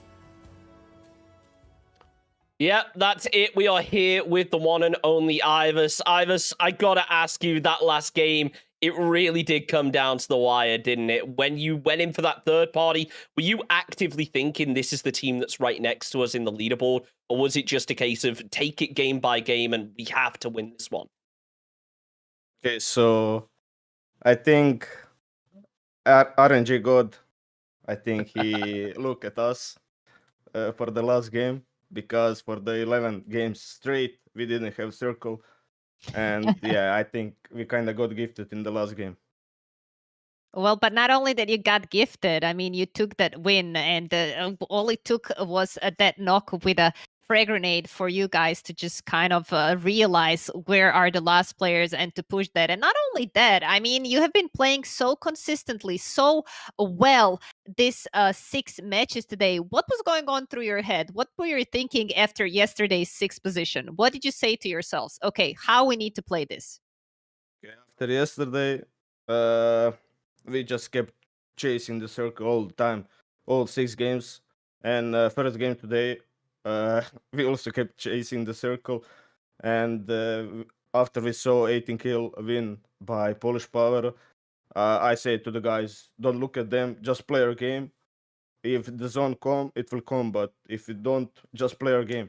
And that's what we did, and in the end, it paid off. Yeah, I mean, I do wonder, when we were over on Miramar earlier, we got a couple of northern zones. It felt like you guys were kind of rotating a little bit late when it came to the rotations. Was that an intentional thing when you realized, okay, we're going to be late into the zone anyway, we may as well get fully prepared, fully looted, go for a bit more of an aggressive strategy? Yes, of course, because in the previous tournament, we got kind of unlucky with rotation because we started rotating early and we didn't have good games because of that, and that's why for this tournament we decided to rotate later. I mean, yeah, Go ahead, sorry, Samson. Shanks. I mean, nonetheless, I wanted to say, even though the circle was shifting away from you constantly, this showed your character and your true force, and not having RNG gods with you until the very last match. I mean, we can't say that that's the only reason why you got this win. You have been consistently playing, even though the circle shifted away from you. And I mean, you gotta have enough fragging power to be able to push through those matches which don't seem to be on your side. So I want to absolutely congratulate you on the deserved win.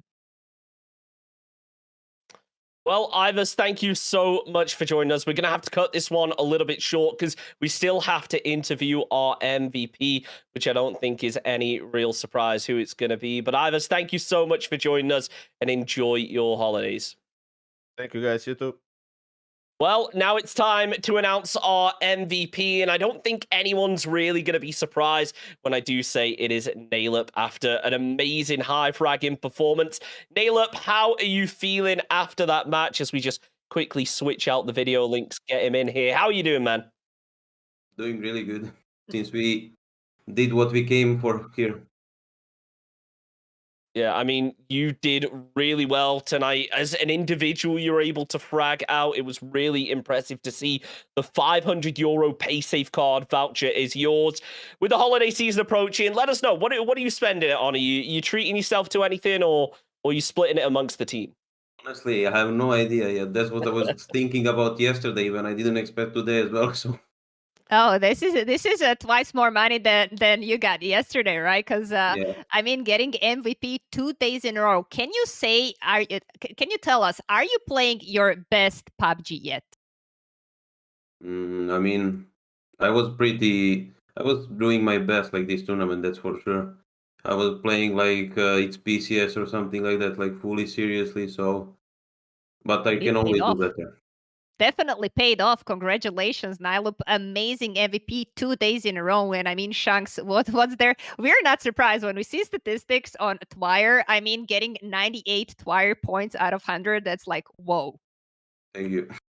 Yeah, I mean, currently, man, when it comes to the way that your Twire web works out, it's not just about fragging. You consistently get into the late game using that util really effectively. It's awesome to get to see. Have you got any tips for maybe newer players who are going to be watching this and thinking, okay, this guy's the MVP, what can I learn on him? Is it just a case of get into training mode, get the mechanics down, or there may be 1 or 2 small things you can carry over into your game to help you improve? Just finds like 2 or 3 ways that you 2 or 3 things that you want to improve on. Don't focus on so many things at the same time. Do it step by step, and you're gonna become better like at one part. So you cannot do everything at the same time. You just like focus on one thing if you want to improve on one thing. I mean, Nailup, thank you so much for joining us. Enjoy the MVP prize back to back. Really impressive to see. It was amazing to get to watch you guys perform. But that's it for us for the Samsung Odyssey Masters. Samson, it's been a pleasure casting with you. That's it. And I guess we'll see you all in 2022.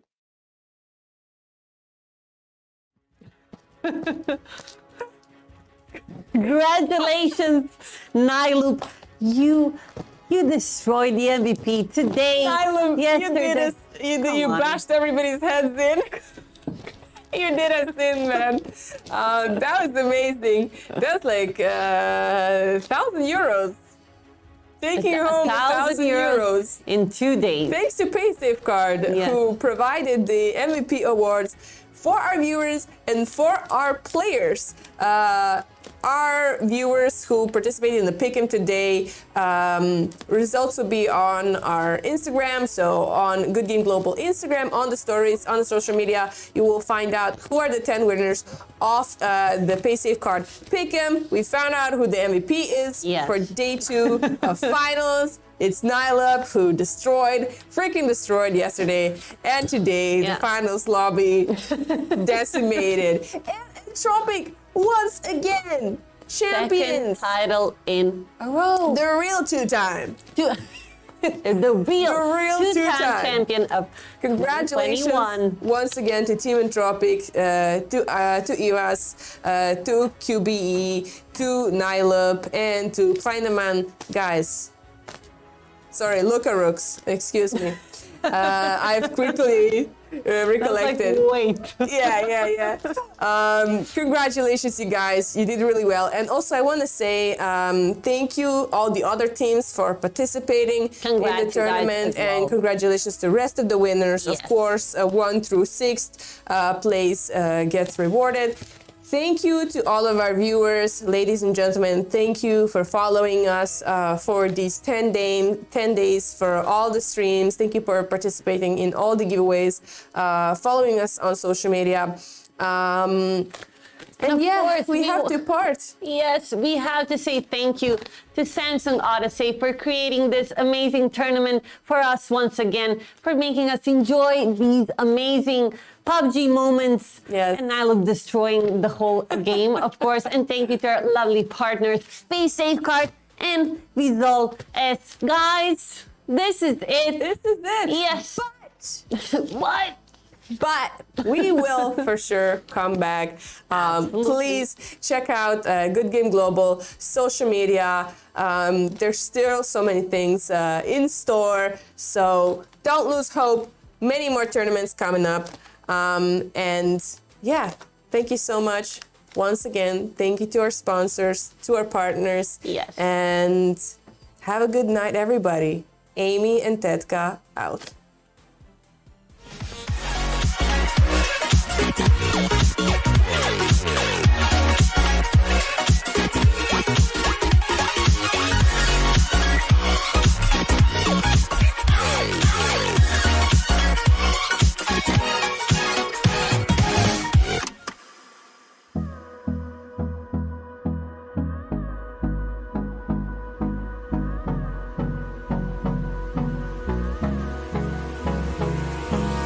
Hold me close till I get up.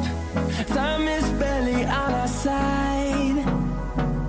I don't wanna waste what's left. The storms we chase are leading us, and love is all we'll ever trust. Yeah, no, I don't wanna waste what's left. And on we'll go, through the wastelands, through the highways, till my shadow